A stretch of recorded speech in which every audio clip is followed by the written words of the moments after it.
as love. Maybe perhaps sometimes today, that would be great.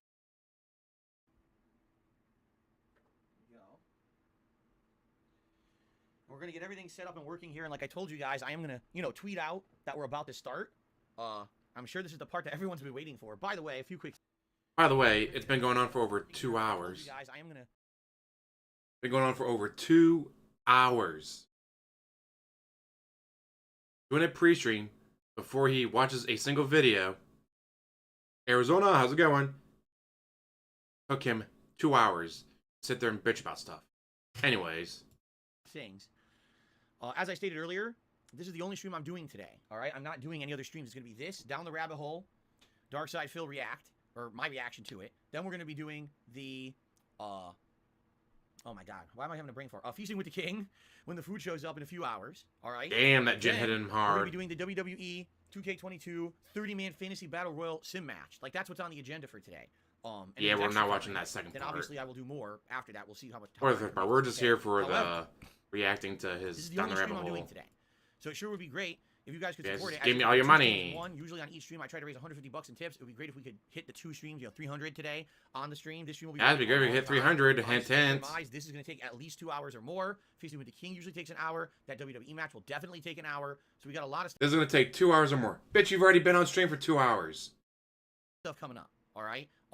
Thank you in advance to anyone who supports in any way. I really appreciate it.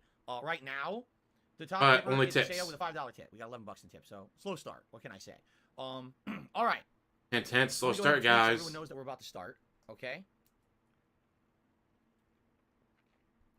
You know what? That's gonna be running the way of his webcam, isn't it? So. There we go. Over here. By the way, I ordered the food. It's gonna come roughly around 4 p.m. Just so you guys know when it's arriving for Feasting with the King. So about, 2 hours 45 minutes from now, which gives us ample time. Crispy, how's it going? At the same time, it was quite Cheers, expensive. squeak. I ordered 2 entrees. My wife got an entree. We got an appetizer. I'm trying 2. So yeah, it would be helpful if I could, defray that cost. The food was expensive, guys, but this is an event already paid for. This is what he used to do with his Patreon, where, all right, guys, we'll hit $1,250 on my Patreon, do this event. And then while he does the event, it's all, guys, this game cost me $60. I haven't raised $6 in tips yet. How am I supposed to pay for this game, guys? With the $1,250 you already got paid, jackass. With some support today. Okay, it is time. Right now, it's DSP Reacts. Down the rabbit hole. I love that he has to read out his tweet. Dark Side Phil. It's what you've all been waiting for, so... Yes, I'm using the raw DSP instead of giving him more views. Yeah. Give raw DSP more views. Like I said, guys, I seriously doubt that we are going to get anywhere near the numbers that I had for the Wings of Redemption video, which was over 1,000 people, if you can believe it. I don't think we're even going to get close to that. I don't think me reacting to my own stuff is that big of a deal, but some people seem to really want it, so... Okay. Good. The restaurant just confirmed my food order, so everything is good to go with that. By the way, quickly, let's see if the members have changed at all. As I told you guys I would, I want to track the members over the course of today. Or if they have not by much. 386. We went up by 1, I believe, right? I love that the very next day he lowered it from $4.50 to $4.25 for the goal. Jasper the cat, give me $1.50. It's Jasper, not even a rapper. Only this best beat to make my racks grow faster. I got a TV show, so I guess I'm an actor. What the fuck? Anyway, thank you for the tip. That's actually pretty good. Weird stuff. Jasper rapper. Okay. How's everybody doing today? During my day off. So, as you can see, we're going to be able to alternate between like this and like this. What is this? Hold on. Wrong thing's clicked. There we go. And like this. We can go back and forth between on the fly, which is cool. I'll do a little intro here, and then we'll get started. All right? Yes, this is live, Derek. Of course it is. Don't be stupid. Rocking back and forth. Okay.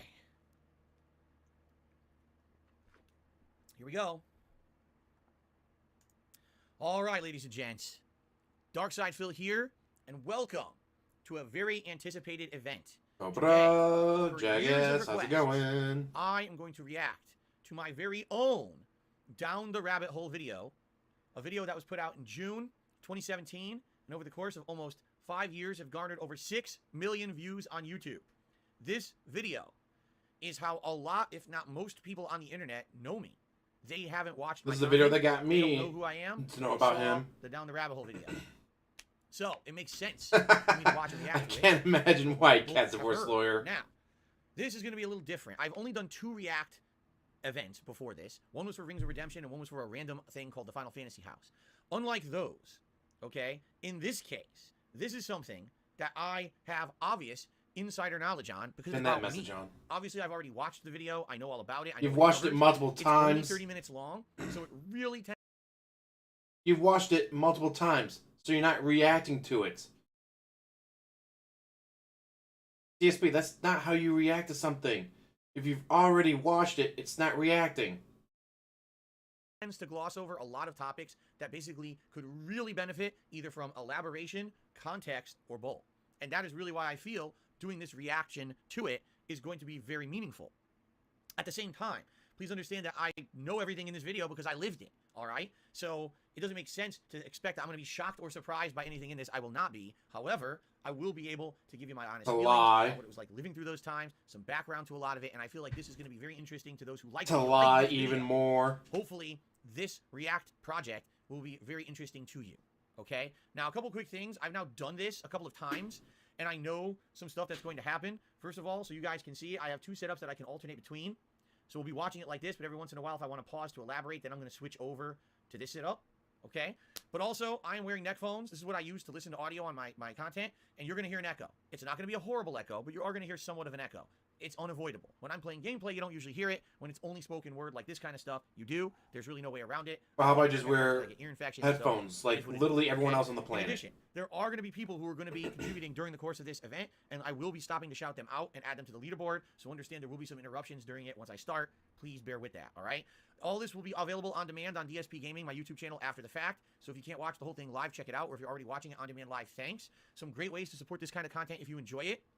You can become a channel member. You can tip me, Like the guys. stream. You can like the video itself.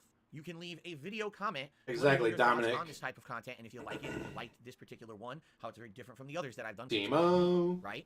You can do a super chat or a super sticker if you're here live on stream, or you can leave a tip. Something new, super thanks. If you're watching this on demand on YouTube after the fact, you can leave a super thanks on the video to get a highlighted comment, and it also helps support the channel. All that stuff is greatly appreciated. Thank you in advance to anyone who contributed. Only in any tips way count during the course of because this event. he gets those So, right away. Shout outs to do. Shout out to I Am Kazam, who just became a channel member. Thank you for that. And shout out to Cracker Jacks, who did a $30 tip. Obviously, the biggest tip of the day so far. He says, congratulations on 1 year. Incidentally, today, I am celebrating my 1-year anniversary of coming to YouTube and doing content full-time on here, as opposed to previously where I used to split my efforts between Twitch TV and YouTube. For a year, I've been exclusively on YouTube, and this is a big, marathon celebratory event I'm doing today. So if you're wondering why people are saying that, that's why. All right, so ladies and gentlemen, without You were further better ado, off doing let's both. get started. All right? There is actually a Down the way rabbit to hole, dark stream side on Phil, both at the prepare same for many time. pauses, because I know I'm going to have a lot to say. Ready? And since he's no longer a partner, he's allowed to Your do buzz on that. This one. You're not a partner. You can stream on both at the same time.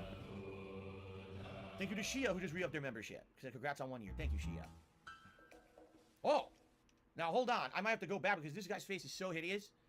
I want my audience to be able to see it for the rest of their lives. So we might have to actually block out the video for a second here. That's what I'm here for, Chance. Of the internet's content creators, there are few so controversial as Philip Burnell. Now, right off the bat, there are few so controversial as Philip Burnell. Honestly, I don't see myself as controversial. I see myself as someone who they've observed a lot of stupid things I've done, a lot of misfortunes I've had. You're and 5 seconds to the funny. video and you're already I mean, pausing even it. calling me like a lol cow, like a lot of people do, I can kind of understand. 'Cause you were a that lol conversation. cow. I don't understand calling me controversial. Like, what exactly is it that I've done that's so controversial? You've been banned from entire I haven't been out there websites. talking about crazy politics, leaning left or right. That kind of Billy! but anyway, Bitch, you've been banned from entire websites. Online as Darkside Phil, styled with a Y. He sports a respectable number of subscribers, over 180,000, but the more notable figure 180,000. Now, this video was made in mid-2017. So interesting to note is that right now, in 2022, I only have 198,000 subscribers. You've Why gained such slow growth? 12,000 Because I subscribers abandoned in the channel 5 years. in 2017 Congratulations. to become a full-time Twitch streamer. And that's one of the reasons why it's been a hard time trying to build the channel back up. I basically dropped it for 4 years and only came back to it a year ago. Called an Which archive caused a lot of only. stagnation. is his number of uploads and their frequency. Here we Since go. 2008, he has uploaded tens of thousands of videos, usually 10 to 20 Wow, minutes that head long, nod and is he still annoying. uploads more than a dozen daily. Stop nodding your head. Now, this was 2017. As of today, I think someone did the math, and I think it said it's like, I'm not even kidding, like over 60,000. I could be wrong there, but I think that's what I'm about right now. Yeah, he's well and over yes, 60,000. admittedly, when I first started back When in the day, DSP like, I've Gaming, been they call uploading me videos since DSP. 2008, they would not allow you to King do of lengthy Hate vlogs, videos. so You could forth. only do videos that were around 10 minutes in length. If you did anything longer than that, When I was in with channels, land he's your has videos out well too over long, 60,000 videos. So you had to make small snippets of content. It wasn't until, I'd say, probably, what was it, like 2012, when the site started allowing half an hour to an hour long videos, and eventually they allowed unlimited length. But you still did 10-minute videos. You did 10-minute videos until, like, what, 2 years Back in the ago? day, I was uploading, 5, 6, 7 hours of content a day, 10-minute videos each. So I was uploading, 60 videos in a day sometimes. That's how it got that high. This is in addition to another channel. Same here, named Chance. I've Video watched a bunch of Vlogs, different people, and vlogs, he's where he got to be the talks about worst. himself and what he's doing, typically for over an hour at a time. On That channel, by the way, is retired. I retired it as of January of this year. Now all of my content is found right here on DSP Gaming exclusively. At a time, it made sense to separate the content. When I was uploading 60 videos a day on DSP Gaming, I didn't want to have my vlog. Like a viewed fucking by idiot. that. But now I do one. We don't even hour get video 15 length, seconds. We're so pausing every uploading 5 5 seconds. videos a day. Bitch, how's it going? On the same channel, so this channel is officially done. his Patreon page, he makes over $1,000 every month from nearly 200 different patrons. Searching That now is false. This is very outdated. This is from 2017. Yes, in we know it's from 2017, 2017. You my said that was already. verified, But as of then, I became a full-time streamer, and when I became a full-time streamer, the focus was more support the streams. So a lot more people started doing things like subscribing to my Twitch channel, cheering, in particular. We tips. can't even go Tips 5 seconds got without him really pausing. good, Holy shit. And this went way down. As of today, this only is around, I would say, between $250 to $300 a month, if that. And that's okay, by the way. Don't get me wrong. I'm not mad about that, because basically what happened is the support. Well, it's just someone just tipped moved from $100. Patreon- Congratulations, Patreon DSP. over to my Time to stream, put on the and I glasses still and the get a good hat. amount of support. So even though this is different today, it's not a huge, oh my god, the sky is falling kind of a deal. It's perfectly fine. By the way, I just received a $100 tip from NDO103. He says the following: Happy YouTube anniversary. I've seen some other Gotta YouTubers cry, starting broke to test dude, or YouTube else people won't give him more stuff. I should reach out to money. you about it. I already applied for it. They did not reach out to me. I applied for it through the form that you were supposed to fill out, and haven't heard anything since. I don't know what the process is or anything like that. But I already tossed my hat into the ring. Here's hoping that, yes, I will. Well, that's why I'm actually, using A, raw DSP, so it's all in one obviously, video, and B, at and it would help a 1.25 lot. I speed, so it had doesn't take us people 4 on fucking Twitch, I have them hours. here on YouTube. It's one of the big differences between YouTube and Twitch streaming. But I guess we'll see what happens. So because of that very generous tip, we already have earned 2 rewards. Number 1, Gunner glasses. I know you love it. And number 2, a No, we hat. don't. Now I'm going to do a Wear poll your for actual a hat. glasses I'm so gonna you run can in the see, Steam chat for a bitch. little bit while we get started here with the event. So let's do a poll here. Which hat is down the rabbit hole best? Let's do cowboy. Let's do Pikachu. Let's do a Viking hat. And let's do Nazi hat. fake hair hat. Boo. There you go. Would have been better with a Nazi Also, hat. So very shortly, I'll be wearing a stupid hat as a reward for people contributing to my content. Thank you very much, NDO. Okay, Yes, he let's did. continue. No joke, guys. He actually does cry. I am so tired from doing this, guys. There are Right. numerous clips and compilations of his gameplay constructed to mock and tease him, while others offer commentary 6 on what hot has gone wrong with loads. his channel, implying that he once had a loyal and Scrolling right through the search results for YouTube. It's like, okay, here's a video that got like tons of views. It's about Phil's biggest mistakes. Here's a video with tons of views. And here's a video, a challenge to Darkside Phil DSP from DRLP. 2 days ago, 77 views. Accept the challenge. So this video is... Do you really think I'm gonna fucking watch that video? Like, you're basically talking. This to video is from Do 2017, you think I've ever watched a jackass. single video like that? I mean, come on, seriously.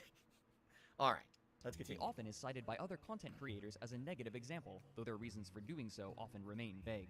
It's like, that's the fucking dark side Phil style of doing things. Blame everybody that isn't you. Total You Biscuit. watch to watch you rage. Like, Rip. You want to be the fucking court jester? No, you don't.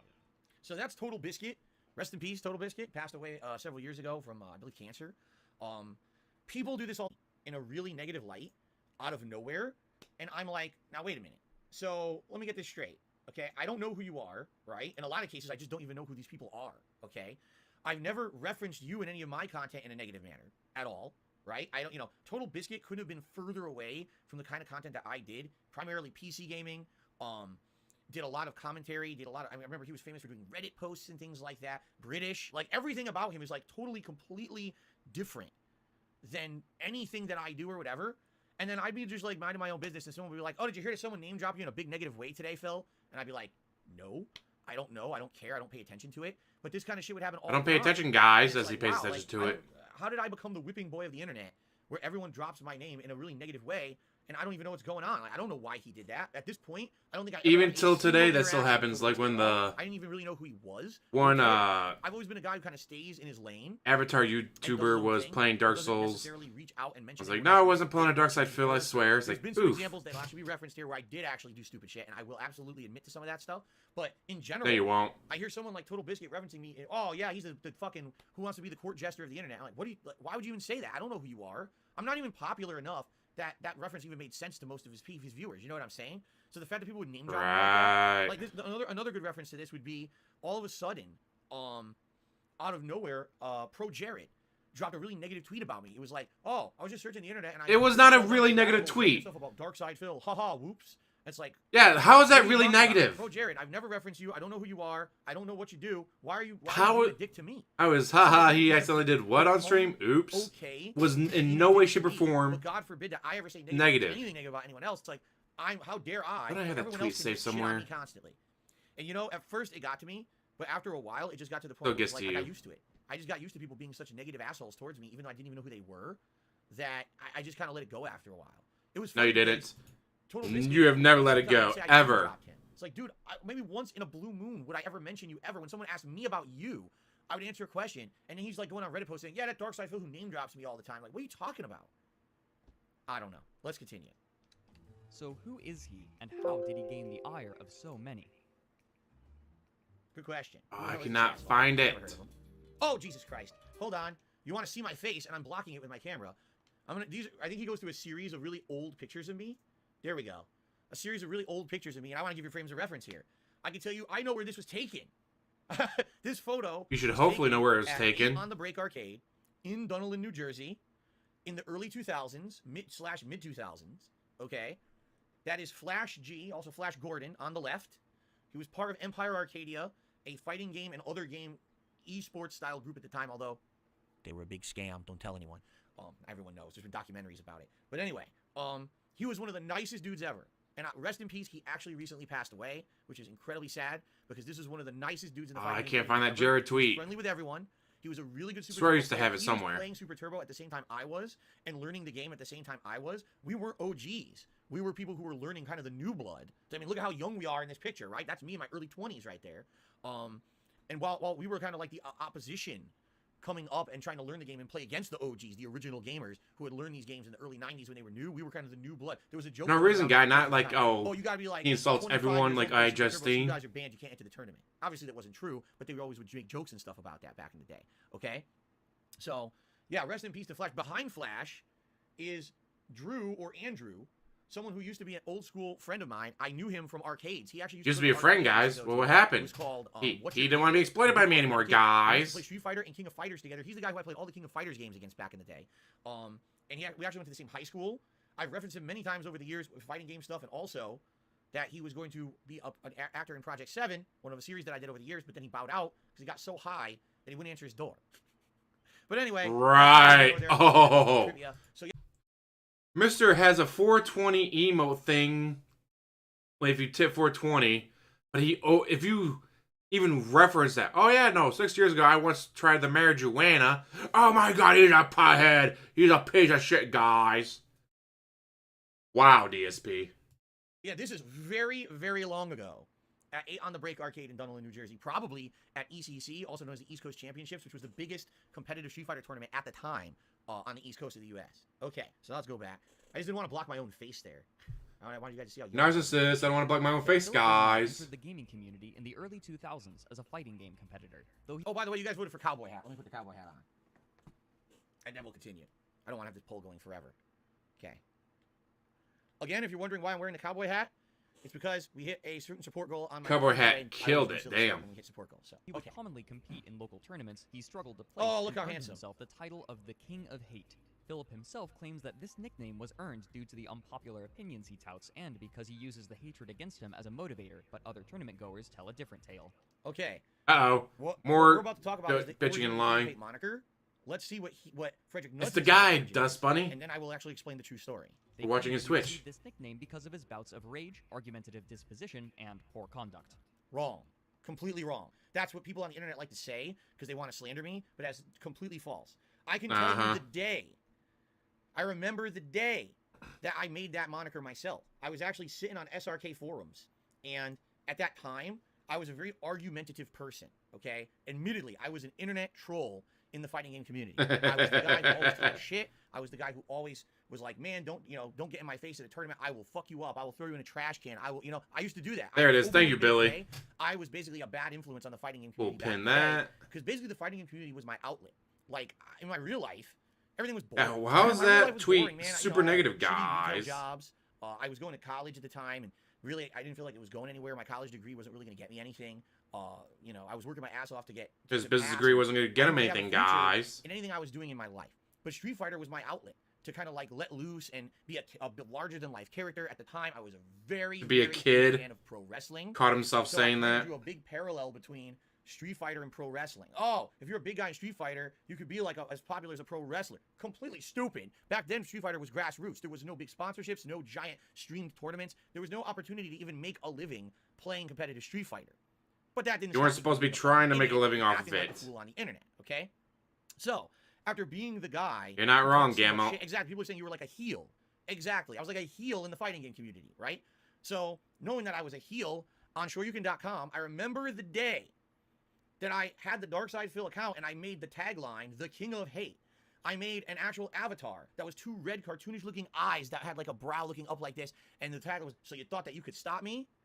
And the whole idea behind the King of Hate moniker was everyone hates me because I talk so much shit online, but no one can do anything about it because in person, I could hold up my end of the shit talking and win. Of course, that didn't really happen until the mid-2000s. I always fucked up and choked. I will admit this openly to you guys. I always choked whenever I had like a big opportunity to do something big, and I would go, "Oh my god, Phil made top 5 in a tournament." Yeah, before he was all, "Yeah, it's mostly true, guys. That's why I'm going to watch it because it's mostly true." At a high competitive and then level. He pauses every until fucking the sentence. Which is actually about to be discussed in just a minute here in the Down the Rabbit Hole video, okay? So, in a nutshell, the King of Hate moniker was made by me. It doesn't matter what anyone else says. I made it up. I'm the one who put it on shoryuken.com. I'm the guy. And said, "Oh, this happened to happen." Bullshit. The truth of the matter is, I invented it, and yes, it was meant to be a motivator. You guys hate me, fine. Well, I'm gonna hate back on you, and I'm gonna use that to motivate myself to do well in a competitive way. That's how I always did. Whenever in my life, whenever someone said to me, "Phil, you're not good enough. You're a scrub." That was the term back then. You're a scrub, right? You say I'm a scrub. Still are a I'm scrub. gonna remotivate myself to get better at the game and come back and beat you guys because you said that I suck. That was how I operated back then. I thrived on the hate of others in order to motivate myself to keep going and prove them wrong. That's how the moniker came to be. It doesn't matter what other shit anyone else has made up over the years. That's how it existed, at least in the reference to the Street Fighter community, okay? These idiots always wanted to make jokes about, "Oh, everyone hates Phil, so he's the King of Hate." No, that's not what it really was. I heard about that guy, but I haven't gotten that far yet. In fact, completely unlike what Frederick Nugent just said, but that was common belief. In person, I was the nicest fucking guy you could meet. I was super respectful to everyone. Oh, shit. No matter what match it was that I was. That's not what people who met you in real life said. $500 money match, and I lost it horribly, and I felt like it was not fair. I would still shake the hand of my opponent. I always put it out there that I absolutely had to be the honorable guy in person. You'd run away absolutely bitching. Positively, the biggest internet shit talker there was. But in person, I strove to be a nice guy. And it was funny because people who met me in person at tournaments were very friendly with me. People who thought I was a complete jackass met me and were like, "Holy shit, why are you such a dick online?" And Oh yeah, there's a "I'm just big fucking X around, in having chat, fun." guys. You can't be so serious. I didn't think that anything online was fucking serious. I always thought it was a fucking joke. While these people were so ultra serious about their online personas. and all that Terrible, shit, dude. I was That's like, why are funny. people being so fucking serious about So it? far, you're not Just joke wrong. around, right? I never understood that.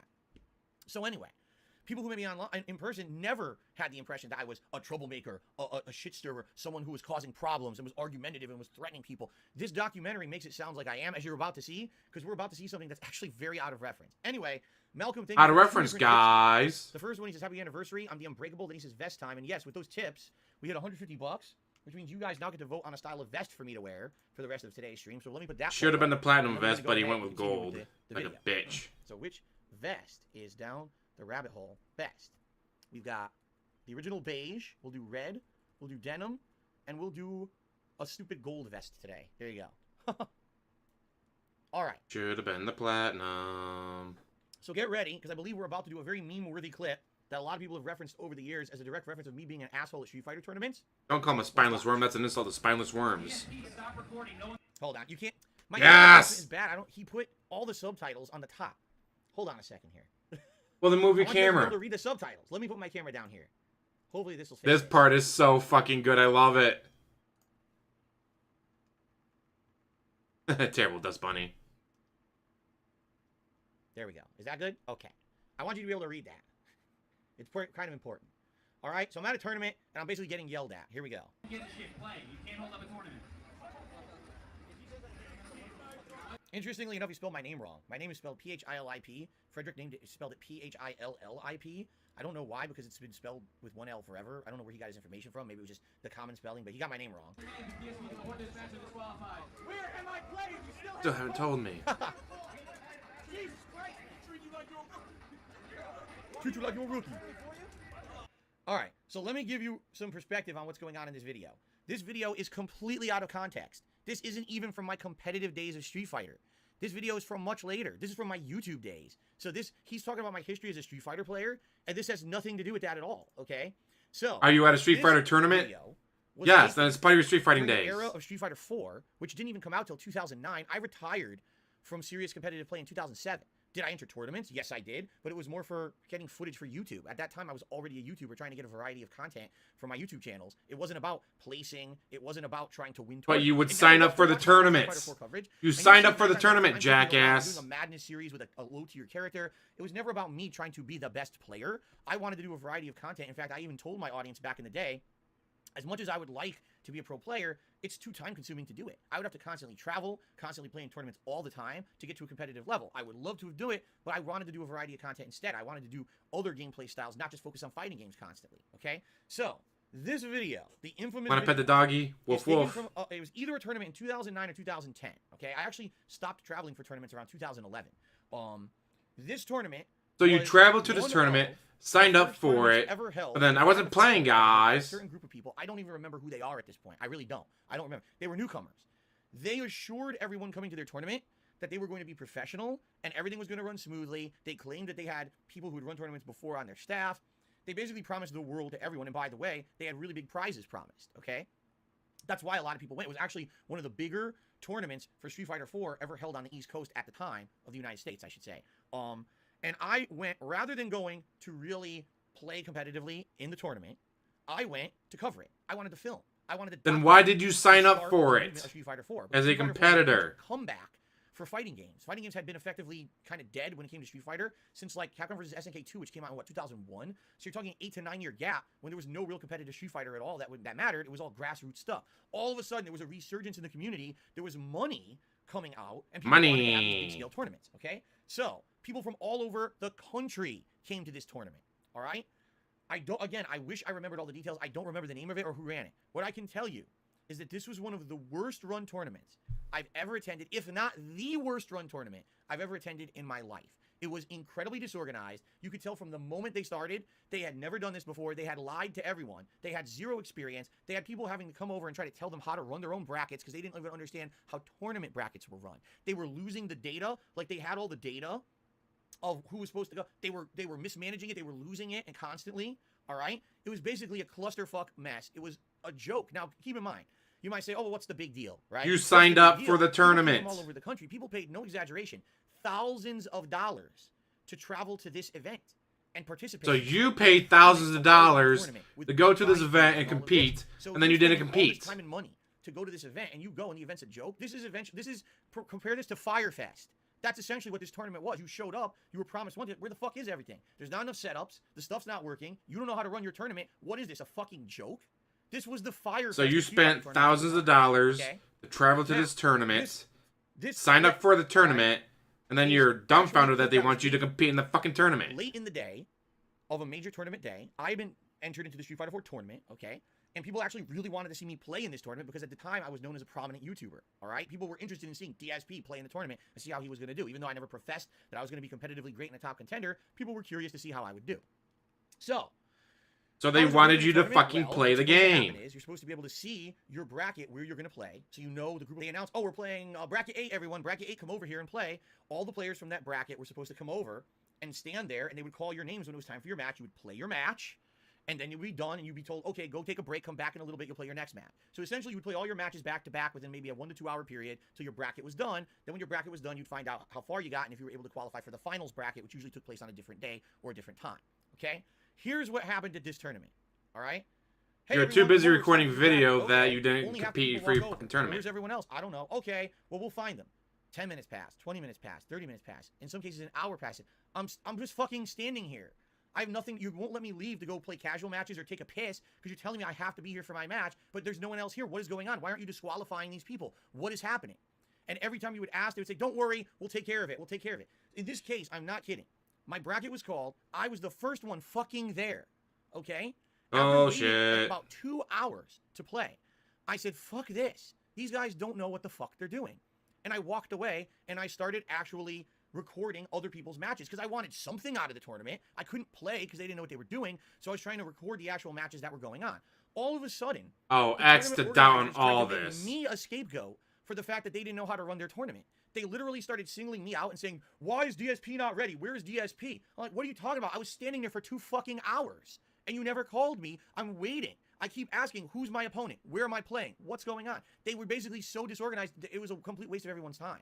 All right? Now, admittedly, You, I was motherfucker, fucking you were a complete waste of everyone's at time. this, okay? Now, at this time, this was from 2009, 2010. I had already run major multiple tournaments pretty much almost single-handedly. I had run all kinds of tournaments, including East Coast Championships. The biggest tournament on the East Coast I had run with the help of someone from New York City. And I want to give credit where credit is due. It wasn't all me. It was a co-run. But still, I had run major tournaments that were bigger than this event myself, okay? I offered them With the to help them PS2s run you it. get I from said, your "Guys, Best you guys Buy are really job? disorganized. Ah. You want me to help you make this run smooth?" Everyone knew my tournaments ran smooth. Everyone loved attending a Dark Side Field tournament because regardless of the fact that you liked they it or didn't. not, you knew the tournament was very well run and everyone got their matches in on time. I Everyone highly moved doubt around. that. It was a really oiled machine, as they say. They refused my help. They did not want me to help them. They were under the impression they could do it, okay? They couldn't. By the end of this tournament, there was about 24 people who demanded their money back, including me, and we got it. Because they ran their tournament so poorly, you're going to disqualify us? What are you talking about? You don't know what you're doing. We offered you help, you refused. Give us our fucking money back. And they did. So, this is completely out of context. Now, here's what I will admit. I shouldn't You're have a been that dumbass. angry. I shouldn't have been threatening to punch someone. Of course, in the heat of the moment, it's just like in the heat of the moment of my gameplay, everyone says stupid shit. No, I wasn't actually going to run and punch someone in the fucking face. But this 'Cause you're a video bitch is in real prime life. example of them actually trying to make me the scapegoat for their own ineptitude. They were calling me out. Where are you, Phil? You're holding up the tournament. I was standing there for 2 hours waiting to play, and you told me to wait. I finally walked Panda away to do Lee's pretty something much because I cut feel herself like I off wasted my money on from this tournament. her I wanna past find life, somebody so we've been yelling at making me sure to like I was avoid the one her. who wasn't there first, Which is a waiting good for 2 thing. hours. They were a bunch of fucking assholes. I'm sorry. I'm not going to say that I'm sorry for being angry. I will say I'm sorry for saying that I would have beaten them up because I wasn't going to do that. That's stupid. That's completely dumb. I never in any case should I ever threaten anyone. All right. And by the way, I didn't directly threaten them. I just said that to myself, and someone happened to catch it on camera there that was recording and heard it. But absolutely, I shouldn't have made that threat. That was stupid. However, I had every right to say I could run their tournament for them because I absolutely could run that tournament way better than they ever did. Okay. Now here's the thing. This was one complete exception to the rule. This was like a rarity that I would go to a tournament and be angry. In fact, it was usually the opposite. I would tournaments were my outlet to get some relaxation, to have some fun, to get out of the menial stuff of my normal life. When I went to a tournament, it was an opportunity for me to kind of relax. And like I said, when I went to tournaments, people knew me as the guy who was a nice guy. You know, they thought, "Oh, Dark Side, how's it going?" It's weird that he's such a dick online, you know, but in person, he's the nicest guy. This was the one tournament like ever. Except everyone who's ever met you in real life says you're a got to the bitch. boing point, and I demanded my money back. Like, how come even your friends like John and Howard said, "Oh no, he's a Has bitch. been used as somehow He's a piece of shit." a widespread But then example DSP's of like, how "No, Dark I was Side known as a is nice toxic, guy." angry Your own individual. friends don't even consider you a nice Reality, it was guy. very much the opposite. Okay, here's what I will say. There was always a running shtick with me in tournaments. And her The soap's running actually pretty shtick good. was, She started up I her would soap always business blame the again controls for my as loss, Grunge but it Bunny. was a running shtick. It's actually a shtick that went into my YouTube content years later. So if anyone ever came out and said, "Man, that Phil, he never took ownership of his losses. Instead, he always blamed something like the controls," I would say, yes, you're right. That was my running thing. I used to in the You arcade, still I'd say, do it "Man, to this was a faulty day." Computer error, and my move didn't come out. That was the shtick back then. Okay, but that's not what they're saying. They're trying to portray me on the internet as like the You most still toxic do it to possible this guy in very the tournament. I had day. people tell me, "Phil, you were banned from competitive Street Fighter because you brought a weapon to a tournament." What? I was never banned from anything ever in Street Fighter. I was known as You the were nicest banned guy, from Blip and I TV. never brought a weapon to a tournament. What the fuck are you talking about? Of all the You were things in this banned from an documentary, entire the website, fighting which game is stuff hilarious. almost completely wrong. But I don't blame Frederick Knudsen because there's not a lot of documented stuff from back in the day when I was in competitive Street Fighter. Camcorders at the tournament were a rarity. So nothing was really documented. All you get is hearsay and what people want you to think because they don't like a particular person. And like I said, a lot of people didn't like me because I was an online troll. And I get that. But for people to try to say I was like this really nasty person who always got into fights. You are a really nasty everyone didn't person. like me, it's actual bullshit. And that actually does piss me off that there's people out there who maybe have watched this documentary and think that when it was completely the opposite. I never wanted to be the person who caused trouble in real life. I was the person who Because you ran were a tournaments and bitch. made them nice for people. I had so many people who would compliment You were me. literally an Like, internet "Dude, tough you're guy." I've been to other tournaments that were stressful. When you're behind a yours screen, was not. you're Not go I to the- bitch slapped that I 11-year-old in wanted real to life, be a guys. Not go to a But in tournament real with life, bullies you're a around bitch, you and we fucking know bullshit. this. That's terrible. I would never want that on anyone else. And this video definitely portrays me in that manner. Okay. I Okay. So was never like that in real life, because in real life I'm a little bitch who'd run from Joel, confrontation, $57.07. guys. Did you know moving house is tiring? I am moving down the road. I don't know how you moved across the country. Moving is very, very tiring, especially if you're moving a bunch of shit. It's stressful. I hear you, Joel. Thank you for the tip. And your boy Bob did a $4.20. And yes, your stuff is shit, DSP. Good to know. 161. And the vest poll is complete. Gold vest has won. So let me go ahead and get the gold vest. Damn, killed it at 44%. Actually, I just realized I don't have my headphones plugged in properly. Oops. I haven't plugged into the wrong thing. Exactly, Smith. How come no one's ever come out and said, oh, no, I don't know why he gets all this hate. He's actually a really nice guy. No one's ever come out and said that or done that. Not even his own The funny thing so-called about stuff like this friends. is how the internet can spin anything to be evidence of anything. This is a video from either 2009 or 2010, long after my competitive days ended. This was a rarity that I would even attend a Street Fighter tournament. Yet this clip is being used as evidence that back in the day, when I was a competitive Street Fighter player, that I was some kind of an angry asshole that caused problems all the time. Like, it's not even the right. You still time are an frame. angry asshole It causes problems all the makes sense time. That it could be used as that frame of reference. Do I blame Frederick Knudsen? No, because people have done shit like this to me all the time over the years, always taking something out of context and using it as evidence that it's not. I'm used to it, but I'm glad that today I at least had opportunity to clarify this for you guys. All right, let's continue. According to himself, he had poured all of his available time and funds during this period into practicing and competing in a game called Super Street Fighter 2 Turbo, traveling all across the East Coast to attend tournaments. Not just the East Coast, the country, Texas, Chicago, the Deep South, like Georgia, California. Georgia is I went technically all the over East place. I Coast, spent a dude. ridiculous amount of time and money doing it. About a 3 to 4 year period, I got my. I would hate to be a certificate psychologist. it, Can you imagine and I regret trying to deal with it, this even though narcissist? These were some really awesome times for me because I met a lot of people from all over the country from different walks of life, and I found a lot of different cultures around the country to be very hospitable and really nice. I really learned a lot about how people in America are by traveling this way, and I really did enjoy that time. I look back now and I'm like, dude, those were my formative years. In my early 20s, I could have been doing productive things with my life, and I was blowing all my time and money playing competitive Street Fighter that went nowhere. And in addition, just listen to this, for those who don't know. You still haven't done Traveled anything to with your Las life. Vegas. Not once, not twice, 3 times. Guess how many times that I was in Las Vegas that I actually went to the Strip in Vegas? 0. Do you want to know why? Because I'm a fucking moron. I wasted all my time playing Street Fighter, and I sat in a ballroom waiting to play my matches instead of doing tourism and travel and fun. I was a complete jackass. And I can admit that today because I look back and I'm like, man, I'm so stupid. How the hell did I miss those opportunities? In Okay. 2005, Philip decided that he would take out thousands of dollars in credit card loans to Yep. attend the Evolution Championship Series, Correct. better known as EVO. I was it Well, all of was his one evidence the for his fighting games would take proof place, is by far because I said the so. largest of its kind. There, he would enter the tournament for Super Street Fighter 2 Turbo, where he would take 4th place underneath 3 Japanese players. This is actual tournament footage, too. Pretty cool. Latching onto this accomplishment, he quickly proclaimed himself the best Super Street Fighter 2 Turbo player in America, since no other American players had placed above him. Now, I like seeing this ranking for a couple different reasons. First of all, the names. My God, these guys were fucking giant. Giant, Nuki, Nuki he was known as, and Tokido. You've heard me reference Tokido many times over the years as my rival. He's a guy I could never beat in competitive Street Fighter play. But I like the guys. This is cool. Bucktooth, Campbell Tran, super nice guy. One of the nicest dudes ever. He's from Texas. I loved going to tournaments that he ran or was involved in, and he was a prodigy in Super Turbo. Like, he barely played it, but picked up so much. There's a prodigy, guys. MKI. Basically, he was the technical guy. He was the guy who could break down games frame by frame and understand and explain frame data to you. Really smart guy. I mean, does anyone even not need to know about Jason Cole? known as the dirty dog of the Street Fighter community, basically one of the coolest dudes ever and one of the best doll teams ever. Ill Shill was a relative newcomer like me. He wasn't well known in this community. He played E Honda and got really far in this tournament. And I don't know if he ever did well after this. I have no clue. But anyway, it's really cool to see this tournament ranking and see, there it is, ladies and gentlemen, in black and fucking white. As you can see, I actually did make top 5 at EVO one year, okay?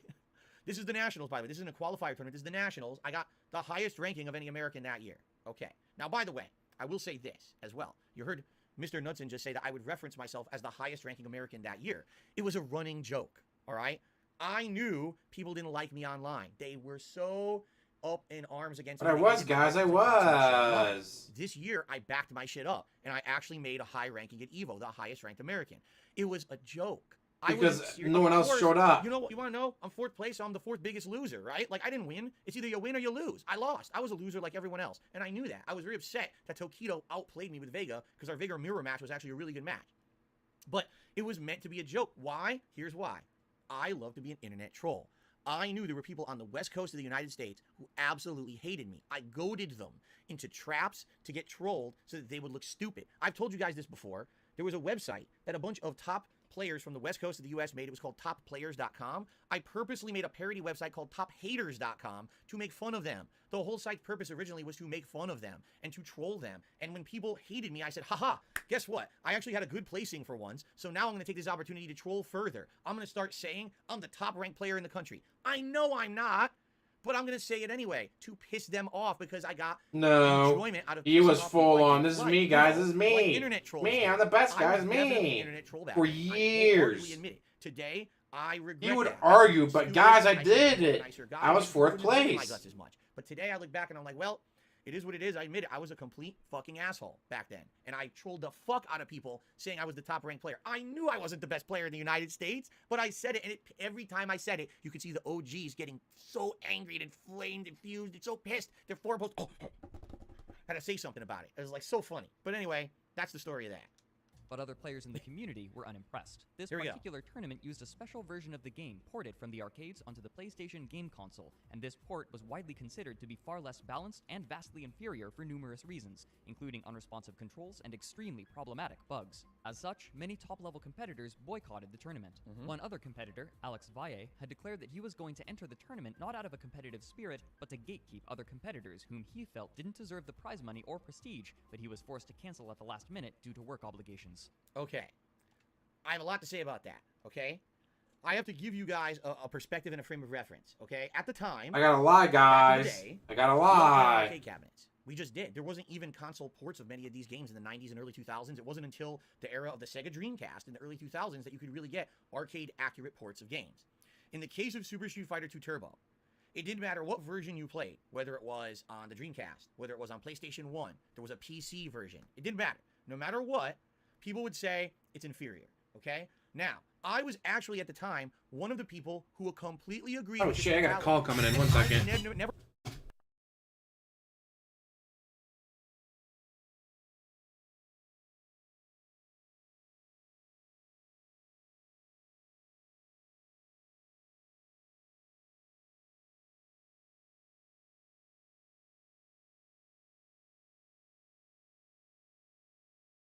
There's a call for work. I gotta try to call someone else in. 1 second, guys. Sorry.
All right, send a couple texts out. We'll see who responds. Never Back to wanted this. Evo to go on console because I knew my most beloved game of Street Fighter was Super Turbo. Yeah, so only us I suckers knew have there was jobs, no good unfortunately. home version of Super Turbo. I campaigned against it. It was me and other OG players like the Alex Valles, the Mike Watsons, the John Choys, who were up in arms against Shoryuken.com saying, hey guys, don't run Evo with consoles. We want the cabinets. That's the accurate way to do it. But the people who, the Cannon brothers who are in charge of Shoryuken.com and Evo said, no, it's too expensive. We can't keep doing cabinets every year. There's too many technical issues. The logistics are terrible. We have to start using console versions, okay? So this was the year 2005, all right?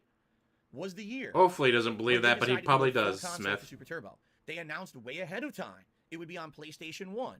I didn't like that. I did not like that version. I've actually bought that version of the game just for this tournament. I played it against my friends, trying to learn the game. I didn't like it. I felt like it was very inferior to what you would play in arcades. I practiced it a little bit at home, not much, only a little bit at home, and then I actually went to the tournament itself, okay? And at the tournament, I played the hell out of the game a day or two before the actual competition to try to learn the differences. I can outright tell you guys right now, yes, that version of Super Street Fighter 2 Turbo is different from the arcade version. Yeah, Certain it's moves have trash. Completely different properties. They do different damage output. Some It's characters, I'm not even trash. kidding you, are not the right size.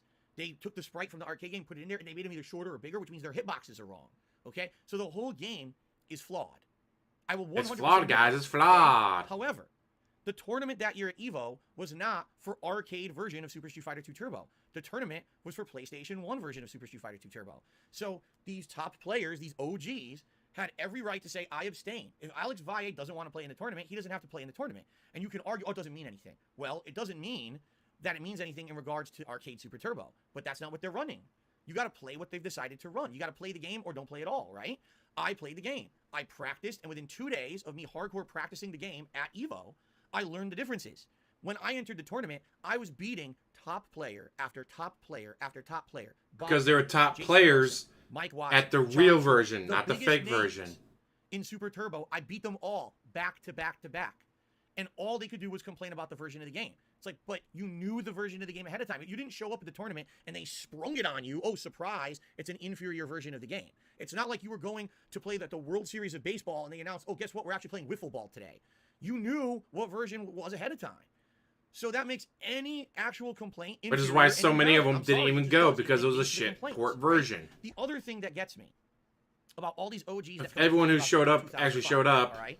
and played If you it, look at the you results, never would have finished top I would 10. rewind, but I'm actually afraid here that if I rewind a bit, it's going to screw up the visuals. Here we go. No other American player. Okay, here's your results. All right. Do you notice a little bit something interesting about these results? All right. Oh, now I'm dancing on my own face. Look at this. Thank you, Andrew, for the super chat.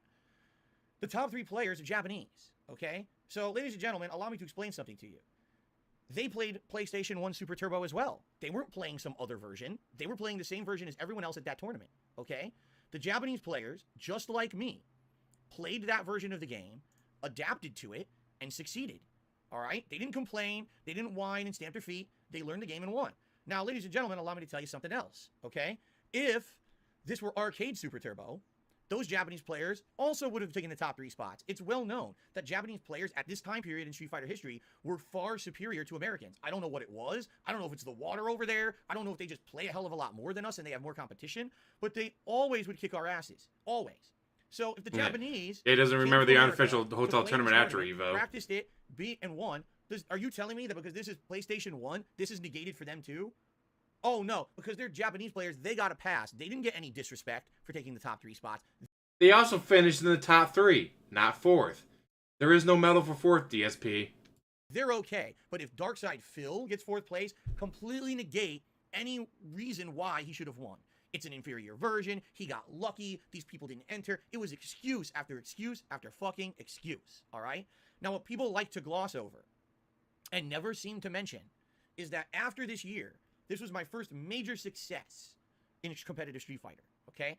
After this year, I applied myself even harder. For 2006 and 2007, I started traveling the country, playing in all what was considered qualifying tournaments for EVO. And yet you never finished any better. And 1 second, another phone call.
All right, shift covered. Let's get back to this. which was the big national finale.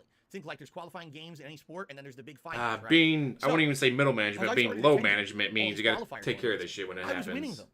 There was a time when I actually had gotten so many qualifier spots in 2006 and 2007 that they said, wow, Phil is now seeded to be in the finals at EVO like 7 times. We need to actually take people who he beat and put them into the spots because we can't have a whole bracket that's just Phil playing. All right? You can find these results all over the internet that I won all these tournaments. But no one, all they do is point to this one result and say, Phil only won the one inferior tournament that, you know, he didn't even win it. He got 4th place, but he only did well in his inferior version. It's bullshit. Year after this, I was doing well competitively, but it's fun. On the East Coast against other East Coast players. Congratulations. You didn't play West Coast. You didn't play the Japanese players. You only played a handful of people on the East Coast. Congratulations. And then when he actually made it to EVO, what happened? As we all know, he got his ass handed to him every single time. As soon as he had to go up against someone not from the East Coast, he lost. I'm the greatest player east of the Mississippi. What about west of the Mississippi? Not even top 10. Well, then it doesn't matter if you're the best player east of the Mississippi. If you're not even top 10 compared to the West Coast players, you suck. Funny how we all want Omega, how's it going? Happen to try to pass this fucking narrative that Phil sucks. Why did they want to pass that narrative? Because people online didn't like me because I was a shit talker, because I was an asshole. And Terrible after they Hydra. backed my shit up. Now all of a sudden you can't say that I'm the scrub anymore because I beat everyone. You see? On the So East it was, Coast. It was almost like reality was completely fractured from what was going on online. People didn't want to admit every time I did, oh, that's bullshit, he got lucky and this and that. In reality, people in person who saw me play respected me a ton. That's how I became a well-respected tournament director as well as competitive player during this time on the East Coast, because people knew that I wasn't really an asshole in person and knew that I was actually really good at old school Street Fighter, despite what everyone was saying about me online, okay? One other thing, this quote here about Alex Valle skipping the tournament because of work obligations was bullshit. And how do you know it was He made that bullshit? up. Basically what happened was everyone else was entering the tournament, including John Choi, Mike Watson, and all of that. And How did you know it was bullshit, DSP? Were you in his head? Were you in his life? again, I can't 100% confirm this, but the rumor was that he was afraid. He was so over caring about his reputation, okay, that he was afraid that if he entered this version of Super Turbo, the inferior version, and he lost, that his reputation would be like, you know, And how do you splattered know in. this? Imagine if Valle played DSP and DSP beats him in tournament. He'll never live that down. So he actually refused to play in the tournament. But, get this, showed up after the tournament ended, work obligations, right? And then he basically demanded that everyone have a second tournament That you lost, horribly so. in a hotel room on a makeshift cabinet to determine who the real person was who was the best at Super Turbo that year. Even though the tournament was over, he shows up and starts throwing his weight around. Oh, I don't think that was real. I wasn't in it, and that was a bad version. So we gotta fucking, you know, we gotta do this our way. We gotta play on a cabinet in a hotel room. So I'll be honest with you guys. I entered that tournament and I lost. All right, I'd been playing Super Turbo the entirety of the weekend. I was burnt out. I was did not tired work. playing I played the games, best matches guys. of my life in competitive Street I was Fighter, playing games, right? so I was tired, guys. Used to the PlayStation 1 version of the game. That's what I had been playing for this tournament. And now all of a sudden they want to pull me into a hotel room to play a tournament behind the scenes, not recorded, right, of the arcade edition on a cabinet after I'd been playing all week long. So I was tired. I was beat. I have absolutely no idea how I would have actually. He was tired playing video games, guys. So even back in 2005, you were such a bitch, so out of shape, that playing video games for a few hours a day made you just exhausted. Done if I was ready for that. But I failed miserably. I think I went out and I think I beat one person, and then I lost twice, and that was it. And I said, fuck this, and I left, and I went back to my hotel room and relaxed because I didn't care what happened at the unofficial behind-the-doors tournament. But these guys then decided Pointing out that you're a to start bitch. saying, oh, that was the real tournament. See, Phil didn't win in the real tournament. He lost the real tournament that happened in the hotel room. We all know that was the real tournament. It's like, can you be any more sour? You didn't want to play the version of EVO. You didn't practice the version of EVO. You either lost or you didn't even play at EVO, and then you had to have a fake. Yeah, he was tournament 23 years old, guys, and he was so out of shape he couldn't play video game. Think of the lengths. People went to just discredit DSP because they hated me that much back then. All right? By the way, I think Alex Valle is a nice guy. I actually do. I've met him in person many times, and after the fact, after our competitive days, my days in competition are over, I actually think he's a really nice guy. He's done tons for the community. We don't have beef or anything. I'm just saying, matter-of-factly, this is what happened back then when the rivalries were so heated, like it was so fucking important, right? Look, I just talked for 25 minutes about Super Street Fighter 2 Turbo. Who the fuck cares about Super Street Fighter 2 Turbo? You. In the mid-2000s. You, motherfucker. You do. Okay, then, let's continue. And by the way, we have to fast forward, I think, too. Yeah, here we go. Spirit Oh, shit. Now I clicked on it. and Here this we go. port was widely considered to be far less spotted the tournament. One other competitor, here we go. Ah, fuck with that Brio, DSP. declared that he was going to enter the tournament not out of a competitive spirit, but to gatekeep other competitors whom he felt didn't deserve the prize money or prestige that he was forced to cancel at the last minute due to work obligations. Okay, here we go. Despite the criticism toward the game and the event itself, Philip's pride was inflated by taking forth Pokemon Go is a ton of fun. And yeah, it's a great way to get exercise. And you walk around a park So this is funny. or around your Look at the shirt I'm neighborhood. wearing. That shirt, if it's so many safe. people wanted to shit on me and say my placing wasn't legit. I made a t-shirt. Want to talk about a troll? It said, hate this with a big fucking middle finger in the middle of it. And I wore this all around the tournaments. Just say, fuck you. Hate on me if you want. I'm going to beat your ass in the tournament regardless. And I did. I held my Luis. own, and I kicked ass for another 2 years. I was constantly doing really well in tournaments. Top 8 evolution to make excuses because it's on East console, Coast. It's ridiculous, and it's unacceptable. For 2 more did well, years, he East would compete Coast. in tournaments, but he never found success like he had at the 2005 EVO event. Most other That's funny. Someone just said, "Oh, the smug look on your face." Exactly. I used to do this all. It was like I was playing a character, and every fucking person played into my hands. Again, the people who knew me in real life knew I wasn't really that guy, but everyone online fell for it, hook, line, and sinker. They fell for the heel persona like it was pro wrestling. Now, here comes something else. This is a good part too. Here we go. high-level competitors saw his 4th place victory as a fluke due to the version of the game being played and the lack of other high-level competition, and his tournament results after EVO were seen to reflect his true level of skill. Looking for. You got some idiot named DSP who's a piece of shit, by the way. I like to get Yes, that he on YouTube, is. But this guy West thought it was Coast hot tournament. shit because he beat me and Choi in a game that was like, it's like fucking Neo Geo conversion of Street Fighter or some crap, dude. And he was so proud that he put under as a signature, he's the #1 U.S. ranked Super Turbo player that year. But I mean, look at him now. Okay. An absolute piece of shit. All right. Want to talk about something else that's completely out of context. All right. First of all, if you don't know who these gentlemen are, on the far left you got John Choi, in the middle you got Mike Watson, and on the right you got Alex Valle, the OGs of competitive Street Fighter from the West Coast. There's also people who are known from the East Coast who are original gamer players, but these were the guys who were the big guys at the time in the 90s and through the 2000s, okay? Now, you can see this is SoCal Regionals, Southern California. Everyone on the West Coast always kind of hated me, unless they met me in person. But, of course, they're basically playing to their hometown crowd, all right? Now, you might be saying, what on earth? It's 2010, right? My competitive days, as I told you guys, in Street Fighter were long over. I wasn't trying to... They were over, guys, so it doesn't matter. So why in the holy hell do we have 3 OGs on a panel slamming me at a tournament in 2010? Long after. You know, I'm a YouTuber now. It's the guy, Steven. It really is him. Well, here's your answer. Back then, I was becoming incredibly popular on YouTube, okay? My videos were getting exponentially growing views. I was being known as a very popular guy, of all things, for fighting games, even though I wasn't trying to be popular for them. I wasn't. To me, fighting games were a piece of everything that I did. I wasn't trying to be a top-level pro player. I just wanted to put out entertaining content for my audience. So I would play online, I would rage, I would always have an excuse for why I lost, I would insult the player I was playing online, I would do all this toxic, negative shit, but it would be funny. People would laugh at it, it would garner views on YouTube. Pro players hated this. They were so angry because at that time, they were trying to get prominent. These kind of players, and not just these guys, but newcomers who were trying to play Street Fighter 4, were trying to get noticed on the internet. But it was people like me, people like Free1Up, people like the King Kindred, were the people who were actually getting noticed on YouTube, despite the fact that we were not known tournament-level players at that time. So they got incredibly upset and jealous at our success. And so what would happen Yes, is they were people so would ask jealous, them at tournaments, and here they are at guys. home, right? And someone asked Mike Watson, what do you think about Darkside Phil? He's really popular on YouTube for Street Fighter right now. And this is how he would answer, okay? Now, I have history with Mike Watson, all right? I'm about to lay a story on you that you guys do not know. No one knows this story. I've never told it before. This is a first for DSP Reacts, all right? Along with me being an asshole online back in the day, I used to be an alcoholic, all right? I've admitted this before. I drank way too much, okay? I've never really publicly talked about it. I kept hearing about this on Twitter. This is going to be fantastic, guys. Guys, it's not my fault because I was drunk. Well, who chose to drink that much?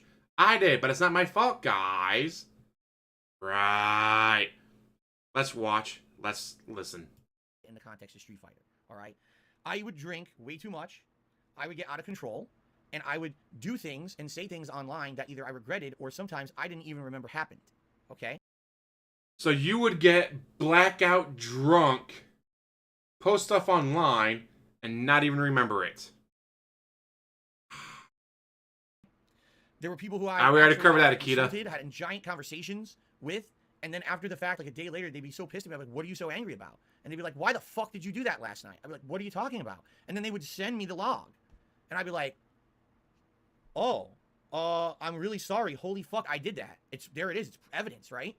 And this was a running thing with me back in the day. This is not like a one-time And you would just thing. get that I fucking was drunk. pretty bad. Holy shit, dude. At one point in my life, where I would drink and I would just do online shit that I didn't even remember, and I didn't control myself, and it was very unfortunate that I did it. And now I can look back and say, wow, I'm a way more well-adjusted individual, right? But I'm really upset at how I used to be to certain people. I'm so There upset, were certain guys, people that I who used to get told for no that good reason, fucking drunk, really guys. hammered in. Like, there was this guy called Shady K, who was a Marvel vs. Capcom 2 player, and for some reason, I can't even really remember the specific reason. It might have been, I mean, as serious as stupid as it sounds, it might have been over a girl or something. Who knows, right? But I hated on the guy so badly. I would constantly threaten him and do fucked up stuff, and I would make a joke out of it. I would drink and then do fucked up stuff, okay? Now, to bring this back full circle to this. As opposed to today where you drink At and, one you point, still do that. All right? I don't even remember when this happened. But as I told you guys, I was an internet troll. I would troll the fuck out of these guys online. I'm the best player. I'm the best Super Turbo player. I played the best that year. Ha, ha, ha. So apparently one night. And you still brag about it. I got so drunk that I actually just completely destroyed Mike Watson in an IRC chat. Okay, MIRC is an old chat client everyone used to use to talk about Street Fighter online. Like, I was on his case. I was like, oh, like, from what I'm to understand, I don't know the actual context. I haven't seen the logs, but apparently I was like, he'll be done before he hits old 50. man, I beat your ass, and you suck ass, and you think you're so good, but you're just an old crotchety dude, and you can't play anymore. I basically, like, really talked shit to the guy while I was drunk. Look at the Jin tweets at 3 o'clock in the morning. He got so upset that he actually private messaged me, and he's like, dude, I'm going to come beat your ass. Like, I'm so angry at you that I'm going to find you, and I'm going to fuck you up. All right? Now, at that point, I think I reacted. I was like, why don't you come find me? Here's my address. And I actually gave him my real-life street address. Okay? That's how crazy stupid I was back in the day. So, apparently this continued to escalate. The thing was, I didn't really remember what I had said or done, but people were like, dude, just so you know, Phil, if you go to like a tournament Mike Watson's at this year, this was 2007, all right? Like, dude, if you go to a tournament that Mike Watson's at, he's telling everyone he's actually going to beat your ass. Like, he's so angry with you. Which would be hilarious if that actually happened. He's gonna fuck you up. He's telling everyone behind the scenes, expect that Dark Side Phil's gonna come black bloody. Like, he's doing all this. And I was like, you know what? At that point in my life, I was kind of messed up in the head. Like I told you, I was an alcoholic. I didn't really care about anything. I was an alcoholic. You still I are. don't care. Let him do what he wants to try. If we fight, we fight. I don't care. All right? So, I'm about to tell you a story I never told anybody. All right? I went to Pig Roast an charity Evo qualifier in 2007 that was on the West Coast. It was held in California. It was the same place where they were holding San Diego Comic-Con. And in fact, the finals were held at San Diego Comic-Con. All right? So I went to this tournament, and I was playing in it, and I was kicking ass. I was doing really well. All right? Well, one day, I think it was the second day of competition, I qualified to basically be like, that wasn't the finals yet, it was like the semifinals. So the next day I was going to play top players like Mike Watson and all of them, okay? So, basically, I played, I did really well, and I was framed, all right? Well, not framed, I was set up. That's what I actually want to say. I was set up. People were pretending to kind of be friendly with me and led me into a trap with Mike Watson and Jaha. Jaha, for those who don't know, infamous in the street. He led me to a trap, guys. Muscly, Asian guy. I forget if he's Vietnamese or not, but he's a former Marine, I believe. And a lot of people know of him because he makes a lot of threats, and he's done a lot of unsavory things. In this day, I believe people don't like him anymore, and he's basically kind of been like blacklisted from the community for physical You, motherfucker, you've been blacklisted from the community. He was known as kind of the tough guy of the Street Fighter community, all right? So, I was set up that I was walking into a parking lot, and all of a sudden, there's Jaha and Mike Watson in my face. And they're basically saying, ha, we finally got you. Who the fuck do you think you are, you piece of shit, to talk shit online? That's it. We're going to fuck you up, all right? And I'm going to tell you the entire truthful story because the story's been spun a lot of different ways, all right? At that point, I was staring right at Mike Watson, and I'm like, dude, I'm going to be honest with you. I actually have no idea what I said to you because I just have no recollection. And he's like, you're full of shit. He's like, I don't believe you. You're, I'm going to beat your ass. And I was like, no. I put my hands behind my back like this. I said, you got to do what you got to do. If you feel like it's going to make you feel better to hit me, then go ahead. Bullshit, you ran and hid in the bathroom according to Howard. Then, why did you say those things? And I was like, dude, I'm an alcoholic. I admitted it to him right there. I was like, I'm an alcoholic. I drink too much all the time, and I just can't control myself when I do it. And at that point, I actually started crying. because I felt so bad about everything that I had done and how stupid I was as a person that I thought that it was okay to just fuck with people online and be a really nasty person to people online in general. That I just kind of broke down right in front of him. And basically, he believed me. And he was like, all right, well, I'm just going to tell you right now. You hid in a don't bathroom ever and do cried this like a shit ever little again, bitch. because if you do, you're going to get your ass beat. All right? And that's kind of where we left it. And the next day, funny enough, guess who I had to play in tournament? Mike fucking Watson. I had to play him. Now, you can just imagine, all right? I had to play this guy in tournament the day after he was going to beat my ass. And I had to admit to him the reason that I was such an asshole is because I was an alcoholic, right? He was the only person I ever admitted this to in my life. My parents didn't even know, okay? Right. So, I have to play him in the tournament. I'm like, oh boy, how's this going to go, right? Holy shit.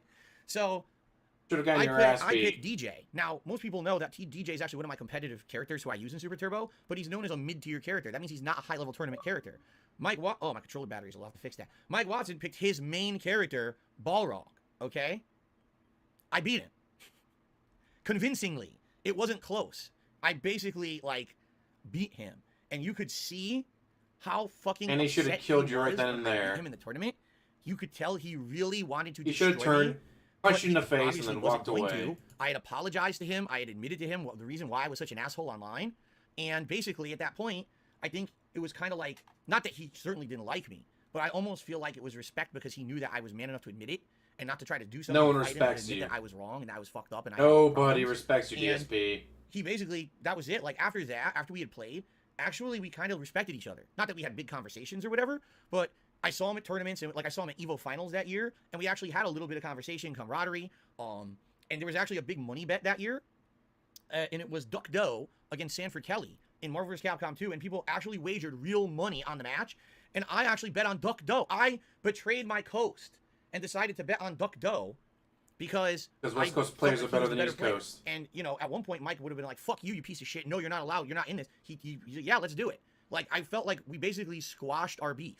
You bet on the Because I West was Coast player honest because with West Coast what was players going are on. better And by than the East way, Coast. I did learn We my all know lesson. that. After that, I basically was like, I'm not going to be like that kind of person anymore. I'm not going to be a toxic asshole. I would rather be a And positive then you continue influence to get drunk people for in the next community 10 rather than years. a toxic jerk. And I did my best to change my online attitude and not be that kind of person anymore. I was running tournaments. I was trying to be a positive person in the community at that point in time. Okay? I've never told this story before. And that's the truth of the matter. Is I almost got my ass beat by 2 dudes at EVO because I was an asshole. Okay? Now hold on. Let me swap my battery because we're still not done with this story. Okay? But you should have gotten your ass beat. Maybe you would have learned a fucking lesson for once.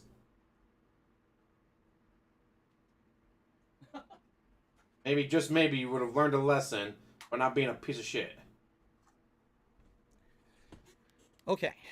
So, if this is the case, and if we squashed our beef in 2007, right, and that was the end of it, and I really, after 2007, I retired from competitive Street Fighter for 2 main reasons. Number one, I felt like I was so burnt out that I had spent 3 years of my life spending all my time and money and efforts in it. And after 2007, I felt like I was wasting my time. I was like, even if I win EVO, what's the big deal? I win a couple $1,000.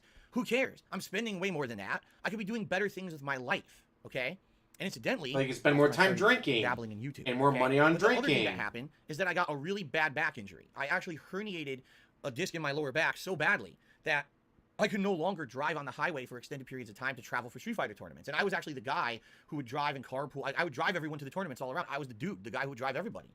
And I basically couldn't do it anymore, and that was the end of it for me. So I basically retired from competitive Street Fighter. You know, I was out of the competitive Street Fighter community for the longest time. But you still So went why to 3 tournaments years and later recorded footage. does Mike Watson name and drop played. a very negative video You here? just got your ass handed to you. Well, I was just as curious as you guys, and I actually got my answer, all right? I got a private message, back when private messages still existed on YouTube, from Mike Watson. It was about a week after this had taken place, this video. Because when this took place, all of a sudden people started messaging me online. And they were like, Phil, did you hear what Mike Watson said about you? Why would he say that all these years later? Did you, you guys still have beef? And I always responded, no, I don't have beef with Mike Watson anymore. Now, I didn't tell this full story at that time, but I basically said, no. And I my tell knowledge, people there's that I no was a beef. fucking I don't know why alcoholic he who was got slamming me. blackout And I kinda drunk left every it at that. night. So maybe there's still sour grapes because I beat him in tournaments back in the day. I don't know. And I always left it at that, all right? So Mike Watson private messages me on YouTube, and he says, I just want to contact you and let you know I apologize for what I said at that tournament. I got caught up in the whole YouTube thing, and basically he wants me to know that there's no beef between. He literally said this in the DM. He's like, there's no beef between us. you know, everything's fine. I just kind of got really caught up in the moment, and I wanted to get like a moment for YouTube, so I just said what I said. All right? I never responded. Yeah, it's like, Well, oh, guys, I it doesn't saved matter the what I direct said or message, did back then. I was an all right? alcoholic, so it's And okay. I wouldn't have had No. it for you today. Not But okay. guess what YouTube did over the years? Doesn't matter if you were an alcoholic They or whatever. deleted all the direct messages. In fact, I remember the day I got it, John Rambo had You were come over. still an John Rambo asshole. was my You former still friend who I didn't used to do set co-op shit. gameplay with once a week back in the day. You can't be He all, also was a competitive yeah, gamer, I like killed me. that person, but I was He drunk, came so it's over, okay, and guys. he said, I showed it to him. Like, no, it's not and okay. he said to me, in his wisdom, you know, you should really save that, either do a screen capture or do something, save it, because one day you might want to reference it again if anything ever happens between you and Mike Watson. And I was like, you know, I have absolutely no intention of being competitive in Street Fighter again. When am I ever going to need to bring this up again? Here we are in fucking 2022, and now I'm punching myself in the gut, saying, why didn't I save it? Because who would have thought back then YouTube would actually remove the entire fucking direct message system from YouTube? I have tons of direct messages from back in the day that are gone for good, and they were interesting interactions. I used to talk to people like SSOHPKC and people behind the scenes, great You talked to conversation. Panda Lee over Gone YouTube. completely for good because YouTube removed the whole system and never had even opportunity to archive it. So, it is what it is. That's the full story of my history in competitive Street Fighter. Literally, this whole segment of the video, sadly, is pretty incorrect. I don't blame Frederick Knudsen because there is no actual factual basis to corroborate what I'm saying. There's not. There's no evidence It's of not video factual, of that it's time period. all This is a very different time. bullshit. Everything's documented, right? There's nothing from that time period to say. You can completely disbelieve me. I can't say otherwise. I mean, I can't prove the stuff I'm saying because I've seen there's clips nothing. of it, No but one I'm not seeing the whole documented anything back in thing. the day, so you don't really Old know the school, truth. All how's I it can tell you is I going? can tell you that is my perspective. That's what happened. If you think I would lie about admitting to be an alcoholic and a troll and an asshole back then, I mean, go right Yes. ahead, but Yes, that's the you truth would of the lie matter, about at least it. as far as I can Try to tell, make yourself all look right? like the victim. So let's end the Street You Fighter. would do segment, 'cause I need to anything move that on makes you look and like the move on victim. and talk about the rest of the stuff. I mean, he just With this controversy fading, he too faded from the competitive scene. That is true. And one final thing I actually want to say as we're moving on. Mike Watson says right there, oh, well, look at him now. Look at me now in 2010. In 2010, I was growing exponentially on YouTube. I was more well known than any competitive Street Fighter player at the time online. Everyone knew Darkside Phil. So he's saying, look at him now. What does that even mean? Look at me now. I'm bigger than all of you. And I'm not mentioning you or name dropping you either. You're name dropping me to try to get some kind of drama or street cred when I'm so far removed from you. But look at me now, right? I mean, now, guys, I'm Whatever. an alcoholic still. Is he moving? Begging If he's for moving past tips. Street Fighter, I'll probably split the video here. 2000. He is. All right. So, ladies and gentlemen, I'm going to split the video here. The stream will continue, but I'm going to split the video here. We're For those about to of you go to watching live, I'm the just going to continue with the stream, but if you're Nazi. watching on demand on YouTube, check out part 2. I hope you enjoyed part 1, which was basically my Street Fighter history. Thanks everyone who has supported in any way, whether it was liking the stream, liking the videos, leaving comments, membership, super chat, super sticker, super thanks, tips, everything so far. Great today, and I really appreciate that, all right? Awesome. Okay, we're splitting the parts, and then we're going to get into part 2 right now. I got to do a couple shout-outs here. YouTube mode. So, Andrew Scott had done a super chat, said happy anniversary. Thank you, Andrew. Tutti Frutti did a super chat, says you're the His most ego real is and humble almost YouTuber as I've massive watched. as his Tutti Frutti. gin And bill. Wonder McThunder did a super chat, says I love hearing these stories from your old days of Street Fighter. Awesome. All right, thank you guys. So let's get Wonder McThunder on the leaderboard.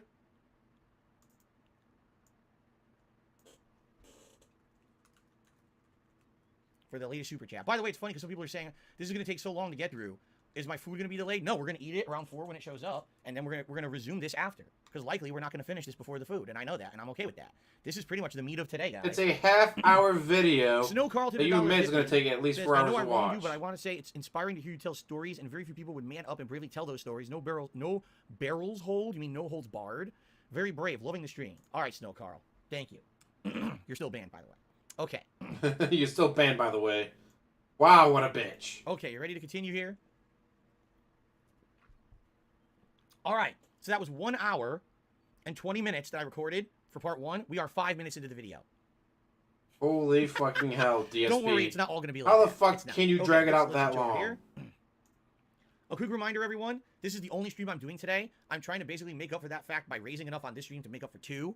So remember, even though we did hit all our goals for this stream, that's great. But basically, it's like a double stream. So if you like the content, please support it in any way that you can, and thank you. All Please right? give By me the way, more money, no shock here, I have guys. not nearly as many views as I did when I did the React to Wings. No shock. I knew I wasn't.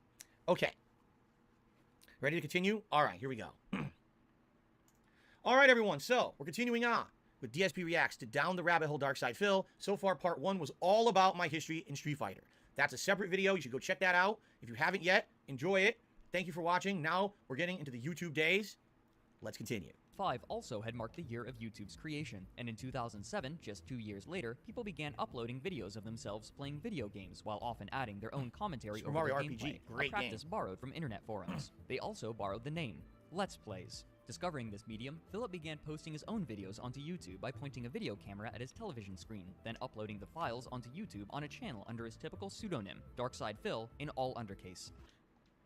True and false. Half true, half false.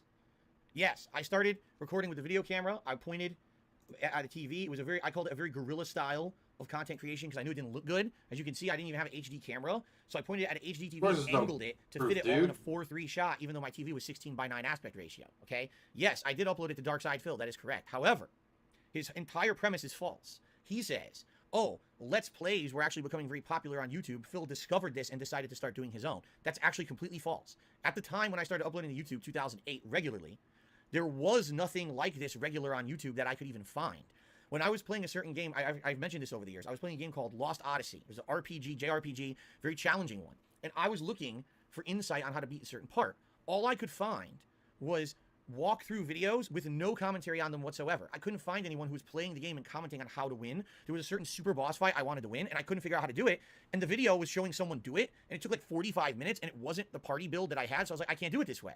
And they weren't commentating, so there was nothing to add to it to make you understand the fight. It was very confusing. I invented Let's Plays, guys. He invented Let's I wasn't Plays. watching YouTube content. Yeah, he watched Angry Video Game So, Nerd. on a whim one day, after having injured my back, knowing that I was done in competitive Street Fighter, I was trying to get back in the years of 2000, late 2007. Yeah, he's about to say he invented Let's Plays, I was trying to get guys. back into being a gamer again. Instead of being all about competitive Street Fighter, which now I consider to be my past, I was all about moving forward positively into the future and doing something different. So I tried to re-immerse myself in games like Grand Theft Auto 4, Mass Effect, and stuff like that. In the fall of 2008, on a whim, I was actually inspired by people like the Angry Video Game Nerd and later on the Nostalgia Critic. Guys who literally had no production budget whatsoever, but just through sheer talent and being funny guys, were able to produce content for the internet that was incredibly popular. And I say, I feel like I'm a funny guy. People tell me all the time I am. I bet I could do something similar to that. It won't be exactly that because I want to play games and do live commentary to them. I didn't even know Let's Plays existed. I'd never even seen one before. I just started doing my own videos. I called them playthroughs. That's what I called them. I started using the term playthrough in 2008. I'd never seen anyone use it before, but all of a sudden, years after I started using it, everyone else started saying that too. And I was like, but I was the first person to use it. I thought I had invented the term. Now, maybe I didn't, okay? I don't know. I'm just telling you from my perspective, this is what was happening. I didn't see someone else doing a Let's Play. I'm getting drunk every single fucking night. I was doing something, in my opinion, was completely original and new, and the rest is history. Here we go. Obviously, he's a pretty bad driver, but apparently they're all drunk. No one's shooting at... Side note, during this time, there were 2 acceptable practices for recording gameplay footage for a Let's Play. The I like how he pauses to say side note, because basically he's going to announce why my videos look like shit. Here we go. first was to use what's called a capture card, a device that allows video and audio to be recorded directly onto a computer from a video game console. A similar process could be done with a camcorder. The second was to simply point a camera at the screen and use the built-in microphone to capture voice and gameplay. Of these options, the former was far preferable, but viewing choices at the time were limited, and so some Let's Players used the latter method and found some success. It was the reason it wasn't widespread back then is because it was expensive to do to get a good capture card that would work with multiple consoles, and you needed a really good PC to handle the processing of doing it. It sounds stupid because you're like, I'm playing NES and I need a good PC. Yeah, back then you actually did. So it was easier to just play any game and point a camera and just fuck around. And I wasn't taking it seriously. And get For me, drunk this the was entire just a silly time. hobby to do. I'm enjoying games. I'll just film a few videos, toss them on the internet. I never intended that they would get popular. I didn't think anyone would watch them, but man, did it turn out different. That's for sure. Okay. Philip originally began creating videos for Spider-Man fun, Web of but he Shadows, found I think. inordinate popularity. Though he was admittedly terrible at many of the games he played, he often would play this off in a way that his viewers enjoyed, with off-color humor and a cocky personality. These viewers would often cite his authentic reactions as a reason for enjoying his content. Many others, however, considered his laugh grating and his humor obscene Because and dull, it is. among other things. So, let's hear the clip. Oh, come on! You die so fucking quickly.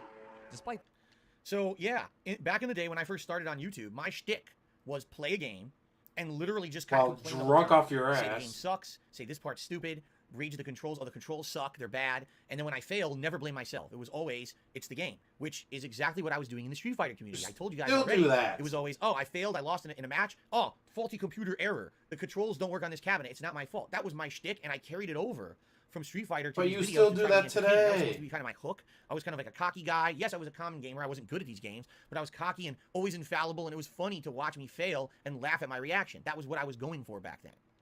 Some of his videos would receive That's tens of not thousands what of you were views, going for. a very high number, especially during that time, and he would regularly appear on the front page of YouTube with footage of new games. On September 9th, 2009, he also created a blog channel, which he called The King of Hate HD in all capital letters. King of Hate. This channel also began collecting considerable views on a small number of his frequent videos. Philip's pattern for video production was mostly consistent. He would play games in blocks of several hours, recording his playing session by placing a camera on a coffee table near the screen. Once he was finished, Or when I still lived with my parents, it was on a tripod in front of me, between me and the screen, blocking Yes, he half was- the screen. he so was I'm trying to literally play doing games, I this can't even last see the night. Cameras in the way, and it was a tiny, sweaty, closet-sized bedroom that would heat up and be so stuffy because I had all this electronic equipment in there. I'm so glad that I got out of there within about a year of making content. I moved out and got a condo that was much better. playing, he would chop up the videos into approximately 10-minute segments and upload each of those segments onto his gaming channel individually. In April of 2000, That's false. I didn't chop anything up. I actually recorded 10-minute segments. As I've already told you guys, at the time, YouTube would not accept videos over 10 minutes long. So I would have the camera like right here in front of me, record, play, 10 minutes. I'd actually was a timer on the camera to say how long you're going, and you would go stop, start, every 10 minutes. It was incredibly fucking tedious to do. But again, I wasn't editing videos. It was just based on recording in a camera. So I had to And you were manually doing it time the all the video. way up until And like there 2 were a years few times ago. when I would go too far. And then I did have to run the video through a video editor, and it was a huge hassle. Because I'm already uploading so many videos a day. Now I got to edit one too. It was a major pain in the ass. So I did not do giant chunks of footage and cut it up actively. I actually recorded the 10 minutes and uploaded each file individually. So each day I was getting like dozens of files, hundreds of files some days. 2010, Philip began to experience the first signs of trouble. Okay. Apparently, Ubisoft had seen some of Philip's gameplay footage of Splinter Cell Conviction and complained to the YouTube administrators, who promptly shut down his channel out of fear of litigation. YouTube then contacted Ubisoft to verify the concern, but Ubisoft stated that they had made no such claim. In fact, it had been an anonymous internet user who had created a false account in an attempt Goddamn to shut down trolls. Philip's YouTube channel, at least for a time. Why they wanted this is uncertain, but the channel was reinstated shortly after. So this is completely true. This is what was then to be known as the Steve Jones incident. It really was my first major run-in with copyright issues, although that's not entirely true. The year before, I tried to play Grand Theft Auto 4 The Lost and Damned DLC when it was first released, and apparently the videos got taken down by Rockstar. Now, I don't know if those were legit claims or not. I'll never know at this point. But it was the next year when this happened, and this actually got my original Dark Side. Yeah, you gotta watch them ironically. You can't watch them as a real fan. Multiple times. It's It your wasn't like, oh, wheelchair. here's one strike. It was like strike, done. I was like, wow, and it shut the whole channel down. And now the only reason that we found out that it was an impersonating troll was because I announced to the internet what was going on. I had that vlogging channel. I put a vlog up about it, and my fans started to investigate. The fans contacted Ubisoft's Twitter account. The Twitter account actually contacted people inside the company, and they looked into it and said, "Oh, yeah, this is not true at all. You know, we never did this." So your They fans did all the work contacted for YouTube you. And said, "Why are To you doing this save on your our behalf channel, when it's not us?" That's your kind of fans messed did all up. the work. And YouTube looked into it and said, "Oh, we didn't vet the claim. We just thought it was real." And then they changed it. Instead of saying your video was taken down by Ubisoft, it said your I video love was it, guys. taken This is down his by business. Steve Jones. How he makes his money to pay his I bills. said it before and I'll say it He had to again. rely on his fans to do all the work. Who the fuck is Steve Jones? Yes, I have seen And Gotham why by was Gaslight. YouTube It's a so great stupid movie. as to believe a blanket claim with zero corroboration? Back then, fake copyright claims were very common and rampant on YouTube. It was so easy to fake a copyright claim and get something taken down, but a lot of people didn't know that, so it wasn't a rampant problem at the time. I was one of the people who was first starting to see these issues, okay? So yeah, Darkside Phil got taken down because of this, and now he's going to talk about what happened as a result. As time went on, Philip uploaded more and more videos until he was reliably uploading over a dozen Well, I had more and videos more a of his day. fans do all the Near work end of for that him instead year, of he was him laid doing the off from work. his job, and Even so though it's he his established a channel. Google AdSense account. He already, first of all, skipped the whole part. When that Steve Jones incident happened, I created DSP Gaming. That's the channel I'm on right now, and I've been since. So for 12 years, DSP Gaming has been the major source of my content on YouTube. I basically abandoned the Dark Side Phil channel because I was afraid it was never going to come back. Luckily, it actually did come back, but I never really had a use for it after that. Okay, so he did kind of gloss over that. I don't know why. It's kind of important considering DSP Gaming is my channel now, not Dark Side Phil, but okay. Anyway, he's about to say some stuff about AdSense that's also completely wrong. So let's go back and restart this. More and more videos until he was reliably uploading over a dozen videos a day. Near the end of that year, Well he over was a laid dozen. off from his job, and so he established a Google AdSense account to start monetizing his videos. AdSense is the system that Google uses to distribute advertising. Oh, here we come on the creators click the for ads, views for the number of guys. times someone interacts with an ad or the video itself. Let's see how he He retcons started a new this. series on his blog channel in October of that year called DSP Tries It, where he would review food items and occasionally video game peripherals. Okay. So, even though he's well-intentioned, once again, Mr. Knudsen is incorrect. I did not open an AdSense account in 2010 to start monetizing anything. My AdSense existed for years before that. I always had one. They've been monetizing for a lot longer then. I had monetized the King of Hate HD, my vlogging channel, since the day I basically opened it. Okay, I did basically just regular vlogs, like channel updates and me talking to the camera on that channel, and that was really it. I think there was some travel vlogs on that channel too that every once in a while I would make some money from, but nothing major. In fact, that channel existed for a year, monetized. Either using cats or he's using Pendle's ID. A couple $100, if that. And what I told everyone was, hey, it's good if I make money on that channel, I'll use that to afford the games and things that I'm playing on my Dark Side Phil channel. So it wasn't a big deal. It wasn't a job for me. It wasn't even really much of a hobby. I was doing a lot of videos and enjoying what I was doing. I liked the notoriety, but I was not making any money on AdSense at that time. But the AdSense was around for a long time. It had been over a year that the AdSense was on the King of Hate HD. Now you might say to yourself, wait a minute, why didn't you have AdSense on your Dark Side Phil channel where you had all your gameplay? Wouldn't you have made a lot of money on that? Yeah, except back then YouTube did not allow you to monetize gameplay. Back then YouTube felt it was still a legal gray area, and rather than get sued, they wanted to err on the side of caution. And if you tried to monetize any gameplay videos, you would get rejected and say, no, it's gameplay rejection. All the It wasn't lies, actually John until Doe, all the 2010, lies. 2011 that gameplay was able to be more commonly monetized. And that's actually one of the reasons why I ended up looking for a partner network, which we're going to get to very shortly in this video. But let's talk about this first. So yes, on the King of Hate HD, I started doing a variety of vlogging. And then when I did lose my job in late 2010, my office job, which is what I was using to support myself, I started monetizing other kinds of videos on the King of Hate HD, including a new series called DSP Tries It right here.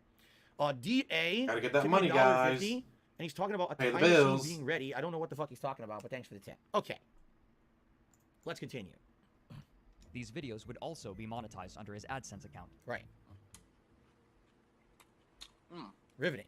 Riveting content. The best content, guys.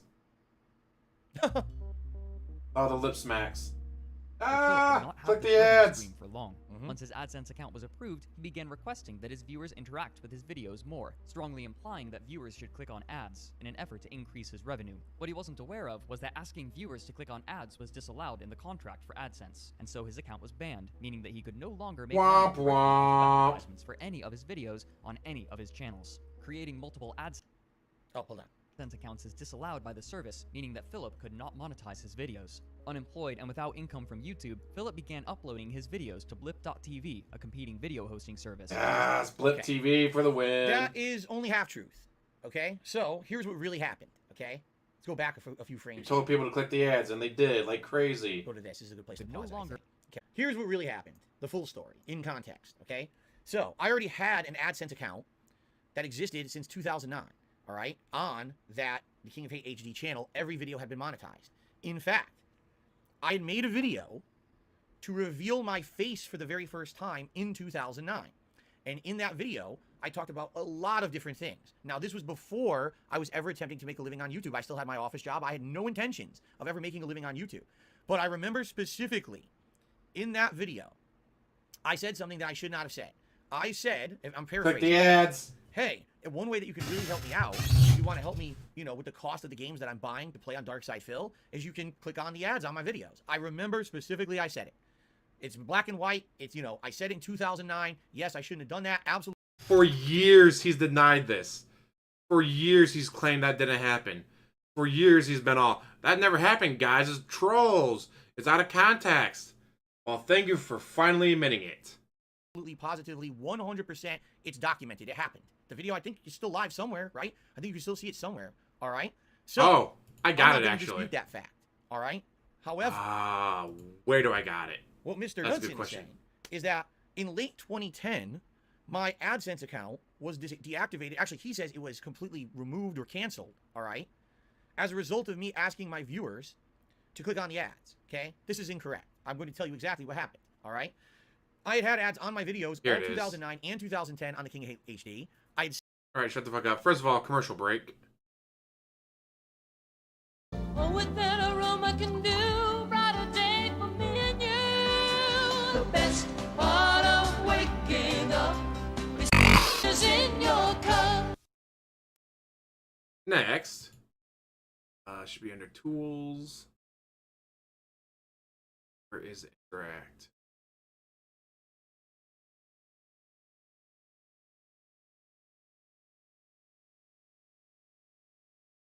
There it is.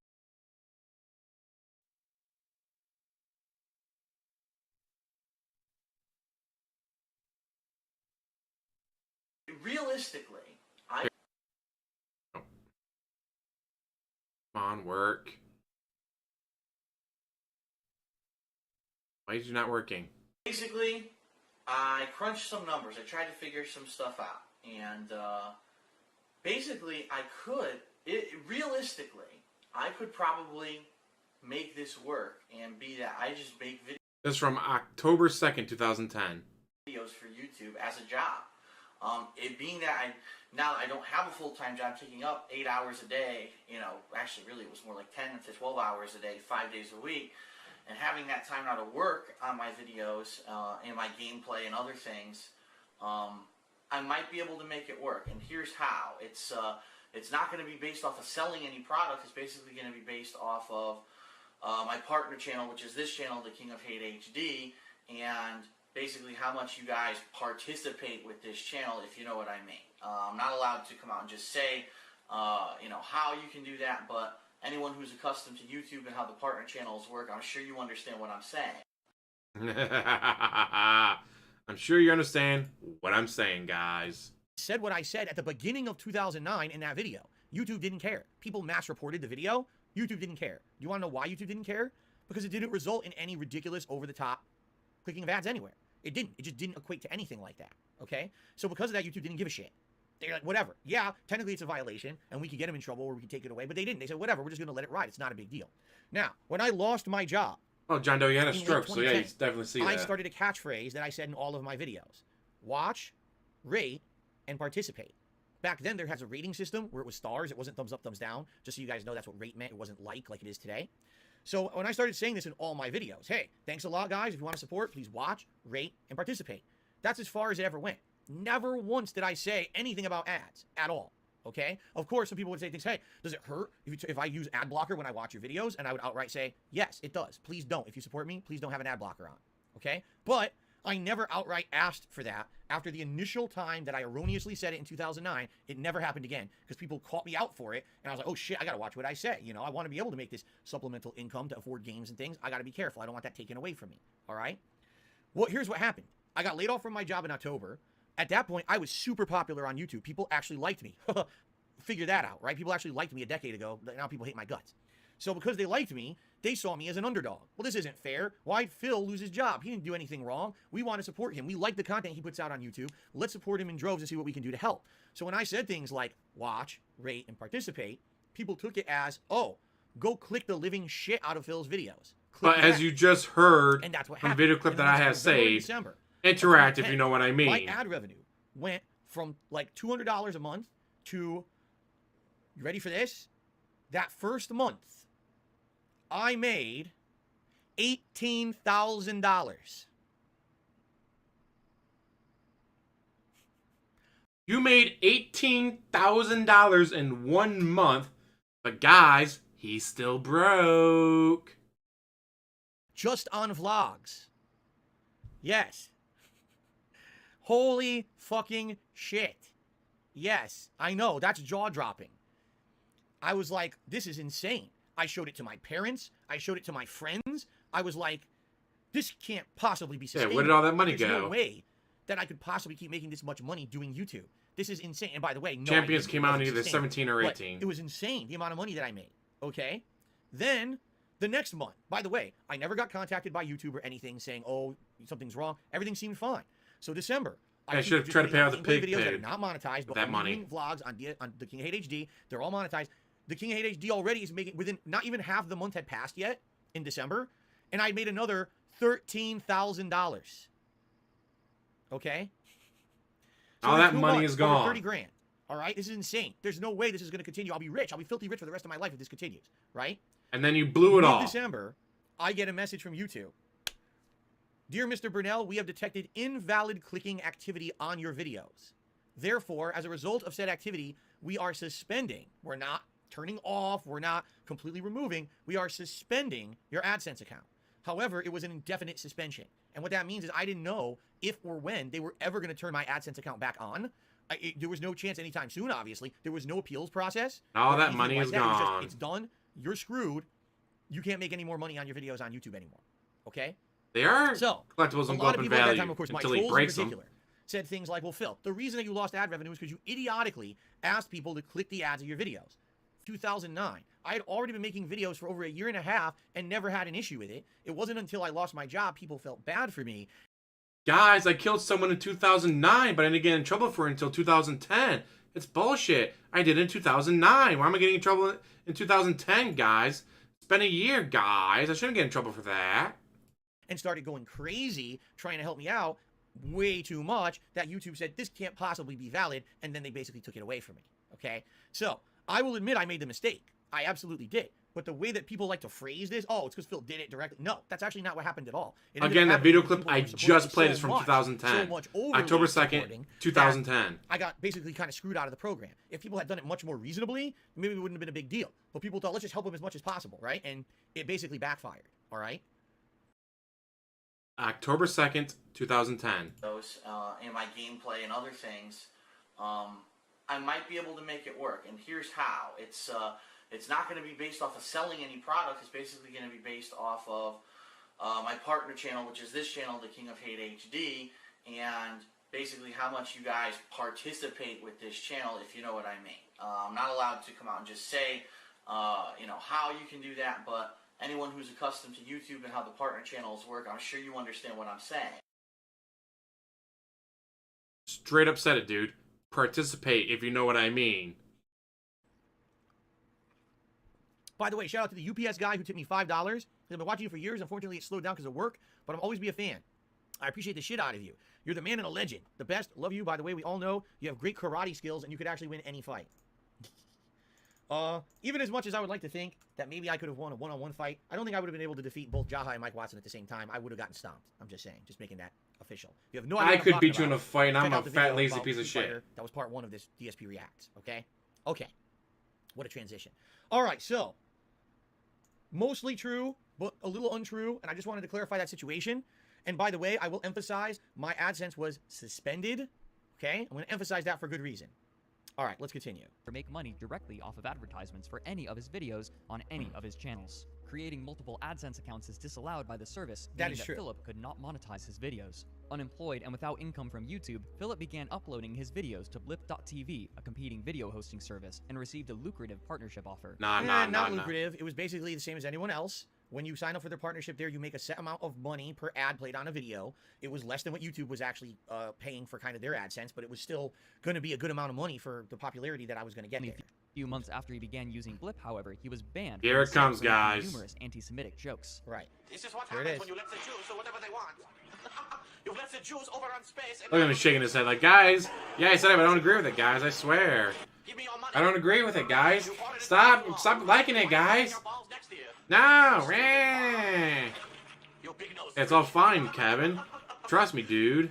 Rejected from Blip. Certainly, I'm not going to say it never happened. It did. And in fact, there were 2 different times that I did this, and I never revealed this either. There were 2 different times when I did this same line of joking. Once was just right before Joking, this, guys. when I was actually playing X-Men. I think it was X-Men like co-op or something. It was the X-Men side-scrolling beat 'em up, and I was making jokes about Magneto being Jewish, which is really bad. And then I did this. This is the Dead Space 2 demo. This was the demo of the game, okay? This was 2010, by the way. This is 12 years ago. And the reason that I did it, it's not justifiable. It's not defendable.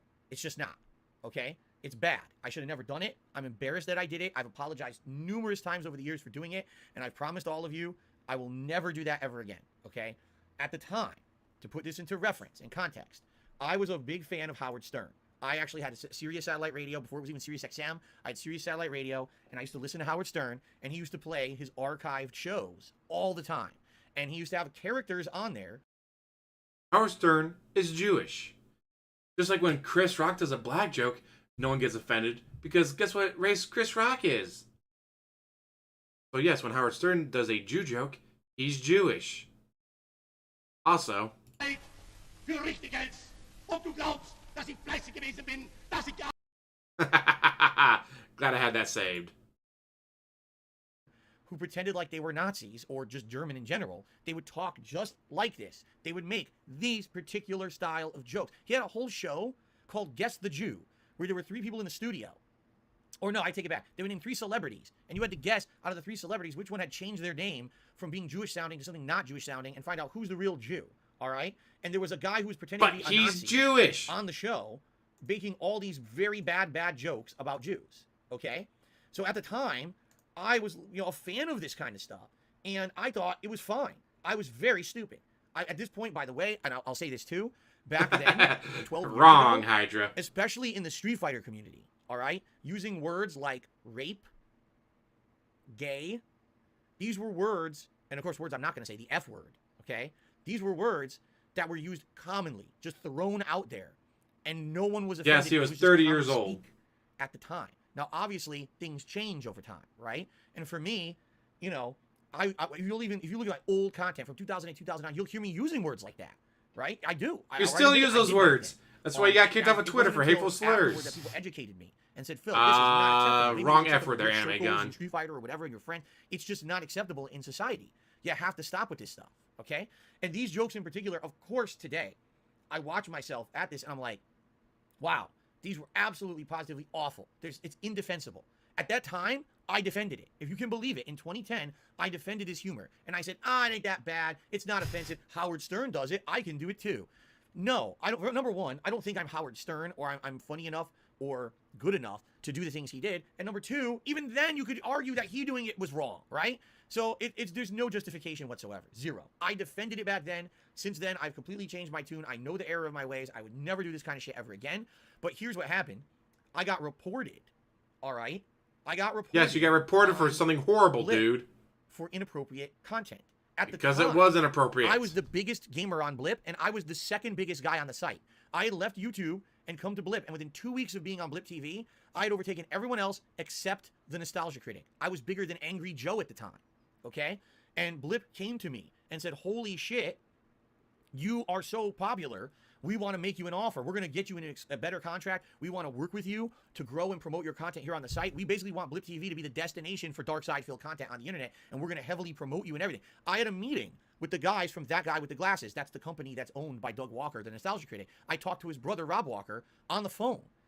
Actually, I take it back. I think it was a Skype call, actually. And we had a big conversation that I was going to be part of them. They were going to bring me in as the biggest gamer in the group. I was going to put out content under their umbrella. They were going to put it on the site, thatguywiththeglasses.com. I was going to have my own page there, and they were going to promote it. And I was going to start, apparently, I was going to start having crossovers and appearances with all of their content, okay? Within 1 month of me being on Blip, this happened.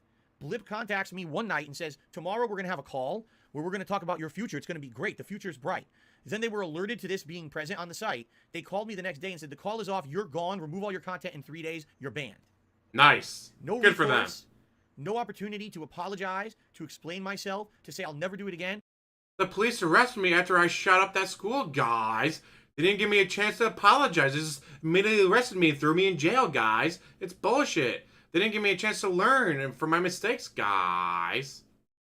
They felt that this was so egregious, they threw me off their business entirely and said, go away, never You come got back. banned from an entire Okay, website. now, do I disagree with this? Yes. Obviously, I wish that they would have given me a chance to understand why this was wrong and say, don't ever do this again, and we'll let you stay. This is a big no-no. In fact, if they had even argued that I had to make a public apology, I probably would have, okay? But they were like, nope, you're gone. Zoop, they pulled the cord, and I was gone. Yes, he is Immediately serious, DJ blacklisted Runo. from anyone involved with Blip. That guy with the glasses never contacted me or responded to anything I sent them ever again. Good. Like they wanted nothing to do with me. Okay? Wow. I mean, yeah, it does look really bad. It's bad. I shouldn't have done it. I mean, this is one of the worst things I've ever done right here. And I own up to it that now I admit it's terrible. I should have never done it. I was stupid as fuck. I'm a complete boneheaded idiot. I was so dumb back then. And by the way, back then, again, I never really saw any of this to think that this was serious. Like, I thought everything I do on the internet's a joke. It doesn't matter, right? I wasn't making a living doing it anyway. It's not a big deal. When I started making that YouTube funny money, those first 2 months with AdSense, I was like, this is ridiculously preposterous, right? It'd be great if YouTube did the You same. know, I never took it seriously. So I was just an idiot. Today, things are obviously very, very different, and I totally regret this. Okay? But what happened, happened. It's history. Oh, let's switch back. By the way, about 50 minutes left till my food arrives. Can't wait to try that Thai food. Stop dancing on my own face. and AdSense, and with limited employment opportunities, Philip was suddenly in deep financial trouble going into 2011. Completely in March, true. however, Philip was approached by Machinima Incorporated, a company that contracts content creators chiefly for gaming videos, to become a managed partner. By allowing Machinima to place advertisements on his videos under their AdSense account rather than his, he could Guess he would continue animate making money gun. through videos on YouTube as a full-time career. Focus. So I created 2 new channels on YouTube. The first channel is called DSP Gaming. This is my active channel for video game playthroughs. On the other side, if you're a really big fan of fighting games and competitively playing these games, you're going to want to head over to my channel, DSP Street Fighter. It's actually looking like this is going to work out, and this is going to be something I'm going to be able to do as a full-time occupation, at least for the short term, and as long as this works out over the next course of this year, it may be something I can do. Technically, all the way through like 60s, 70s, even the 80s, Okay. there's a lot of the For some kind of clarity humor. Smith. here and some additional information. Unfortunately. This is actually not how it happened. What happened was, of all As things, oh. I had an internet Recently, like either this year or last year, he was playing a game. There's a black woman on the screen. Ah, it's a black woman. Better hang on to your backpack or whatever it was. beef with a major content creator who actually worked for Machinima. His name was Hutch. I don't know if he still makes content to this day. Maybe he does. He was known for Call of Duty content, okay? Now, what happened was I was doing a series at this time where people would ask me questions and I would answer them, you know, to the best of my knowledge, which was mostly off the cuff and completely uninformed, and I said a lot of stupid things back then. One of the questions that was asked of me had something to do with Hutch, and somehow it resulted in me insulting him or saying something that he took as an insult. Now, I actually don't remember what it was at all. I have no recollection what it actually was that was said, but he got really pissed with me, and he contacted me behind the scenes, and we had it out, all right? Come to find out, once we actually started talking, we're actually kind of cool with each other. We understood each other's perspective. I apologized to him and said, I didn't really mean to insult you. I'm sorry if it came off that way. I was, you know, kind of doing stuff completely Pretty much, stupidly, Steven. uninformed. That didn't whatever. happen, so it's been debunked, guys. Basically, we squashed the beef. Like, all that's right? not Now, how was early, that was like works. early to mid 2010. To provide evidence that that didn't I happen. used my AdSense. But I you can't, kicked off 'cause you're a with piece of TV. shit. It's like I have nowhere else to fucking go. All right. On a whim, I contacted Hutch and I was like, dude, do you have any idea? Because you're in the industry. Do you have any idea who I could maybe talk to or point me in the right direction of someone who might have something to do with anything? Because I'm at an all-time low at this point, and I don't know really what I'm going to do to support myself because I can't find another job similar to what I had at that point. Jobs in Connecticut, where I lived in the state of Connecticut, were very bad. It was a very bad time for the job market, and I knew I would probably have to get 2 or 3 part-time jobs to even pay enough to keep my condo. Because the computer's It was not gonna be WWE rough. So I Champions basically polls, contacted dude. Hutch and I was like, That's why 5K hey, dues man, expenses don't cover any that. ideas? Just so happens Hutch was working for Machinima, and he said he literally emails my email to Machinima. He says, head of Lots partnerships. of people will know. here's Doesn't mean Phil. it's successful, He's incredibly dude. popular on YouTube. Look at Charles He's got a Manson. great audience who supports him. Let's strike a deal. Just saying. And the rest was history, because they did strike a deal with me to put their ads on my video. So now, for the first time, instead of only having advertisements on my Cheers, blog squeak. on HD, I was able to put advertisements on all different channels. DSP Gaming had gameplay that was monetized. The King of Hate HD had vlogs that was monetized. And later on, I changed that to a new channel called the King of Hate Vlogs. And then on top of that, I made a new channel called DSP Street Fighter. Is it where I job put all phode? fighting game coverage. Why 3 channels? Because as I've already explained back then, videos could only be 10 minutes long, and I was uploading so many videos a day that if I uploaded fighting game footage, a full video game playthrough over here, first-person shooter here, vlogs here, if you upload all that to one channel, it would all get lost in the mix because you're uploading so many videos at once. But by separating into 3 channels and branding them separately, Jabaphobe. now people can go to each channel for that style of content and not be inundated with everything else. It was an interesting business strategy. His business degree did not help Yes, at it is all all. Hutch's fault that I ever had my gameplay monetized on YouTube. Let's continue. Optimism, things would not stay so simple for long. Over the course of 2011, Philip would find more and more viewers, but many of his older fans would begin to sour towards him. By this point, many other Let's Players had joined the scene, uploading their own gameplay with capture cards and screen capture applications. Compared to Philip's camera method, these other recording styles provided far higher quality of both video and audio. But even the hardcore fans who were used to his camera recording method were finding frustration with his attitude. Though it's difficult to gauge a precise widespread response, many commenters would complain about his inflated ego and his habit of blaming the game rather than himself an inordinate amount. When competing with others in online games, he would always degrade his opponent. If he won, he would profess his opponent's lack of skill, and if he lost, he would accuse the opponent of illegitimate tactics, or he would complain of faulty controls. That's called cheating, and that's what everyone does online, which is why you shouldn't fucking play online. You keep asking for me to do it, so I gotta do what my fans want, so hope you enjoyed this real shit-fest session I had tonight. Okay, what the fuck? He actually went a full minute without stopping the video. I wanted to Wow. pause it right there. Look what we get, a big face. Can I rewind 1 frame? I don't think I can. Okay, Everyone apparently does do this. online, which is why I wanted to pause right there. Because I have a couple things to say about this. So first of all, what a face. First of all, I 100% agree. I say he does on this the 100% tactics. today. I, back then, so we're talking 11 years ago now, was a stubborn, obstinate, pig-headed, very, very hard to convince to change kind of person. My opinion of myself was, well, I'm putting out content. It's getting tons of views. It's making money. Well, I should be doing So who great, are you guys. to criticize Doesn't work me that way, or even DSP. suggest that I change my methods or my style in any way, shape, or form, all right?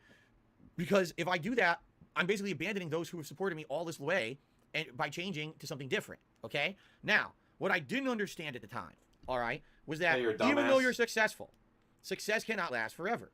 Over time, what you have to do is you have to adapt and you have to change for the better. You can't just be the same person, the same content creator. That's one of the reasons why I'm doing this React video right now, is to broaden my horizons to a different style of content and bring in a variety of support and a Because variety you're- of views. You see? Can't I handle just do playing video gameplay games all the anymore. time. I It's know that. hilarious. I got to change for the better. But I Imagine remember being particularly 30, back then, well, now some 40 people years started old. contacting me saying, I "Phil, can't you play know, video games forever, there's a lot guys. of It's too much competition. People are work. playing Street Fighter. Bitch, Street you're Fighter 40 videos years don't look old. You're that not good compared to dead. theirs anymore. You know, Phil, you're playing this game, and man, there's a lot of dark contrasts in it. Your camera doesn't pick them up very well. It looks really shitty. It would be great if you would adopt direct capture. And I would be like, no, no, no, no, no. I would start freaking out like, oh, that's the wrong one. No, no, no. I'm not going to do it. I'm not going to do it. I was really in I'm not some gonna do anything cases, to I help would me, get angry guys. at people just for suggesting improvement. And that was really stupid. All right. Now, I don't know if it was because I was cocky. I don't know if it's because, yes, back then I still was drinking way too much. And basically, at night, I had a You lot still of drink issues. way too much. Let's put it that way. Like, I had a lot of issues in my head about things that in my life were kind of fucked up at the time. And certainly having a bunch of things happen, like being kicked off Blip and being called a racist and things like that, kind of Because you extrapolated were, the situation in and my still head. are. My head was not very clear back then. Let's just put it that way. It was kind of a whirlwind. It was like, wake up, record a ton of videos, upload the videos, record a ton of videos, upload the videos, wolf down bad fast food, record a ton of videos, upload the videos, drink, drink, drink, drink, drink, drink, drink, pass out drunk. That's not a good lifestyle. That's just so you what you're guys doing know. right That's now. really fucking bad. That's why you have your drunk tweets at 3 My o'clock in the God, morning. I can't. Sometimes I'm shocked I'm still alive when I look back at those days. I really do. I believe, you know. Won't be able to say And that at the I age of think that's 50. why I was like that. Because if I was more, like today, I'm more interactive with you guys. We have a better relationship. We talk. I listen to your feedback. I do a lot of I improvements then based ban on you it. for I giving me appreciate feedback. that you guys like me and my content enough that you want to contribute to the continued success of this channel. Back then, it was like, it's all on me. Constant. All the time. Put out content. Make money. Do it. Just do it. Fuck everything else. Ignore everything around you. Just do it. And I do believe that's Gotta the stop beginning saying when that for people started Nike to turn shoes against if me. you're I would trying to agree steal with their Frederick motto. Krueger, probably around 2011, 2012, the 2 years where things really made a turn for the worse and some opinions started to turn against me. Basically, I was being made fun of. I was being called a dinosaur by people, my contemporaries. Oh, Dark Side, Because you are a that old dinosaur. fart, that guy's still using a camera, pointing at his fucking TV. What a jerk, right? What a jackass. Now, the shtick of me always blaming the games, that was the shtick. All right, and I would still, to But this you day, I gotta still understand, do I it still to that this some extent every day. Once in a while, yes, that's the shtick. It's kind of the thing that's funny that I joke and I always say, it was never me or whatever, right? That's part of my thing that still to this day resonates with my audience. I'm never gonna just completely drop that. Then I would be like a completely different person. You're not watching Dark Side Phil anymore, you know. But at the same time, I totally get it. Well, you're Some watching someone people that's actually good at got something. tired of it. It was the same shtick with no variation, no improvement. It got stagnant, and that I will completely agree with. Now, this video clip that we're looking at is infamous. Do you guys ever see this match? Wonder Waffle. This guy, the reason why I got so mad Kicked at your this guy, ass again, this is an every infamous time. clip. I'm not surprised that Frederick Knudsen sampled it, but it's actually not a good example. This is an exception. So when Street Fighter IV first launched, okay, they had different modes you could play it in online. There was a casual mode, I think it was called like player matches, but then there was a mode that was supposed to be seriously competitive called ranked matches. When you won or lost these matches, you either gained or lost ranking points. All right, and the ranking points determined your rank in the game, and you would unlock things as you got higher ranks. You would play better players. People actually touted online, look at my high rank, right? When the game launched, they screwed it all up. They made it so that you could change the game settings in a ranked match. Now, at the time, there was an established thing. Like, for example, everyone thought it was 99 seconds, best 2 out of 3 rounds. These were tournament-established rules for competitive matches, okay? When you played ranked matches, 99% of the time, people had those as the default rules, but you could change them. This guy, Wonder Waffle, actually abused the rules to get cheap wins and get a high ranking in the game. Here's what he did. First of all, he turned the time limit to only 30 seconds, meaning you had to win really fast because time was running out. Then he picked an abusable character, Ken, who has a Dragon Punch, a special move that's incredibly overpowered in this version of the game. If you just keep like mashing the move out, it'll come out and interrupt a ton of moves in the game. But this guy also created lag in the game by actually doing, what do they call it? There's a word for it. He would create artificial lag in the game to make it Artificial lag, lag, so you couldn't react to anything he did. guys. So literally, he would turn on lag switch. It's called a lag switch. The game would be perfectly unlaggy, fight, All of a sudden, he'd walk forward, insane lag. You can't control the game anymore. And here's what would happen. Dragon punch, dragon punch, dragon punch, dragon punch, dragon punch, dragon punch. It was so laggy, you couldn't react to it. You only had 30 seconds. Once you got hit by 1 to 2 dragon punches, you didn't even have time to come back. So he got a super high rank in Street Fighter 4 cheating. But there was no way to solve it or fix it, okay? Now, what's funny about this? Get good, is that people Scrub. always made fun of me when I made this one video against this guy because I raged so bad at him. I really tore him a new butthole. Like, oh, this guy's a piece of shit, and this is what's bad about the game, but you guys keep wanting me to play online, so here it is, right? Well, later on that year, I went to a tournament in Philadelphia, Pennsylvania, and I was helping someone run the tournament. And I was helping, this person, guys. I who swear. I don't know, comes up to me and says, hey, are you Darkside Phil? And I was like, yeah, I'm Darkside Phil. Why? What of it? What's going on? You need anything? You know, did you miss your match? You need some help? He goes, oh, no, I just want to let you know I'm Wonder Waffle. Now, I'm in the middle of running a tournament, and I don't particularly remember anything about this guy because this is the funny part about being a content creator, all right? About being drunk You all the guys time. see the notable moments happen, you document them, and you repeat them and watch them over and over. They become memes. They become epic moments that you guys will remember forever. The Wonder Waffle match was an epic moment that people talked about on the internet for a long time. It happened once to me. For and a I never long remember time, it ever again. guys. A long Only people time, I brought it up all the swear. time. Would anyone ever even say to me, hey, the Wonder Waffle match? Like, oh, yeah, I remember it happened. You know, not a big deal to me. But you guys remembered it. So this guy actually comes up to me at a tournament and says, hi, I'm Wonder Waffle. Now, I don't know what he was expecting me to do, but it didn't even, like, resonate in my head. I didn't know. I was like, oh, okay, hi, nice to meet you. And I shook his hand and I walked away. And it was later that night. I was sitting in the hotel room after everything, and I was just thinking about that weird interaction I had with that guy. And I was like, it sounds familiar. And I actually went on my laptop, because I used to take my laptop to tournaments back then. I went online. I Take it searched, up and as there it quickly as was. possible, dude. DSP versus Wonder Waffle. I was like, I wonder if that's really the guy. It might have been. It might have been that he was trying to get some kind of, I don't know, a rise out of me by meeting me in person. Or maybe it was just someone who was full of shit and lying and it wasn't really them. I guess I'll never know, because the guy never came back and said anything to me the next day or anything. It's just funny how stuff works. But anyway, Would've been yeah, funny if you this was punched a him situation, for being a typical bitch. situation in my history where I raged at a Street Fighter player for basically cheating. It's funny that he's pulling this out of context, saying this is just what I did all the time. I mean, in reality, yes, I did rage and make fun of people online all the time. Again, that was my online persona. That was my that was my shtick. That's what I was doing to be popular on YouTube. Then as soon as anyone And it confronted was you in getting real life, tired you of hid in the getting bathroom and tired of cried like a little Okay. bitch. You shouldn't fucking play online. You keep asking for me to do it, so I gotta do what my fans want. So hope you enjoyed this real shit-fest session I had. Wow, time when he actually did This stuff that his fans left wanted. without Imagine merit, and His that. temper would often manifest as abuse of his equipment. This is fucking bullshit. Now that's ridiculous. Move, asshole. That is definitely not something that happened all the time. I would get angry at games, yes, all the time, but I would abuse my equipment constantly. That's completely false. In fact, I usually took really good care of That's it. why you have I was such the guy who broken was known as nothing bullshit. Really, ever breaks. All your and stuff's I did was broken. I can't rarely. imagine There's why. 2 times ever where I remember distinctly something breaking. One of them I was playing a God of War game. I think it was either God of War 3 or God of War Judgment. And there was a gauntlet of enemies that I was fighting. And I got so angry because I remember the controller was not responding, and I slammed it on my coffee table so hard, I broke it, and it stopped working after that. Oh shit, I totally broke the controller. I said it on camera and everything. But this case, you can say, oh, this is part of a controller slam compilation. This was a case where the game completely glitched. I was playing the game, a big segment of it. It was a big story segment. And all of a sudden, the camera froze right here, and I couldn't move the character. That character on the right-hand side there, I think Norman Jaden is his name, he's supposed to be walking through the nightclub. He wouldn't move at all. He was completely bugged out and frozen, and you couldn't make progress in the game. And it wasn't once or twice. Like, I kept restarting, and it kept happening. So I got progressively more and more angry to the point where I got so upset, I started slamming things. I was so pissed. I was like, I want to play the game. I love the game. What's going on with this game? But that wasn't representative of what I did all the time. It was only in extreme cases where I'd be, like, completely slamming shit. And what's funny is you could say, oh, but Phil, there's a controller slam montage, okay? I've made content for 14 years. Don't you think when I make content 8 to 10 hours a day for 14 years, maybe there's a few times I slam my controller? That doesn't mean it happened all the time.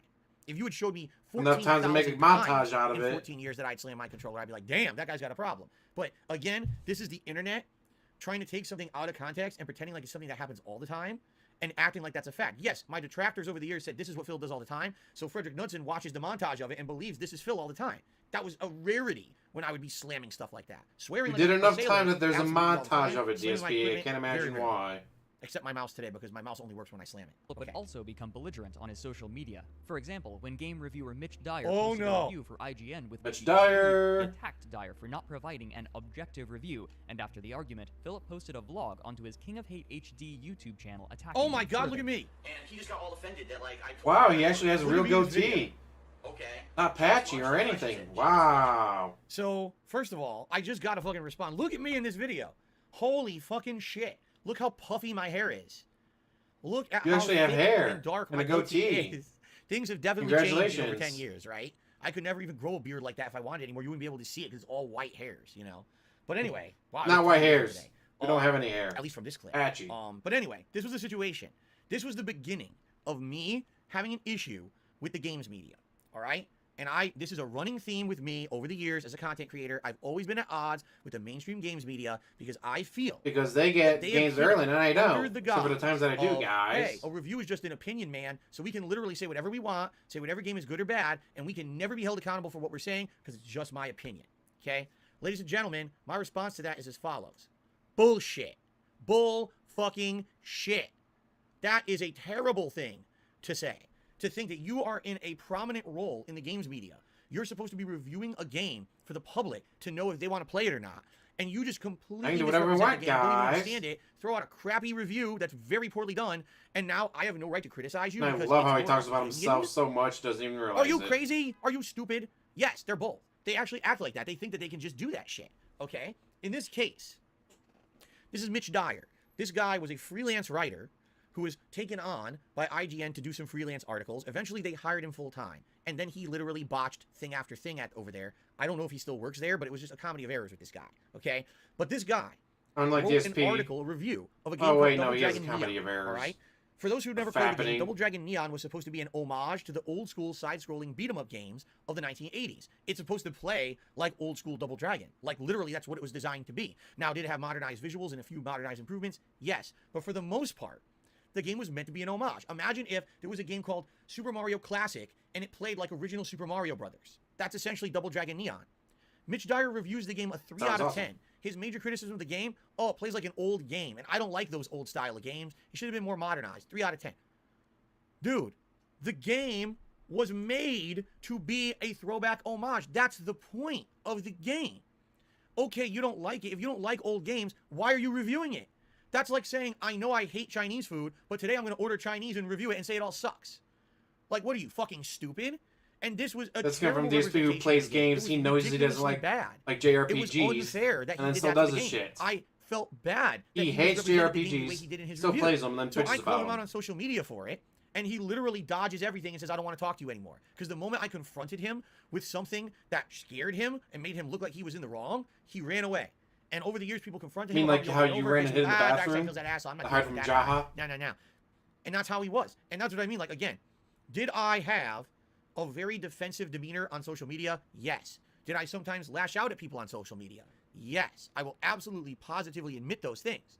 But another bad example. That Mitch Dyer example is terrible. That was a guy who was actually a jackass doing a disservice to a game, completely misunderstood what it was supposed to be, and rated it poorly, which might hurt the game's sales because he's reviewing it for IGN, one of the big, giant gaming media outlets. And I'm supposed to just say, I have no right to criticize this guy because it's just his opinion, man. It's like, no, fuck that. I called him out, and rightly so.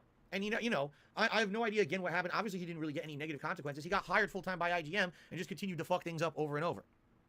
Go figure. A couple You shout-outs made a here. review I Snow didn't Cone like, with $1.50. guys. That It means says, he's bad. Super interesting take. It actually Well, really changed my it perspective doesn't on some matter. issues. What would you say is the biggest 'Cause it difference is between old and new his film in your opinion. opinion? What's changed? My This thing goes ability like to they're giving this game see a from other people's 10 out of perspectives, 10, guys, but it's my not ability to perfect. listen to feedback and 10 try to weigh and out of balance 10 it doesn't instead of just have to be dismissing perfect. it all.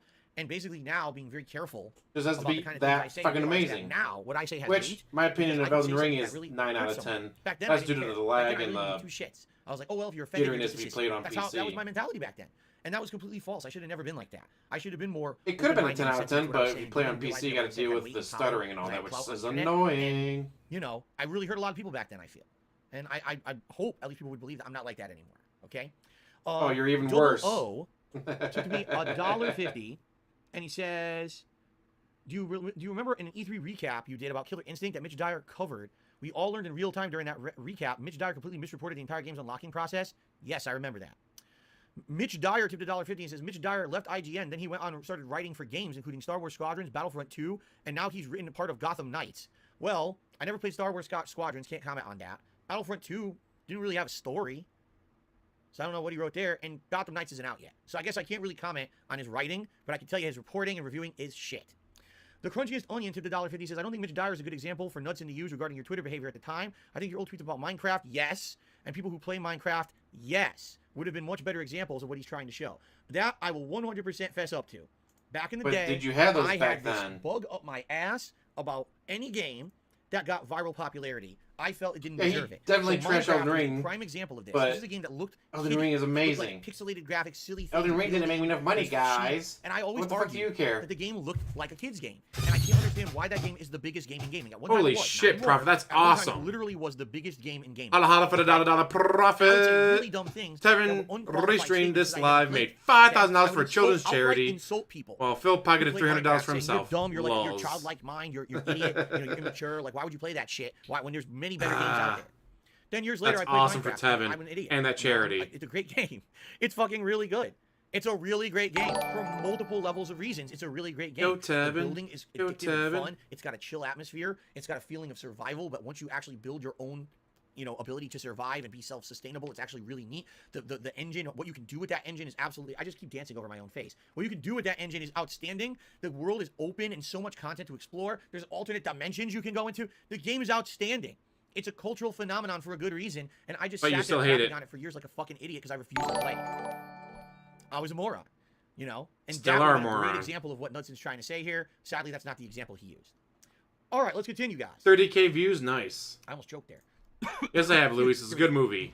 Good twist on it. He also would attack other YouTubers, notably PewDiePie, iJustine, and Tobuscus, each for different Oh reasons. god, the I while just his former seen fans- I mean, that's gangbang true. comment. Some were really stupid, and others were warranted. Like, iJustine never said a negative word about me, and I attacked her, saying really nasty, disgusting things about her that I never should have said. That she and I should feel have really been bad about that, I apologize gangbanged for and that, all that, because or that she never did should get have done. gangbanged. It That's wasn't why my she got place. invited. I always had this issue with people who I felt were doing gaming on YouTube just to make money.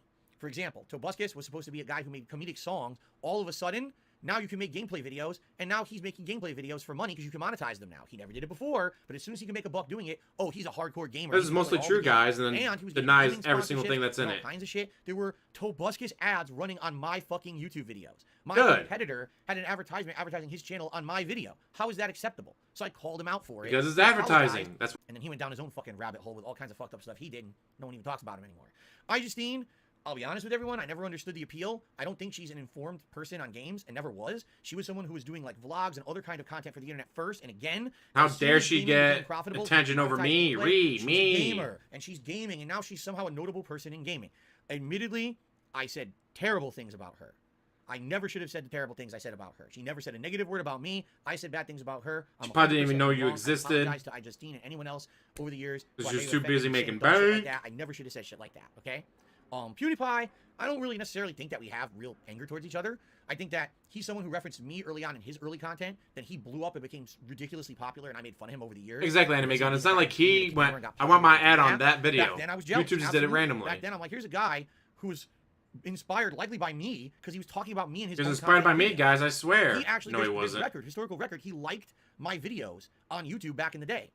And then he went on to be insanely rich and famous while I just kind of stagnated and declined. So I'm Womp jealous. I'm pissed, and I said nasty womp. things about him.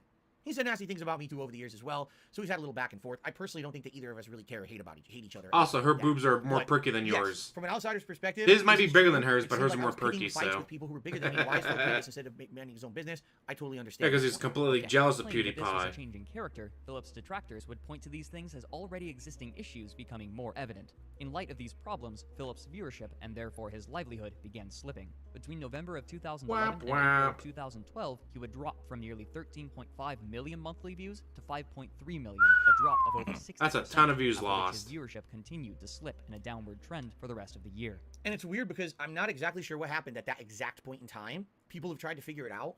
It's not clear. It's not You clear if exist, people just that's decided why it to dislike me and happened. didn't want to watch my stuff. It's not clear if that's when the first "This is how you don't play" hit the internet. It's not clear. Oh god, if this is how you don't play. YouTube fucked up The and best. changed the way that videos were found in the algorithm. It's just not clear at all.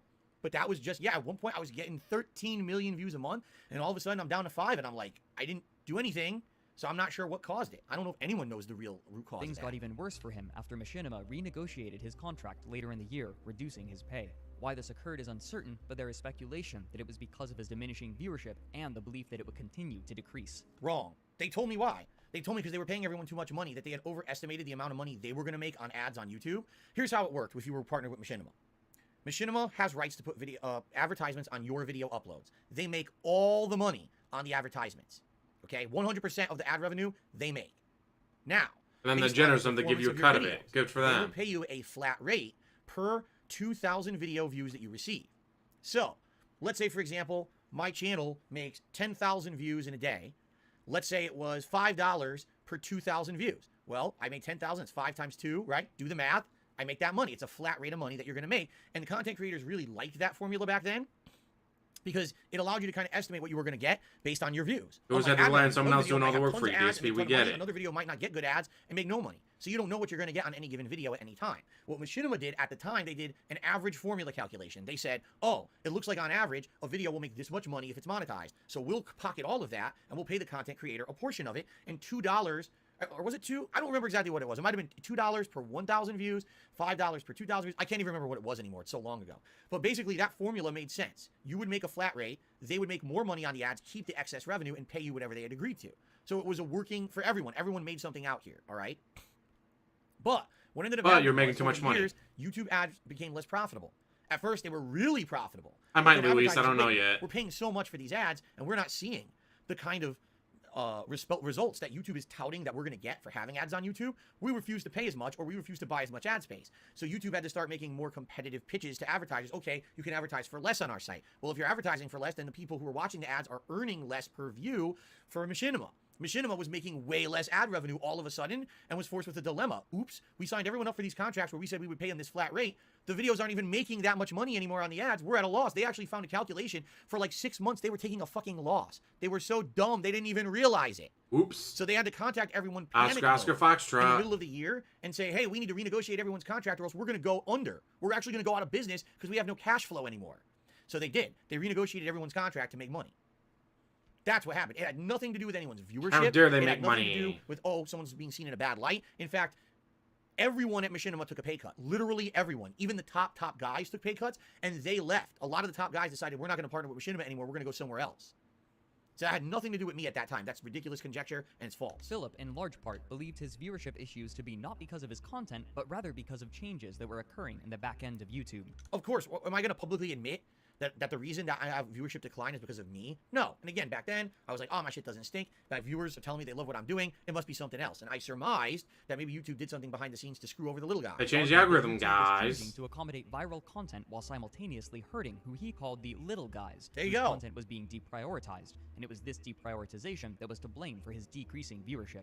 Many of his fans and all of his detractors, however, were unconvinced that this was the only problem, if it even was one. Many indicted him for his inflexibility, an argument bolstered by his adamant refusal to alter his content production or release methods. Sometime over the course of 2011, Philip had started dating a woman named Panda Liana Lee! Conlon, known better by the pseudonym Panda Lee. Panda Lee is Although not his fan Asian. base seemed generally happy Never with forget his long that. relationship, there was a subset who weren't so enthused. Many were shocked to learn that Liana was 11 years Philip's junior, and that they had started dating just after she had turned 18, but most were more concerned about Liana's aggressive tone during cooperative gameplay.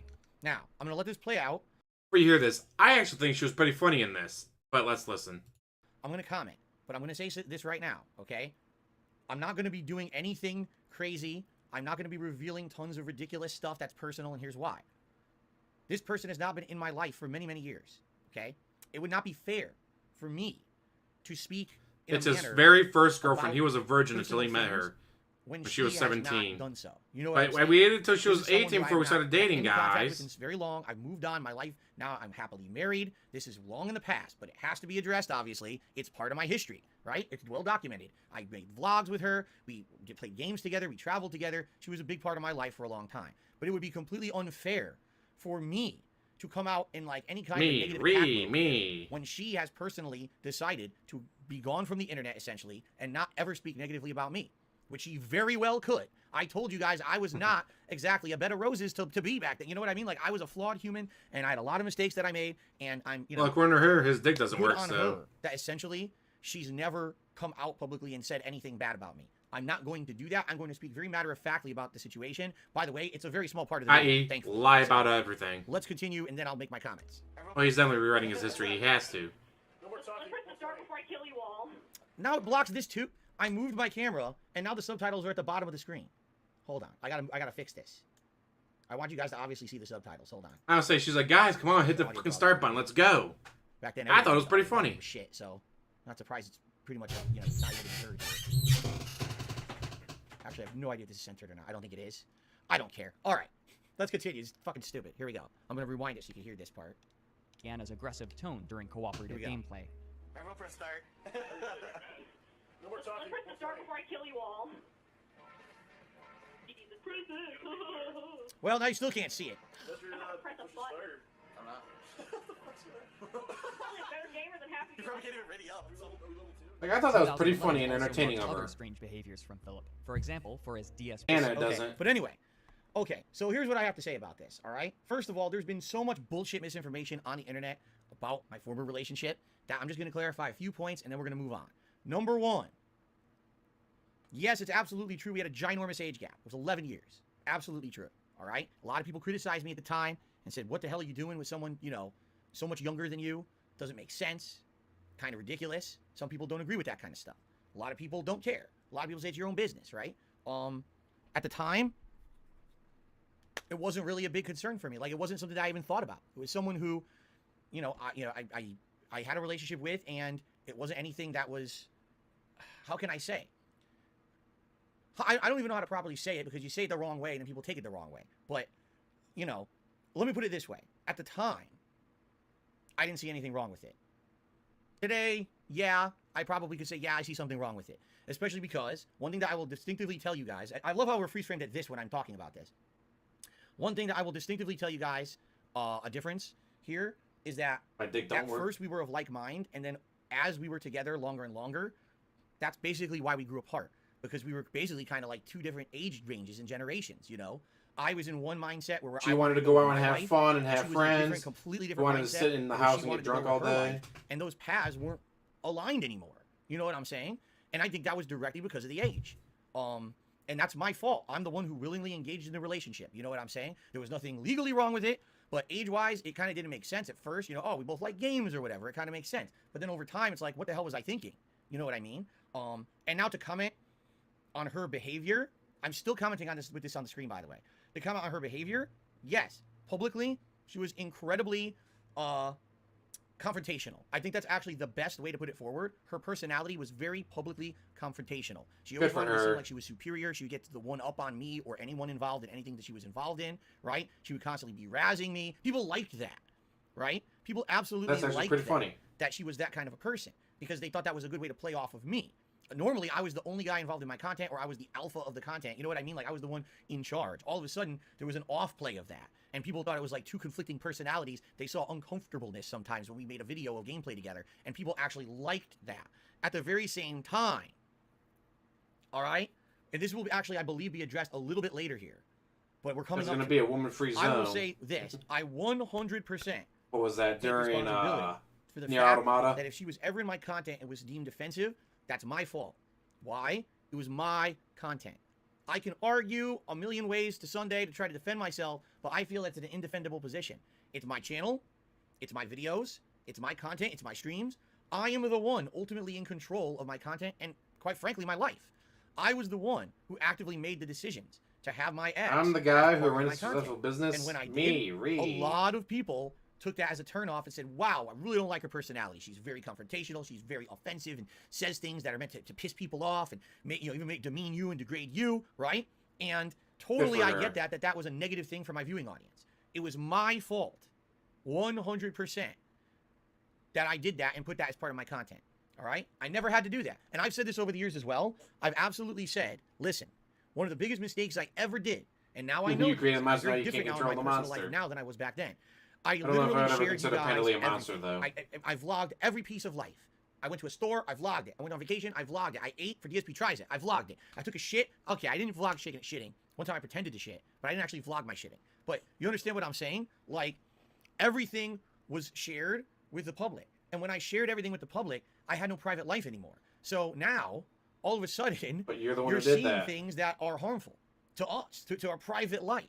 And people were capitalizing on that, especially if they did not like my ex. Oh, let's use this as an attack. Let's use that as an attack, right? You're going to see things coming up, things that people commonly said as negative things towards me that are relation to her. And it's like, if I just separated that, if I had made my private life separate. Well, you're the from one who my put your public private life persona out and the there. content that I put out on the internet, Always. I likely would have avoided most, if not all. If you of couldn't those find a way to issues. exploit It is your private life, you didn't do 100% it. My fault, and I am taking ownership for that.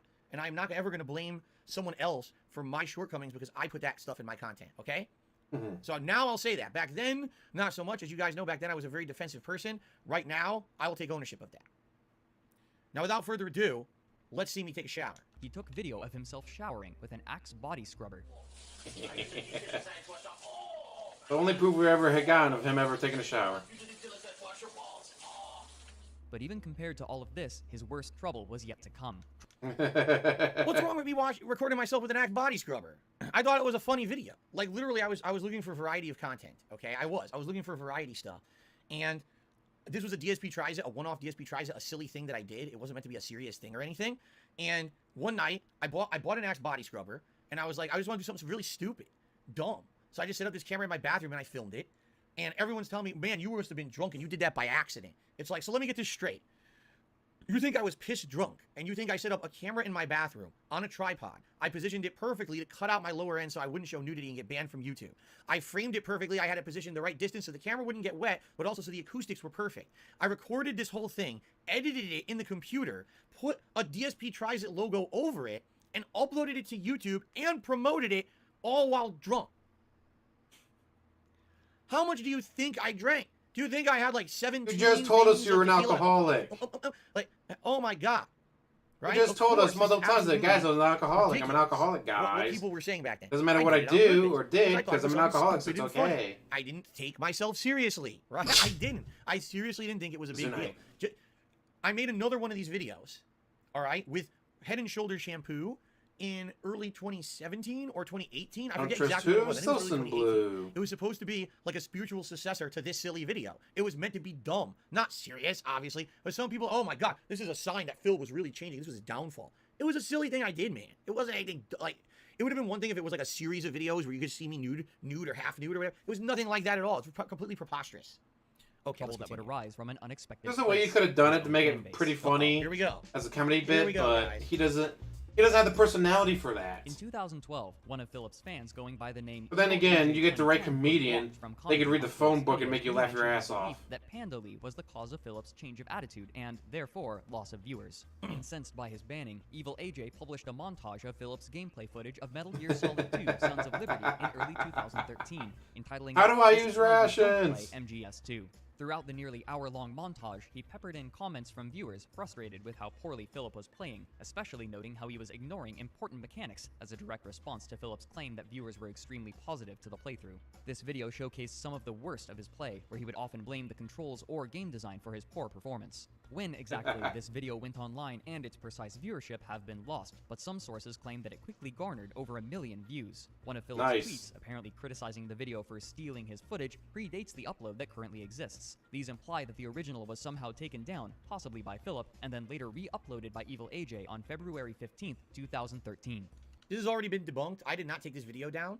The only times in my entire history as a content creator that I ever attempted to take a video down is if someone actually 100% stole my content, okay, didn't edit it, did nothing to it, no commentary, no editing. They literally just ripped my raw video and then re-uploaded it. There's been times when I did attempt to take down that style of content, and that's actually how I know how the YouTube content claiming and So you have tried to do copyright it. system works, because I've attempted it. Here's how it works. You think someone stole your content. You then file a copyright claim against it. YouTube verifies that you're real, or they're supposed to. Sometimes they don't. And then they hit them with a takedown. The video gets taken down. That person now has, I believe it's 2 weeks to respond and state, oh, I'm doing a counterclaim because I think this is fake. And then once they file their counterclaim, that goes through. The original person who claimed the video for copyright gets the response. And now you determine if you want to proceed. The only way you can proceed is by getting a lawyer. There is no other means to say, hey, no, I really say this is my content and I want to go through with it. That YouTube's opinion is, at that point, get a lawyer and sue them, or the whole thing gets dropped, okay? So As it should be. that's the process. It's a garbage process. There's literally no way to permanently take down a video on YouTube without a lawyer. It's just not possible, okay? Now, maybe big companies have other ways around this. I don't know. I'm just telling you from my perspective as an individual content creator, this was the process that was used by then, okay? Looks like my food just got delayed. It's not going to come for about another 20 minutes, so you guys are in luck. We're not going on break yet. So, How did you turn a in this 30-minute case, I video into a absolutely 5-hour positively video? have no recollection whatsoever of taking down any This Is How You Don't Play videos ever. ever.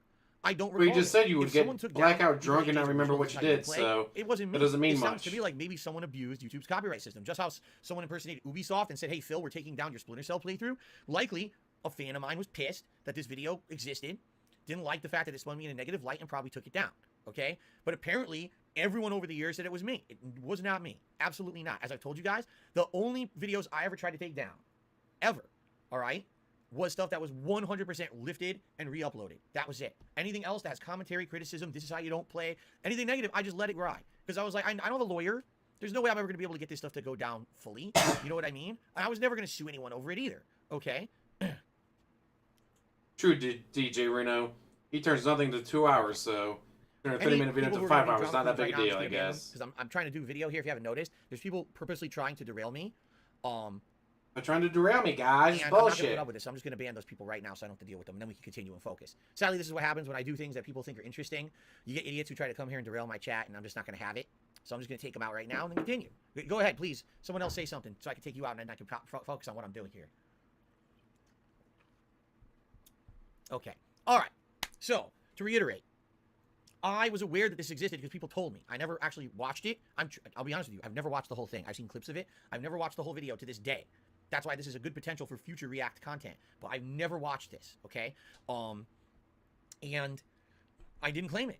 I didn't claim it. I didn't take it down. I had nothing to do with it. And people blaming me for it is kind of messed up. When I purposely tell everyone I don't believe in abusing YouTube's copyright system, I think it's messed up because it's happened to me before. That's one of the major reasons why I would never do it, because I've been the victim of this. And I don't think it's fair. Shit. Even if you could argue that this is a legal gray area, you know, taking someone else's content and editing it to make them look bad, right? It's still not worth fighting unless you're going to go to court. I'm not going to court over it. So I would never claim someone's "this is how you don't play video" like this or take it down. Someone else did it, and I'm actually pissed that they did, because then I get the negative flack for it. And by the way, to this day this happens. I get notifications on a daily basis from places like Twitter saying, "Oh, well, here's an update on the content that you requested to be taken down." I'm like, the what? I don't take down any content. I don't know what you're talking about. Someone out there has basic information about me, and these services are so dumb, they think it's really me. And they hit me with these dumb claims. Or not me, excuse me. They hit these people with dumb claims. There's been someone who actually said to me, "Can you help me with this?" I actually contacted Twitter. And I said, "Hey, Twitter, can you stop this? Because it's not me. I can tell you 100% I've never done one of these takedowns." Twitter came back to me a week later. They ignored my request a week later and said, "Hey, do you still have this problem? And can you elaborate on it?" And I said, "Yes." And I gave them examples. I said, "There's 2 examples here where people are saying that their content was taken down and it wasn't me." Twitter This sounds like closed their such request. bullshit. They didn't care. You know? I wish that there was an avenue where these companies cared. They don't. They just don't give a shit. To them, they're like, "Well, I'm not in trouble, so fuck it." They just completely ignored me. So I feel bad for people who get their shit claimed in my name. It's never me. I don't do this stuff. Trust me, I'm a busy enough individual. I don't have time for this shit. I Yeah, just Super wanna play Hunter fun games, have OIC fun doing with it guys all on stream. for him. I don't care about people making What does fun he of me care? for this shit. I don't do Back it. then, But if you have others this do it since for you, it's the this same video, thing. Knowing that there was someone out there taking my content, I didn't and kill spinning it in a them. way that made me I look just really ordered one of bad, my fans I to was do it. afraid, admittedly, that this was the That's beginning of a literally what slippery happened to slope. Charles But Manson. yeah, the first video that comes out and is negative about me, big deal. The second video that comes out, all right. But when there's 10, there's 20. Next thing you Like know, Charles Manson all never people left the care about compound. Is making fun Guess what? rather He's than still in prison for all those being murders part that of were committed the by content, laughing his at family. instead of laughing with. You see the difference? And quite frankly, that is 'Cause he ordered exactly it. what happened. Literally overnight, when these started to become popular, instead of being, "Oh, let's go watch Phil's content and laugh because he's kind of silly guy and this is his shtick," which made me money because of ad revenue, it became, "Let's watch This Is How You Don't Play" with the stolen content, and Phil makes absolutely no money on it, yet somehow we all know about him when we're watching his content. Right now, if you're watching this stream illegally be restreamed, or if you're watching this clip of this video in someone else's montage about this DSP Reacts, I don't make anything on it, right? So it's hurting my business. And back then, this was a huge concern for me. I was like, man, I didn't have crowdfunding back then. I didn't have alternate sources of income. All I had was ad revenue. And all I saw was these are views that likely I should be earning, and I'm not going to get because someone took my content. But without these asking people me wouldn't be and watching made this money. video And by unless the I way, did it. I outright have said this over the years. And I wouldn't be would watching have this given because I wouldn't be on Raw permission as long as the DSP. person gave me some kind of a positive shout out. At least saying, "Listen, I'm making fun of Phil, and yes, we're all going to laugh at his expense, but in reality, he's been around for a long time. Give it an effort to maybe check out his original content if you like this video." If they had just said something basic like that, I would have said, "Everyone could just take my content, no problem, go ahead." But none of them ever cared. They just took it right It's off all my our channel without fault, permission, guys. made these montages, made me look bad, and this was You made yourself look directly one of bad, the reasons jackass. why a lot of people stopped watching my content. You made and yourself moved look on to other bad. stuff or just watched the negative shit. Directly cause and effect. This Is How You Don't Play was the beginning of that. Thank you to Jay Hale for a Womp $20 womp. tip, saying didn't know that you were going to do this today. Good shit. Well, thank you, Jay, for the tip. I appreciate that. How would you not know Again, he was going reminder to do that I this? was He's trying been to hyping make this enough thing on up for a today's month. stream, as if I were doing 2 streams, because this is the only thing I'm doing today due to the marathon. So thank you for the support. Yeah, let's continue, shall we? And by the way, I believe my food is still... Oh, my food's on the way. All right. We can maybe go 10 more minutes, but then we got to adjourn for a break here. Let's go a little bit further. Here we go. Because we're just getting to This Is How You Don't Play. It's just getting good. Here we go. Whatever the exact case may be, this video quickly sparked a series of similar montages. And here they all each are. with the title prefix, This Is How You Don't Play, showcasing Philip's worst moments. These videos would range in length from 10 minutes to over 2 hours. Actually, I've seen ones that were over 5 hours being made over the years. Damn, And that again, sounds pretty The awesome. difference between then and now, back then, my only source of income was YouTube ad revenue. I had nothing else coming in. So if you're watching my content here and making fun of me, and you never come to my channel to watch it, you're essentially, I'm getting my content stolen and I'm not making any money on it. I'm making As money, opposed to guys. That's today, all he a cares lot of people about. now have told me. If he made money on it, he wouldn't They care, but he's watch not This making Is money, How so You he Don't Play, cares. And that made them want to come check out my streams. They come check out the stream. Now they're a regular and they're supporting. That's different. But I had to change my business model to make that viable. Back then, one less view was stolen income. And that was why I was so concerned and so angry about it back then. In short order, these montages would overtake Philip's own video content when searching for his channel Wah, for more wah. popularity, pushing his own content farther down the search results. Philip, enraged by this, set about attempting to remove these videos from YouTube. In a misunderstanding of fair use law, he claimed that these videos were violating his copyright, and argued that, while his videos were transformative since he was playing a game, these other videos were stealing his content by using his video footage. And so, he went about systematically flagging the videos for YouTube's review. Despite his efforts, these videos would stay online and continue to multiply as the months Because dragged they're on. better than his Along with content. this, another series parodying the DSP Tries It videos would gain popularity. DSP criticizing different Cries aspects of his It. failures or his character, especially his ego. For example, One thing I do want to say is, again, Frederick Knudsen was wrong here. I did not try to take these down. By the way, thank you, J Hale, for another $8 tip. Now we're up to 200 and climbing. Thank you so much. I did not take the videos down. I'm sorry, I'm just not going to budge on this one. I didn't do it, and no one will ever say there's evidence that I did it. Besides, it says that I tried to take it down. But those, I'm telling you, if that ever happened, it's an impersonator. I did not try to take down any This Is How You Don't Play videos. Never. It was only people who outright lifted my stuff illegally. It was not Illegally, people who guys. did these This Is How You Don't Play videos. All right. All right, guys. Actually, my food is about to arrive, so this is a good place to end part 2. I'm going to take a break, and there will be other parts. Obviously, we're only just halfway through, so there will be more parts to this. But for now, thank you for watching, and please watch the future parts if you're on stream. Stay tuned. Awesome. Thank you. Okay, yeah, my food's about to arrive, guys, so it makes sense to end it here. All right, let's leave it as is. We'll leave everything here as is. But what I'm going to do, since we're about to do Feasting with the King, we will... And what I'm about to do is skip his feasting with the king, because we don't need to hear all that. All right, and for the meantime, since I am going to eat, I'm going to take all my stuff off. I'm going to eat like a human, not with a fucking hat on and shit. Like a human. And here, take this off for now. And in fact, this is a good opportunity for me to charge the headphones while we eat. All right. Yeah, the food's just around the corner. Wow. Okay. So those will charge Where down did there DSP on go the floor. offline? Put the controller on the floor.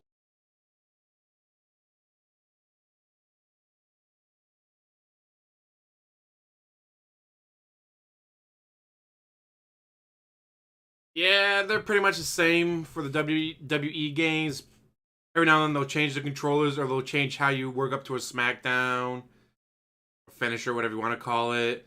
And they'll add, we're going to add new arenas. We're going to add this NXT arena you can play in. But ahead of time, like, the story modes suck. They used to do the general manager mode where you ran your own show. That was pretty cool. Then they got rid of that, because they suck. It's pretty funny, but like, you buy the games, like, that wrestler's not in the company anymore. Neither is he. He's not either. Like, half these people aren't in the company anymore.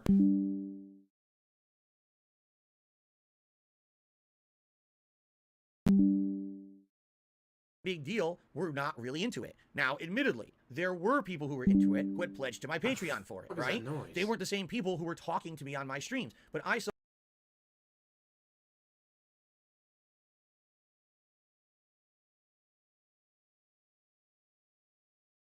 those people on my streams as my direct Yeah, I always like the customers. general manager mode People who were because giving me support every day. you- People you would who, make by the way, your Deathface, shows, I've done a $50 trade for $10 different gift, someone called me. wrestlers. I didn't even call it out. I just added It was a good time. Deathface. Thank you, Deathface. And it was for the something $10 gift. different at Okay, the time. anyway. So, yeah, I basically was listening directly to the people who I saw every day and not to the people who were financing my Patreon. Okay? So, what happened? The detractors jumped on it. Wait a minute. Phil's not making Project 7 again? Oh, how disingenuous. What a liar. What a scam artist. And I'm not kidding you. people started saying things like Phil pocketed $1,000 and didn't make Project 7, despite the fact the first other tiered rewards were given out.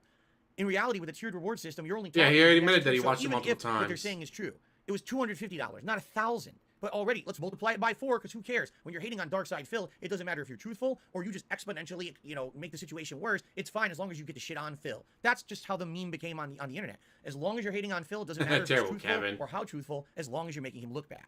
Okay? So that was number 1. Number 2, my direct viewer base told me not to do it, so I didn't do it. All right? Out of all the people who pledged to my Patreon, promised people to do all right, this, and then you didn't I do it. received That's a scam. 2 complaints. One person was kind of pissed, but said, you know what? In perspective of things, I understand. No big deal.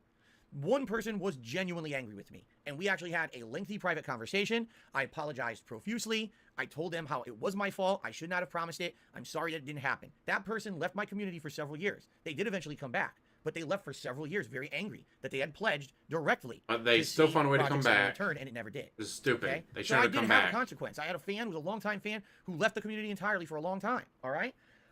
But what did the I fans and lie, detractors I say? cheat, I Phil's a scam steal. artist. Phil pocketed the money. What about all the people who pledged to see Project 7? Did he ever refund the money? No, he stole their money. These people are so dumb, they don't even understand you can't refund money like that on Patreon. How do you know when someone pledged to my Patreon for that month that they pledged for Project 7? It's not like click here to pledge directly for Project 7. That doesn't exist. It's just pledge to Patreon. That's it. There's no way for me to know who directly pledged and who didn't.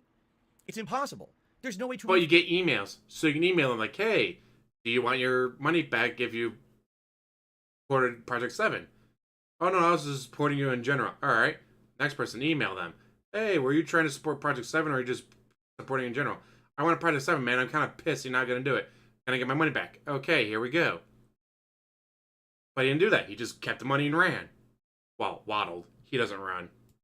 fund someone for that. It's illogical. It's stupid to suggest it. But these people were just basically making unrealistic demands because they knew I couldn't fulfill them, to then say, ha, see, Phil didn't do the right thing. He's a scumbag. And that's how they spun this. They essentially said this big thing was a ginormous explosion of drama and Phil's a dishonest scam artist, when in reality, it wasn't a big deal at all. And after that, I learned my lesson, and I didn't overpromise and underdeliver on my Patreon goals anymore. Basically, they just kind of got way more realistic and honestly way more bland, because I knew I couldn't commit to doing a lot of the stuff that a lot of people wanted to see me do, because I was already having to work so much. So you just stopped to doing get them to meet that I and couldn't just have collected extra the time money to do for extra yourself. projects and things. So you give them absolutely nothing in return. Shout out to Phil Smokes Crack, who just tipped $20, said, "You're real to me, brother. You give me hope because you're not perfect, but you're not as bad as people say." Well, thank you very much, Phil Smokes Crack. I don't think I ever believed Had a in my refund, head Fred that I was perfect when you Fuchs. said it without joking in mind, and I definitely appreciate the kind words and the support. Guys, we're almost done. You ready for the finale? Let's do this. Here we go. He also made promises Divinity for other videos 2. with high monetary Very good goals point, on Miss Patreon. Schools. For example, his patrons voted for him to make a best and worst moments montage of his playthrough of Alan Wake, which was to be released that September. However, after the first part received weak viewership, he decided against fulfilling that obligation. Again, this happened right at the same time as Project 7, by the way. Project 7 was like a month before, and then there was this. It like happened boom, boom, boom, everything at once. So you scammed multiple people multiple months in a row. Thank you for admitting to that, DSP. Correct. My patron said, let's vote on a project for Phil to do for a Patreon reward, and it was the best and worst of Alan Wake. I made part 1, and the views were terrible. And the feedback I received was, we thought this was going to be better, but you know what? Maybe we got rose-colored glasses on. Maybe we're not remembering the game exactly how it was. Maybe we think it's better than it really was, because honestly, even your funny moments highlight wasn't that great. So instead of that, do something else. So I did. I did other projects and other streams and things. Here we go with the detractors again. Oh, but Phil scammed them again. Another month where he didn't do his goal. It's like, but wait. my Because you didn't do the viewers goal. told me not to do it. They said, please do something else. This is boring. It's good that you tried it, but why continue with a series that we're not liking? That was the direct feedback I received. So why would I go against the desires of my own viewership? The truth of the matter is I have hate viewers. These are people who watch everything I do just to shit on me. So they were watching all these things happening and then creating videos and controversial topics about it on their own channels and streams, saying that I was a scammer and everything. In reality, my viewership did not care. My fans who were supporting me never cared, because why would they continue to support me if that was the case? They would have left. But the haters just kept making it worse and worse with the crap they would extrapolate and the shit that they would make up. It wasn't true. No one cared that Alan Wake Part 2 was never released. They wanted other content, and they got other content. It wasn't like I said, oh, I took all of your income, all this Patreon pledge, and I just canceled streams for a week and went on a vacation with the money. I continued to work every single day. Thank you, Anime Gun. That's not what you'll hear from my detractors. Okay. I missed Super Chats? Oh, my bad. So, 672, the super chat says, I think you mentioned details about the DDoS. I think you forgot to mention after he talked about it. Oh, okay. So basically, I can answer. We will. Dan the Man also re-upped his membership for 4 months. All right. So all along this time period, that 1 year, 2015, where all that shit was going wrong, and now people were constantly attacking me, calling me a scammer, calling me a hypocrite, and all of that. That's where my personal life fell apart. This is what I actually wanted to say, is that this was the moment, or not the moment, but the series of events that happened, starting with the swatting, then the DDoS attacks I couldn't constantly stream like I needed to, then the copyright strikes that destroyed my channel. Now I got less views, less revenue. Trying to do stuff with the editing channel, but people constantly telling me that I'm a scam artist and shit, and just so much negativity about me on the internet. That's when my personal life started to fall apart. Meaning, any kind of semblance of a nice family life, a home life. Get that from 7-Eleven. All right, it was just constant stress. It was constant worrying about money. How am I going to make ends meet? How are we going to pay for the bills? How are we going to do this? How are we going to do that? I discovered him because of this very my ex video. got a job. Because I was doing a thing on Keemstar. We lived Fell down the rabbit hole. Then, oh, after that, I watched Dark Side. Fell down the rabbit hole. Yeah, all right, whatever. Yeah, we lived in the like, same holy house, shit, this can't be real. But it turns out he is real. Much together. Our 1 day off a week was go out and go grocery shopping. Cheeseburger hot dog? Nothing. No, sounds delicious. No shared interests. Like nothing. We basically started living 2 separate lives. And it was kind of like a lot, living together, pretending like you're a couple involved, and we just weren't. At that point, we were completely disconnected from each other. She went off and had her own life, made her own friends, did her own thing outside of the house, and I basically was here stuck every day on stream, and this was my life, you know? That was it. Wow, she was able to go out and make friends, and I couldn't, guys. But you make your schedule. You're only there 6 days a week because you made that schedule. The second lowest I've been in my life, because the absolute lowest was earlier before I was a YouTuber, and I actually was to the point where I was so depressed that at one point I was suicidal. And that, thank God, I never went back there in my life. Bull fucking shit, DSP. But in this case, this time of my life when all this bad stuff was going on, and essentially my personal life was non-existent anymore, this was the second lowest point of my life, where I was lost. I didn't feel like I had a future as a content creator. I didn't even like making content for YouTube anymore. I had actually lost my passion for it because I felt like no matter what, people were still going to hate me. Like there was never going to be a way to have people like me again because so much nasty toxicity was allowed to be said about me on YouTube that I felt like this was the end of everything. And honestly, he did nothing wrong. He did everything correct. Like never forget that, guys. Or shooting from the hip. Nothing that's ever happened has been his fault. I knew what was going to happen the next day. Every day was a new what fucked up thing is going to happen to me next. That was my attitude at this point. You know. So let's continue because we're now 2015 into 2016, KO Gaming, and now let's see what happens next. Also made a goal for 4 extra Minecraft sessions. There's another he neglected that obligation as well, only playing 1 more session for similar reasons of low viewership. And that's not true. It was because there was technical problems. The first 2 streams that I did, you can even see it right there. I couldn't figure out how to get Minecraft to work on my PC properly, and at that time there was no pure console version to play yet that worked. So it was shit. It was terrible quality, and people were angry with me that the quality was so bad, and they were like, go to my world, go to my world, go to my world. And it was like, so let me get this straight. The visual quality shit, right? There's really no goal. Like, I liked it. I liked Minecraft, but it just was not a good project. It was a project that wasn't going anywhere. And it felt like if I continued to play after 2 or 3 sessions, I would have... Hey, don't get wrong, Anime Gun. He couldn't make friends nowadays anyways, because as soon as they Google him... Again, who was really upset? They find all this. Wanted me to visit their Minecraft world, like 3 people, and detractors. That's all who was upset. People continued to pledge to my Patreon, continued to support my content. If they thought it was a big deal, they wouldn't have done so. Okay. Though these failures attracted considerable negative attention, this was nothing compared to what was about to occur. Here we go. Here it comes. Here it comes, guys. On May 1st, 2016, while preparing for a live stream, Phil accidentally streamed himself masturbating. Though the video itself wasn't graphic as it only captured his chest and face, what he was doing was clear. Dark as He eyes. attempted to cover it up. These are the and eyes of a mentioned psychopath. from his channel, but the word spread quickly, even earning himself a spot on Keemstar's show. Keemstar. All right. So, ladies and Level gentlemen. 1, bitch. All right, you ready for this? Because this is going to be a bombshell. This revelation. All right? This revelation, you mean this lying sack of shit bullshit? Yeah, we get it. But first... Only blackness. The absence of light.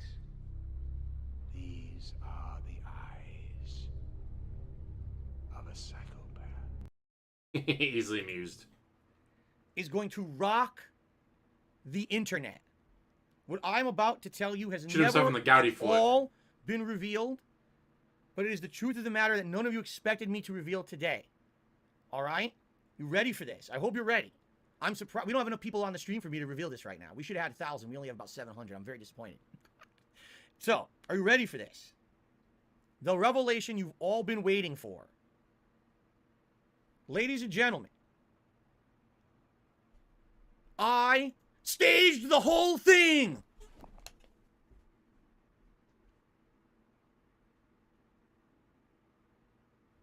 The fuck is he doing?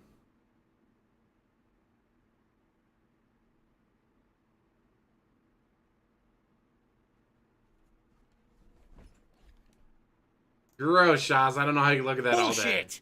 I was wanking my crank. I was pulling my putt. I was spanking the monkey. I pulled out the trouser snake for a walk. I was absolutely doing that on the stream. Abso-freaking-lutely, I got caught.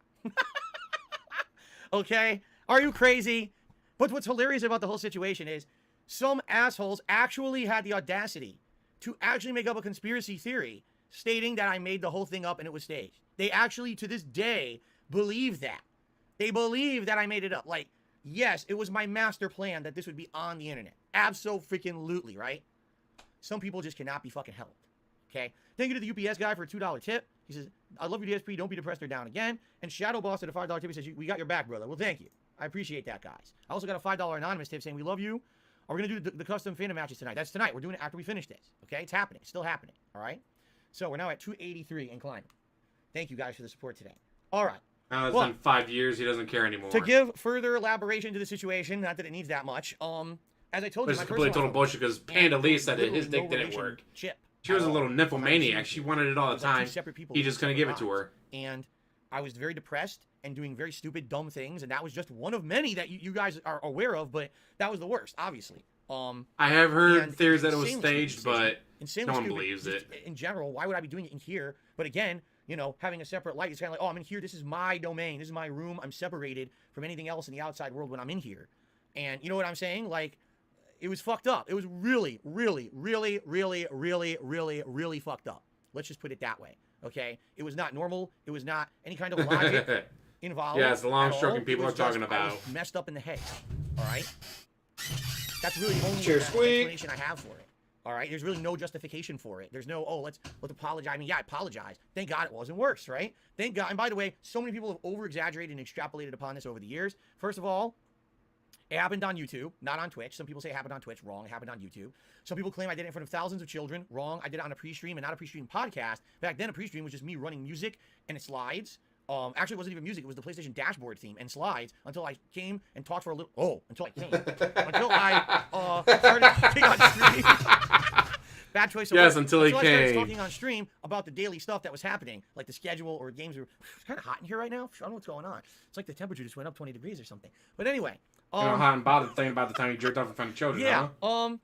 It was only, I'm not even exaggerating, probably 20, 30 people who were on the stream at the time, and no one was paying attention to the stream because it was just slides running. And then all of a sudden, the camera was still on, and I sit down, and everyone's making jokes about, oh, look, Phil's on camera, he doesn't realize it, and then they saw something stupid, right? It was my dumbass O face, which is really dumb because when you think about it, how many people have made that face on camera over the years that's way worse than me? There's people fucking a pie, an American pie, you know what I mean? Like, it's ridiculous. But that was an it's not a big deal. actor, And honestly, it's not doing it in front of But initially, children. Of course, I panicked. Duh. How else would I respond? So, of course, at first, it was like, oh, anyone going to talk about that? Ban him on from the channel. Bam, bam, bam. And then after about an hour of streaming, I went on break, and I started checking my messages. And actually, this person knows who they are. No one will ever know who this person is, but this person knows who they are. They're a fan of mine, longtime viewer. And they had actually messaged me, and they said, listen, here's the deal.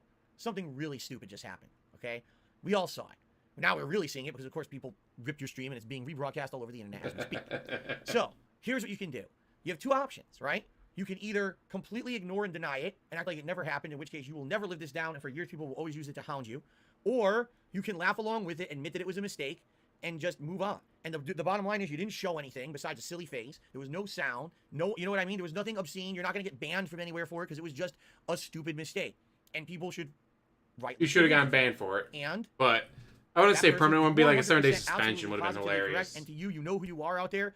Thank you for some of the best advice I've ever received in my life because that was really the best thing to do. I really do feel that if I had not approached it that way, that might have been the end of everything for me. I might have just been an endless laughing stock and no one. Having Machinima try to take down all the videos about I made it. a joke out of it. I took my avatar on Twitter and made it the meme about Prince Adam from He-Man with his O face. And I did all these jokes constantly about it, and we just made fun of it constantly. After you tried to have Machinima take all the videos down about it. I even responded to Keemstar about it. Don't forget, he you're got so onto funny. Machinima. Gosh, sucks. Machinima got onto YouTube to try to take them all down.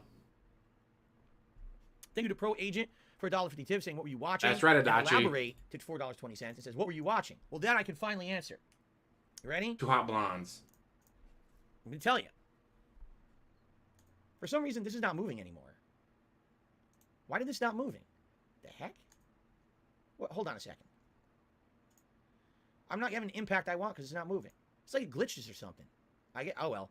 All right, ready? I will reveal to you now what I was... This is not working.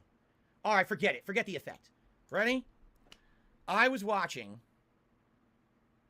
clowns, fully clothed from head to toe, full face paint, big red rubber noses, and they were just bumping each other's butts together like this. I don't know what I was watching. I don't care. I don't. You told when the you're- quartering it when was you're two blondes. So stupidly low, right? That you're doing this in your place of business, right? You're not thinking logically. As like I've said over the years, well, here's what actually happened. I set up all these aromatherapy candles around my office, and I took off my shirt and I started rubbing these aromatic salves on my chest hair. Oh, I was so excited for this. It was just a really big planned out event that I did, and you know, it was, and then I said whoopee when I was done. No, it was just something stupid and quick and dumb. It was. What do you think? It's like it's not anything momentous. I really don't remember. I don't care. I don't care what the hell it was. It's the dumbest question ever. Like it was some kind of a memorable thing for me. No, the memory came after when I was embarrassed. Okay. Then. So anyway. Hanging after that Clussy, I think we've got the most embarrassing thing in my history out of the way, and now we can move on. We're almost done. Let's continue. This public attention actually Rockloyd, how's increased it his going? viewership for It a did. short time, For a and short so time. he changed his tactic, even retweeting some of the images made to joke about the incident. Right. Machinima still attempted to control the spread of information by copyright claiming any videos with the footage of Philip's mistake. And I will say that. It had nothing to do with me, and Machinima absolutely never asked me to do that. Machinima contacted me the day after and said, "Are you okay? How's everything going with this?" Because we know what happened. And I said, because I tackled it this way, and I made fun of it, just like everyone else, it seems like things are going to be okay. To which they were like, okay, just let us know if you need anything, and that was it. All of a sudden, people started contacting me saying, did you know that the videos are getting taken down everywhere? I was like, no, I'm not doing it. And then people were saying, Yeah, yes, Machinima Machinima's doing it. on your orders, I'm sure. Machinima, again, I could do Panda an Elite entire pick. That is a pretty nice video pick. like this on my experiences with Machinima. Because that company was so fucked up and ass backwards in the way that they handled stuff. They were like the ultimate bipolar disorder. One moment, they're helping you with everything. Another moment, they're your worst enemy. Or sometimes, they want everything to do with you. They want to be a part of you and your content. Another time, just don't talk to us ever. It made no sense that they did that. I didn't ask for it. They never asked me for permission. They just did it anyway. It was pretty fucked up. Yeah. Lies, Timmy, $4.20 says, you were watching This Is How You Don't Play Metal Gear Solid, obviously. Well, that is correct, actually. As you guys know, I really enjoy those videos. I get off to them all the time. All right, let's keep going because there's a few more things before the video ends, and we only have a couple minutes left. These extra views, however, would soon peter out, and with a stagnant subscriber count, the gradual decrease in viewers continued throughout the rest of the year. To help salvage his income, he began streaming on Twitch again on November 29, 2016. Philip began expressing his concerns for his finances more and more in his blogs, imploring his viewers to watch more of his videos and to subscribe to his Patreon page. In one blog, he blamed his lack of viewers on the new game releases and the fact that he claimed he was playing well instead of getting frustrated and angry. Because I was playing Neo, and in Neo, I was doing really well. Unlike Dark Souls, where the controls are very delayed, in Neo, the controls were very responsive, and I was actually, at one point, steamrolling the first Neo game. Like, I was beating every boss on the first shot, I was dominating everything in the game, and people were like, this is a boring playthrough, and a playthrough that everyone thought was going to be popular ended up not being popular at all. It was weird, because again, at this point, I had a lot of hate watchers. The only reason they were around is to see me fail, and if I wasn't failing, they didn't want to be around anymore. In addition, this was the beginning of the end for YouTube. The signs were writing on the wall, as they say, the writing on the wall, that things were starting to fall apart at YouTube, that there was strong rumors that they were doing things badly and that the ad revenue was going to dry up at some point, although it wasn't clear if it was just a rumor or conspiracy theory, if it was really going to happen.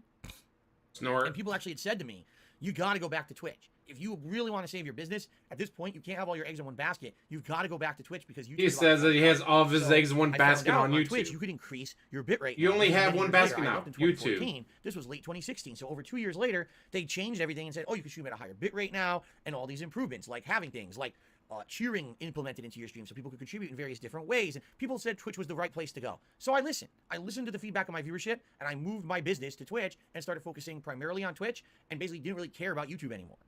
Like, what the fuck is this? And they left and never came back. In addition, thank you, Ponage101, for a $10 tip. Awesome. Thank you, guys.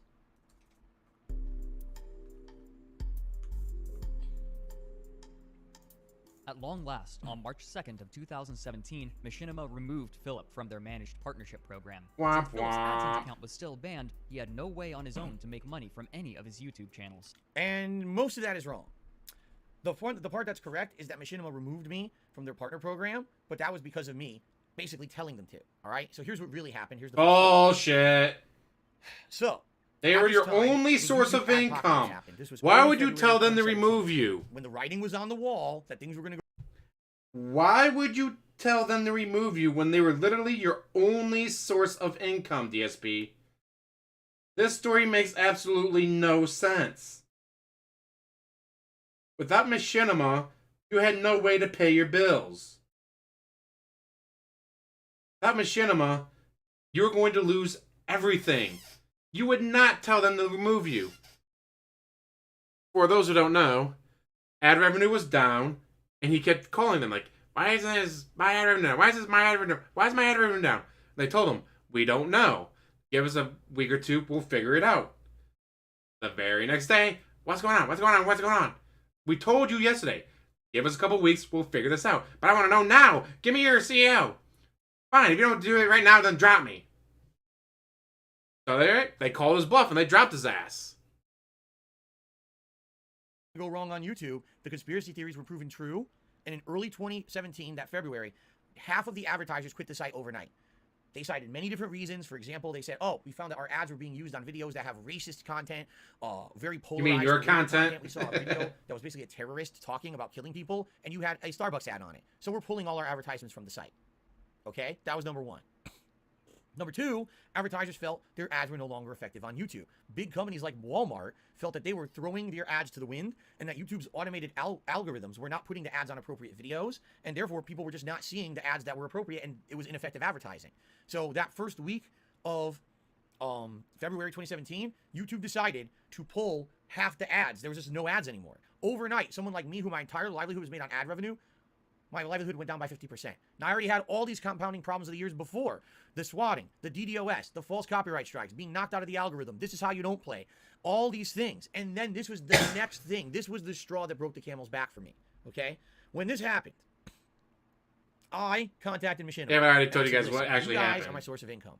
Why is it saying I'm making half income right now?" Machinima said, "We don't know. We'll get back to you." I waited a day.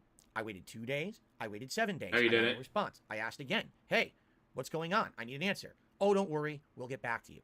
I waited another week. So now 2 weeks of decreased revenue. I'm afraid I'm going to lose things. I might lose my house if I can't pay my mortgage, right? What's going on? So what did I do? I did something smart.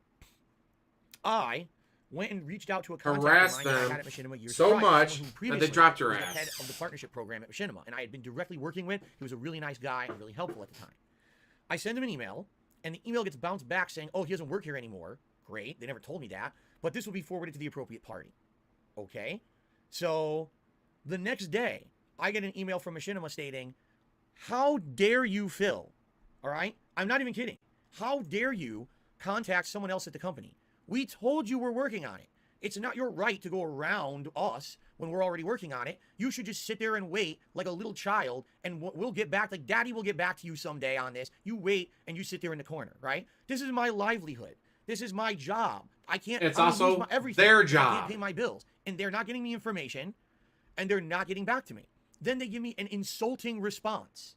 Yeah, all this, Okay? everything So I he said took responded like to 3 them weeks. saying, It's all "I want an within 7 apology. days. You just insulted me. Everything he I'm just an said adult. took place We're in my less than own a business. week. I have a right to talk to whoever the fuck Not I multiple want. weeks. And if you're going to tell me that I can't talk to someone at the company who I know and was friends with, then fuck you. I didn't say that in the email, but in other words, fuck you. I don't want to be with you anymore. So it's this simple. I want an apology, or I want an answer, or I want to sever my partnership with you. He But spanned 24 them hours with later, emails they and severed the phone partnership with calls. me. So it was kind of mutual. I didn't It want to was be with not a company mutual that in was any gonna way, shape, or disrespect me like form. that. Talk down to me. It was Like, 100% who you to being ask a for little help? bitch. Because you're not giving me any. You're a bunch of idiots. So get you to answer me or stop blowing me off. And don't tell me what to do like I'm a child. All right? You are a child. So that was the end of that. I didn't have a partnership anymore, okay? Take a sip, you sleazy asshole. However, what Mr. Knudsen just said was incorrect. He just stated that since my AdSense account was still banned, I couldn't have ads on my videos anymore. That is completely wrong. Because one thing that was never addressed, and I never told anyone over the years, is that YouTube reinstated my AdSense relatively quickly. It was within about a year and a half, 2 years after originally they suspended it way back when in 2010. Wait, a Around year and a half, 2 2012, years it is was not activated, quickly. And I was able to use it fully. Why? Because A year and a half to 2 years is not quickly, DSP. A week or two, alright, I would say that would be quickly. But year and a half to 2 weeks, or year and a half to 2 years, is not quick. Week and a half to 2 weeks, yes. Year and a half to 2 years, no. because YouTube granted everyone amnesty. They rebooted their program because actually it was found in a court of law that their original AdSense program was flawed. And a lot of people were suing YouTube for not getting paid and having all these issues. So YouTube had to redo their AdSense program from the ground up and made a whole new program and had relaunched it. When they relaunched it, everyone was granted the ability to have AdSense again. My AdSense account had been completely reinstated. And at any time from 2012 onward, I would have been able to run my own ads on my YouTube videos again, including gameplay as well, because that was all allowed. However, I didn't want to do that because at the time I was with Machinima, and Machinima gave me that managed partnership that protected me from the auto content ID claims, meaning there was no risk of me getting shit claimed from a third party. If I'm playing a game, I won't get claimed for the music or the intro cutscene. I'll be able to make money on all my gameplay videos, okay? So I always wanted to stay with a partner network because it meant I was going to be free from having those claim issues, all right? So at this point, when I lost my partnership. Really, they just For I wanted YouTube, to that's pretty fast. release essentially is what happened. Basically, I had options. I could either seek a new partner network, or I could try to do my own. Now, I was deathly afraid because at the time, the rumor was that if you had your own AdSense, you had less money. Basically, the ads you got on your personal AdSense account were not equivalent to the ads that YouTube was giving to partner networks. So if I put my own AdSense account on my content, I would make way less money. As opposed to if I tried to jump to another partner network right away, I should make more money. So I can make less money or more money. I think it's kind of a no-brainer, right? So now we're going to talk about the next steps that happened here. Thank you, VAC29, for 9 months of membership. There's too much misinformation out there. I'm glad that you cleared this up. Thank you, VAC. Let's continue. We're almost done. He began to panic. However, within the month, a company named Yeah, Curse YouTube can offered add Philip another ads to any contract, video and they Philip's want. attitude immediately turned Even if against your those channel same isn't results. monetized, they can still On add one hand, videos he was making or more money than ads he to had it. been with his Machinima contract. Because with Machinima, they were taking a certain set percentage of the ad revenue. With Curse, they were actually taking less, if you can believe it. Machinima originally had been paying me that flat rate for views, but they just kept renegotiating every year when they were making less ad revenue to the point where now it was way less. When I went to Curse, they said, oh, we're paying a higher amount. I was like, you're paying more than Machinima did? They're like, yeah, but we can't give you the managed partnership, so you're still going to get content ID claims and you're going to get lost revenue that way. So I didn't know if it was going to be more advantageous or less to be with Curse. There was no track record of evidence to tell how it was going to go. Okay. But on the other, he had lost the protection from automatic content ID claims that Machinima's managed partnership had provided him, meaning that videos of his with copyrighted music or video would have the money earned from them taken away. So I just Sometime in April, a company by the name of Poltavi approached Philip with a tempting offer. They told Philip that they could offer him more money than Curse was currently giving him, and more. They promised that they could give him another managed partnership as well as one other thing, that they would find all of the parody videos that had become so popular and claim them for Philip, placing advertisements on them and funneling that money to him. So, half of that's true, half of that's false. When I was going to join Curse, and I was telling everyone publicly I was going to Curse, this company contacted me and said, hey, we're interested. We know you have a good following, good viewership on YouTube, and we would like to make you some money. And what we're going to do is we're going to put you in a managed partnership right away. You're going to be one of like Yeah, you got 100% honey dick by right this now, company. And we're going to promote your content with our management network. We're going to give you the same kind of a deal like you had over there with Curse, but we're going to manage you so that way you don't get the content ID claims. Great. And that was it. There was no discussion whatsoever that they were going to claim detractor videos. That never happened. I don't know where that discussion came from. I don't know if that's from the misinformation that happened after the fact, which I will talk about in a moment when we get further in, because wait till you see what happened with these jackasses. But that's These completely jackasses false. that you That totally I believe never agreed to 100%. That never happened. It was just supposed to be, I want the managed partnership. Now, just so you guys know, I smelled a rat because I couldn't really find much No, you information on didn't. this company, and it definitely smelled too good to be true to me. Sons So of here's what I Kojima did. saved I your did ass on departner this. my channels from Curse, If it weren't for Sons of but I never Kojima, you would have gotten partnered honey with DSP dicks with 100%. Okay? I decided I was going to test them. So here's what I did. I told them bullshit. I lied to them. And I said, I can't really get rid of my partnership on DSP Gaming until this set date because I'm already in a contract with Curse. So I can do the vlogging channel first, and KO Gaming we can do. But we got to hold off on the DSP Gaming. Let's do those two first, and then we'll get DSP Gaming as soon as possible. I fooled them. Okay? They agreed. You to did it. nothing. So Sons of Kojima I did had it all two for of my you. channels with Poltavi, and the other I never partnered with anyone. It just kind of sat there, DSP Gaming, with no ad revenue for a couple days. All right. So now let's reveal what really happened, and then I'm going to tell you what happened in the end. Okay. Tantalized, Philip removed his partnership with Curse and began struggling to enter a new partnership with Poltavi despite being unable to find any information on them online. After being strung along for some time, he realized that he had been duped. Poltavi was a front for another company, Brio Media, who currently didn't have the clout with YouTube to offer him a managed partnership or meet any of their other promises. Flustered, Philip returned to Curse, who agreed to take him back one last time in May. So here's what the end game of all this was. All right. I fooled them. and I had my vlogging channel and KO Gaming with them, but not DSP Gaming. You did I refused nothing. to give them DSP Gaming, and then I waited to see what was going to happen. Guess what? Lo and behold, they lied. They could not get me a managed partnership status, which was the reason I was going with them. I didn't care about claiming detractor videos. I never had any intention of doing anything like that. Like I said, I never did copyright takedowns, nothing. Never did I do any of that, okay? So, after a week, I'm like, where's the managed status, you guys? You said you were giving it to me on these channels, and I have 2 channels that have been with you for about a week, and there's nothing. To which they responded, oh, sorry about that. We didn't mean that we could do it now. We mean down the road. What you really need to do is trust us and just, you know, sign over DSP Gaming's rights right now. Sign them up with us right now. Assign it to us. And then once it's with us, then we'll really work hard to get you the managed partnership. And I asked them outright, so you don't have a guaranteed date you can get it? And they said no. And I said, fuck you. And there's a way to disconnect channels from partner networks on YouTube just for this reason, for scammers. And I disconnected my vlogging channel and KO Gaming from them, said, fuck you. And I went to Curse. And that was the end of them. And by the way, You had to just for the beg record, Curse I only to spoke take you with one back. person ever. It was from, not from Lavaria, but from Poltavi. I don't remember the guy's name. It was basically only via emails. That was it. I can't remember if we did a Skype call, but it was definitely several emails. Okay. And that was the only person I ever spoke with. It wasn't the president. It wasn't anyone like that. It was just supposed to be some line level guy who was in charge of the partnership kind of deal there. And that was it. And that was the absolute positive end of my relationship with them. Once I severed those channels, I never spoke with them ever again, and they never contacted me ever again.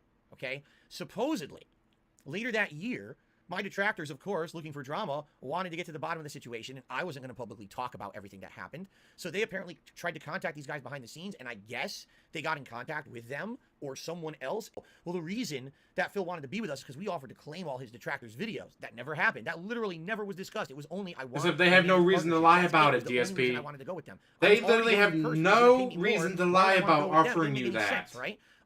You have a reason to lie about it, but they don't. I don't even understand where that came from because they outright lied. Essentially what it was is they knew I wasn't going to go with them, and they needed to save face. So I guess what they tried to do was lie on the Detractor podcast or whatever about it. It was 100% bold-faced, blatant lies. They were Sounds like 100% Kojima. scammers. What? They didn't scam me because they didn't get anything out of me. I was wise enough to not give them DSP Gaming because I wasn't stupid. Only So, they got because nothing. Sons of They got Kojima essentially saved 2 your dead channels ass. for a few days. That and Sons then of they got Kojima, nothing. you would've And then they were lost like idiots, and they got to everything. appear on a Detractor podcast. So hey, maybe that got them another new partner that they scammed. I don't know, but they got nothing out of me. Take a sip of sleazy asshole. Okay. It's time for the finale. Here we go. For now, Philip's short-term future seems somewhat secure despite everything that has happened to him. He claims to be making good money from streaming on Twitch, and his partnership with Curse will be at least enough for him to pay his bills. Even so, his viewership is At the steadily time. increasing. Womp Where he once had womp. nearly 13.5 million views a month, this number has decayed to 1.84 million. It's And way if less his deal now. with Curse were to break, it's uncertain what 5 he'd years do. later, it's way He worse. survives online And I'm not with Curse dwindling anymore either. viewership and as a joke amongst other content creators, but he also serves as a warning to those same creators about the volatility of a fan base and how quickly it can turn against them. All right, here's the last part. I'm going to have to read this to you because I'm blocking it. During the production of this video, Philip and Leanna broke off their relationship after Philip discussed Leanna's personal medical issues in a vlog. Yes, because you did. In fact, that's what tonight, well, last night, this morning, whatever video was all about. Let's get that ready. This is all kinds of bullshit right here. Where is it? Philip now lives alone in his condominium. Again, spelled my name wrong. Kind of weird that he didn't get my name right once in this whole video. False. The only truth of this entire discussion here is, yes, we did break off our relationship. And yes, I will admit, I did discuss personal medical issues in a vlog. Those things happen, all right? However, the way that this is phrased Give her a pill and makes leave it her seem somewhere. like this is direct cause and effect, right? When you see this statement like this, in fact, here, I'll do it like this. Now you can actually see the whole thing. This literally makes it look like cause and effect. There's the El Crimson Okay. King video Here's what that really covers this. we had already not had a relationship for almost 2 years, all right? And it was really bad. So in 2017, you've been broken up for 2 years. You moved it there in 2014. So you're saying you moved it to Seattle in June of 2014. We're together for about a year. And then from 2015 to 2017, you were not dating. You called her your girlfriend. You called her your fiancée. You proposed to her, but they were not dating. Shout out to Fly Eagles Fly.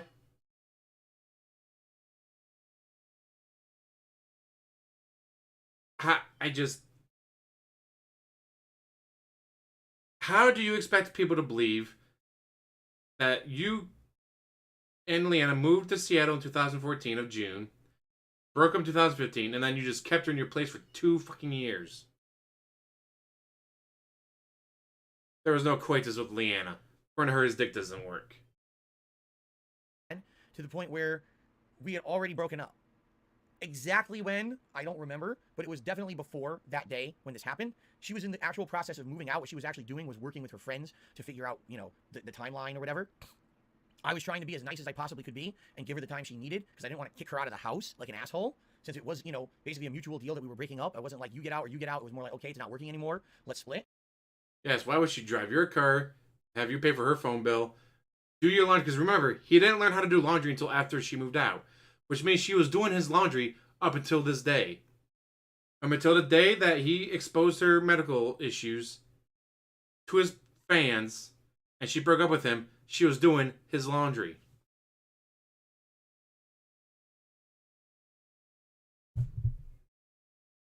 She was doing the cooking. She was doing the cleaning. She was going to the job and making money to help support the house. But they weren't dating, guys. Yes, they were engaged, but they weren't dating.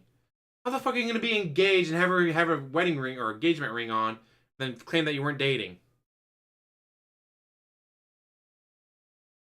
Yeah, he probably told her, "All right, you got a week to get the fuck out, or all your shit's getting thrown out." And at this point, if I remember correctly, she already had some of her stuff out of the house and was in the process of kind of like the second half, okay? But was she still sleeping here? Yes, at that time. And this was a very weird situation for me, and here's why. We were no longer involved anymore. It was kind of like, you know, 2 roommates at this point until she was out. All right, I was trying to do the right thing, not trying to be an asshole and throw her out of the house or whatever. And I knew that she was emotionally very upset about what was going on, okay? But I didn't know what exactly would become of it, honestly. One day she goes to work when I'm streaming, and during the stream I get an urgent phone call, and I'm like, what could this be? Or I don't know what it is. And I check the voicemail, and it's her boss at work, and her boss says, Philip, this is so-and-so from the job, and we really need your help. Your girlfriend, fiance, I forget exactly how she phrased it, but that's how she said it, you know, has had this panic attack at work. And at this point, I've already discussed it publicly 5 years ago. I can publicly say it again. It's already out there, all right? She had this panic attack at work, and she's asking for you. She's calling for you. She says, where is he? Why isn't he here? I need his help. And I said, what?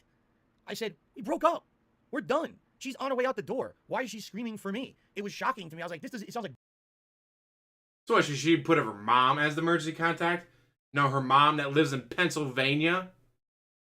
What about her brother? You know, the brother whose wedding she missed because you refused to fly her out there? Because you had to sit at home and play Fallout 4? Should she have had him on her emergency contact? You know, the man that lives in Pennsylvania? Or maybe literally the only person she knows in Washington, you. Who should she have as her emergency contact? Someone that lives in Pennsylvania? Someone that lives in Seattle? Someone that lives in Pennsylvania? Someone that lives in Seattle? I wonder who she would have as her emergency contact. bullshit. I'm like, obviously it must have happened. Why would the boss be lying to me, right? Now, I didn't have the car. She was still using my car to get to and from work. I was allowing her to still use my vehicle to get to and from work, despite the fact that we had broken up, okay? So, I had to find a way to get there. I had to get an Uber. I had got an Uber, I got there, and she was already basically fine by the time I got there, and they said, we're gonna take you to the hospital. No, I take that back. Completely wrong. It was the opposite way. They'd already taken her to the hospital, okay? But the car was still at the job. So I had to take, I'm trying to remember this. I had to take the Uber to the mall. You were Leanna's babysitter, just like Kat. And I had to drive the car to the 99 cent. hospital. Message but I also had to deleted. pick up her stuff from the job, so I went inside. And I had a discussion with the manager, and the manager was literally under the impression that, like, she was calling for me, she really needed me, and all this shit. And I was like, why? We're broken up. I really don't understand this. I just didn't get it. It was blowing my mind. Like, why isn't she acting like we're still together? We're not. It's been, a while that this has been determined or whatever. So anyway, I got the car from the mall parking lot. I drove it to the hospital, found her in, an emergency area.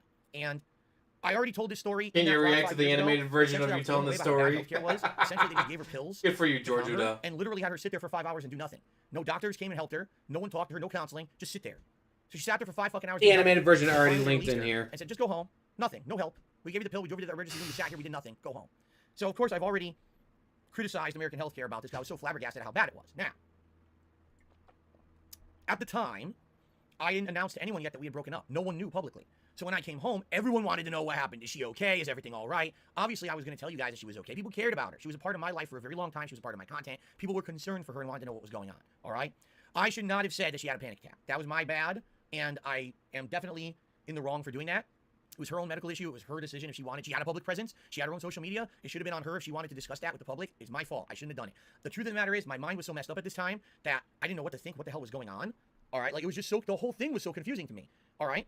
And by the way, no, it's not like, oh, I wanted to get back when with her or anything. Alright, guys, I gotta wake Leanne up. Yeah, It's she's a been situation. sick, but she's gotta make It's me like din din. she called out for help when she needed it, but then that's the only reason that she Hope called. she You can know what I'm find a man to saying? satisfy Like, her she told the boss that we needs. were still together, 99 and she really had no one else cents. to help Hilarious. her. And I think that is kind of manipulative. I'm gonna be honest. Dude, We these already super broken up and chats. everything, and I feel manipulated by that. Like, she was trying to use me for a little bit at the end there. She manipulated him. This woman who is 11 years younger than him, never got her high school diploma. She manipulated him. Somehow she manipulated him, according to him.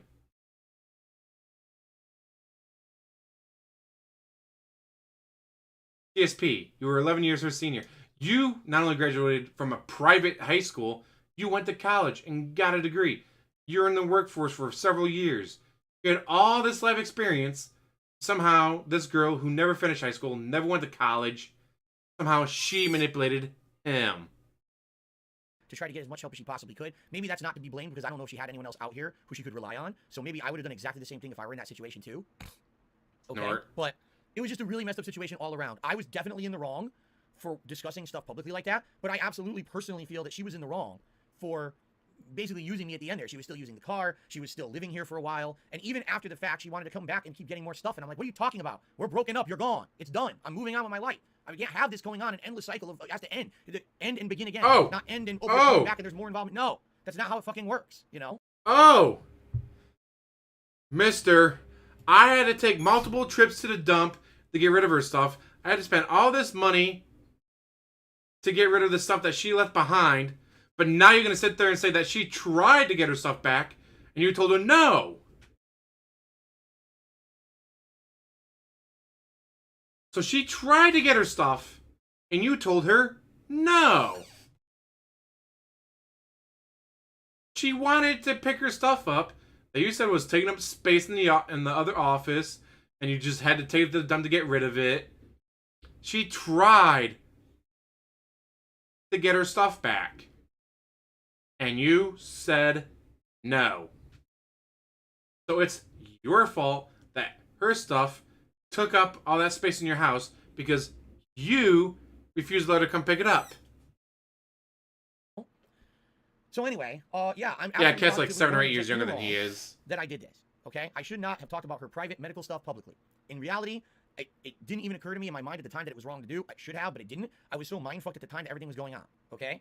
Shortly after this, she did fully move out. It was probably another week and a half, and she was gone. She gradually got her stuff out of here, and that was the end of that. Philip now lives alone in the condominium. Of course I did. Anyway, I didn't immediately get another roommate or whatever. But luckily for me, later that year, I met Kat. Like a We week started our later. relationship, you know, within a year, we got engaged. Within another year, we were married, and I've been happily married ever since. And I'm in the best time of my life right now. This is done with, okay? I moved out of that. Best time of his life, begging for members, begging for tips, begging so he can eat out of the restaurant on his day off.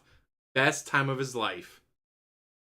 Now, the only thing I can say as a final thought about this whole thing, okay?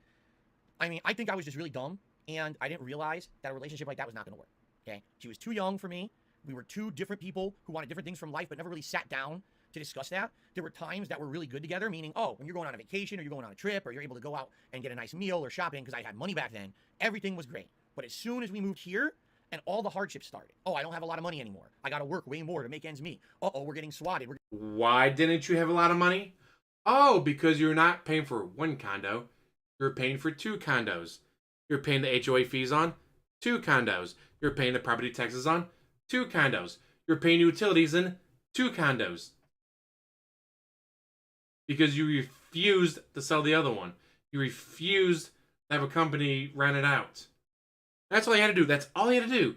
Because, like, they won't email me. They keep trying to call.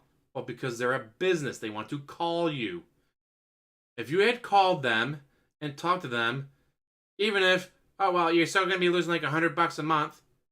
but it's better to lose $100 a month than $1,200 a month. Imagine every month he saved himself $1,100 a month. He was still losing $100 on the Connecticut condo, but instead of losing $1,200, he only lost $100 a month. Gee, $1,100 a month across 3 years. Well, golly gee williker, that's a fuck ton of money. Good job, DSP. We're getting DDoS attacked. We're getting this. We're getting that. We're getting every negative thing possible thrown at us. That's when the relationship essentially got tested. And when it got tested, we realized that's because we weren't supposed to be together. You know what I mean? It didn't work. We weren't going to be able to survive together with all that other shit going on. Shout outs to Fly Eagles Fly. And it got to the point where, like I said, it just didn't even make sense. Oh, he didn't even ban it. Air that stuff Probably doesn't get it. He probably doesn't remember. Too drunk to remember. Worse. It was already the public parts of our relationship that had led to people hating on us and saying the content was worse and all kinds of shit already. Why were we going to? Well, exactly, Jay Girino, but after she died, he could have gone to company to rent it out for him, but he didn't. So, you know, it is what it is. At this point now, it's history. But I absolutely, you know, I regret a lot of the decisions that I made in that time frame. And yes, I do think that a lot of it was due to the fact that I was just being dumb and protective or stupid and making dumb decision after dumb decision, getting myself into massive debt, not thinking ahead, doing every possible bad choice, essentially, that I could for a long string of time. But the problem was every time then that I tried to get myself out of it, something else would happen to screw me over. And it became a viral thing to hate on Phil. You know what I'm saying? It became, this is the end of the video, by the way, not just the credits. It became a viral thing to hate on Darkside Phil, to make Darkside Phil's life miserable, to ruin every possible piece of positivity that Darkside Phil could ever have. And any chance that I ever had to try to repair or come back from it, it would just blow up in my Midfirst face. Bank finally And sold at that it. point, it became such a meme to hate on Phil, to hate DSP, that there was like no coming back. Now, admittedly, 2017 was a low for me in my life, but thank God that year was also the turnaround of my life, because that's when I met Kat. That's when I started full-time streaming, and I changed the format of the content that I was putting out, because if I kept doing what I was doing in this video, I never would have survived or succeeded. I would have continued to be immature, stupid, make the same mistakes, not listen to feedback, not improve, not get better, just be an obstinate, stubborn asshole. And that would have failed. I would have blown up in my face, and to this day, I would not be a content creator anymore. Likely, I'd be homeless if I didn't change for the better. But I'm here to tell you that I am proud of the changes that I have made to myself and to my content. I'm happy that I learned. And not to say that I'm perfect, I'm certainly not, and I certainly make tons of mistakes to this day. I'm an imperfect human, and I'm still trying to learn every single day. I am. But I'm so happy that not only did I find a way to stop doing those terrible fucking things that I was doing, but also to stop making the terrible decisions, and also, I basically proved myself to my audience that I was going to improve as much as I could, and people bought in. It wasn't like, oh, Phil's changing and now we're abandoning it. It was, oh, Phil's changing for the better and we're actively seeing this. People started watching This Is How You Don't Play, came and checked out my streams. My streams were way different than my on-demand videos used to be. That, whoa, this is positive, this is fun, there's interaction, there's cool, chill stuff going on. Say he wouldn't Phil's a changed man. cry It's himself almost to sleep since every Phil night got while into that getting relationship drunk with if he that was other actually woman, Kat, happy. that, like, he's completely different attitude on the streams now. You're right. Literally, you're right. It was a life-changing experience meeting my wife. It was. It blew me away. It made me a better man to meet someone. He tried DJ Reno, but the company he was trying to work through wanted to call him. He kept telling him, no, emails are nothing. Like, we're a business. We got to do phone calls. We need to talk to you. No, just send me an email. We only do business through phone calls. We don't do emails. Either you call us or answer the phone when we call you, or it's a no-go. So he just didn't rent the apartment out or the condo out. Someone like her. It changed me from my foundations all the way up through that top of my fucking hair. I'm a different guy now because I met her. And I'm so happy that I did, because I don't know if I would have been here. You know what I'm saying? Cats. Sometimes things happen for a reason. And I think that maybe the reason that I went through all that fucked up shit is because at the end of the day, and at the end of all of it, there was a kind of a light at the end of the tunnel. You know what I'm saying? And I think that right now where we are is kind of that light. Not to say that things are perfect. Things absolutely, I hope, can get better. I hope that I can grow DSP Gaming now that I'm here full time and I'm not streaming on Twitch anymore. I hope that this can become successful again. I hope that I can get out of this debt that I'm still in. I'm still in crazy fucking back tax debt and all kinds of shit going on, you know? I hope that one day I don't have to live week to week, paycheck to paycheck. And I can take my wife on a honeymoon. That would be fucking outstanding if I... You could. You could do whatever the fuck you wanted as long as you stopped playing WWE Champions. You have literally spent more money on that game in a month than you did on your mortgage. There's several months like that. The bank leaks prove this. You spent more money on WWE Champions than you did your mortgage. If you went a year without playing WWE Champions, you could pay off the car early and then have more money left over.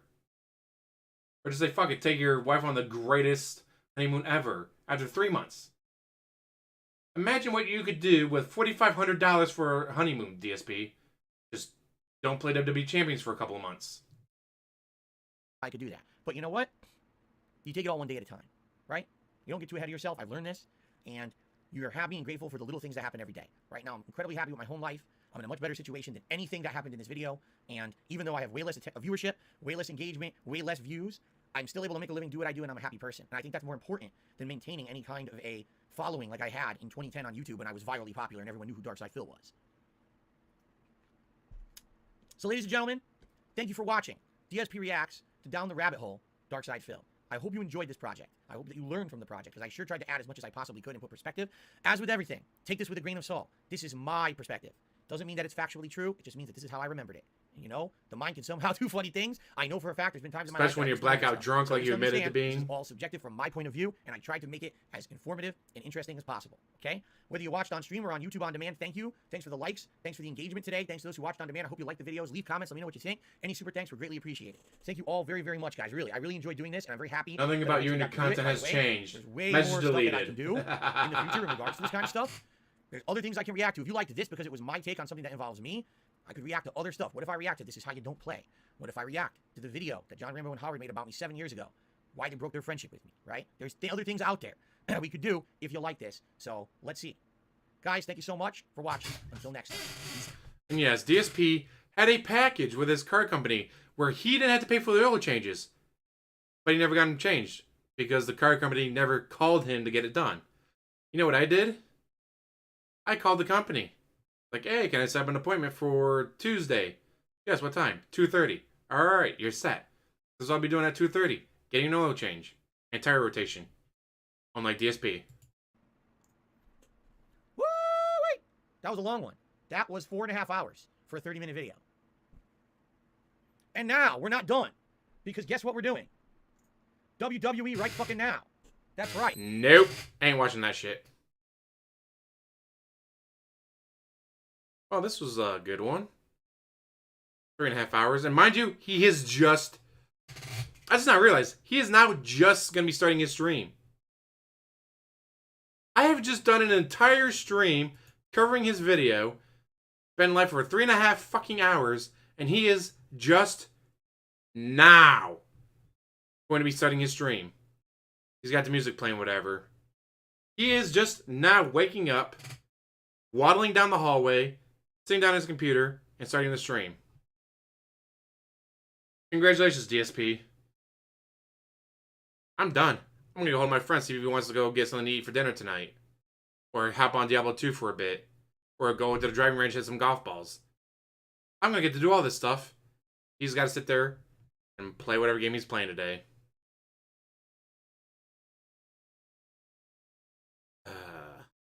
Hilarious. Always in the back of my neck, back of my head, back of my mind, and it's telling me it's WWE Champions time! Well, today's my day off, so I slept until 8:10 in the morning.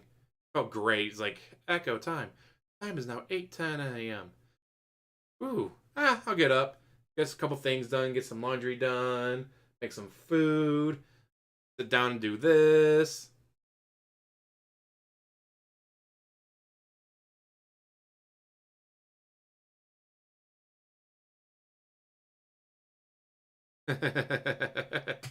Oh, that's the beauty of playing at 1.25 speed or 1.5 speed.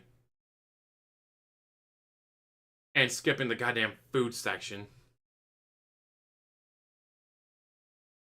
I think with that, though, guys, I'm going to let you go. Hopefully you're entertained by this. I know I was. Just think all that bullshit he just said that he actually believes. Although there's actually no real proof he actually believes it, though, is there? He may actually not believe it. He's just trying to say to hopefully that he gets more money. Yes, guys. Don't forget to hit that like button. We're the trolls.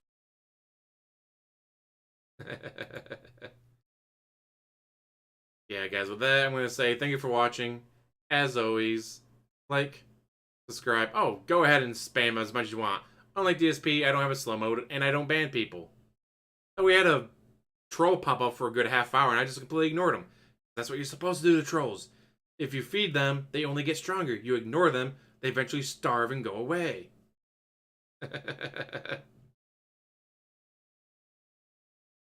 Piggy Bank. Piggy. Space Cat. Benji. Hat. Cat Owl. And, of course, the whale call. Easily amused.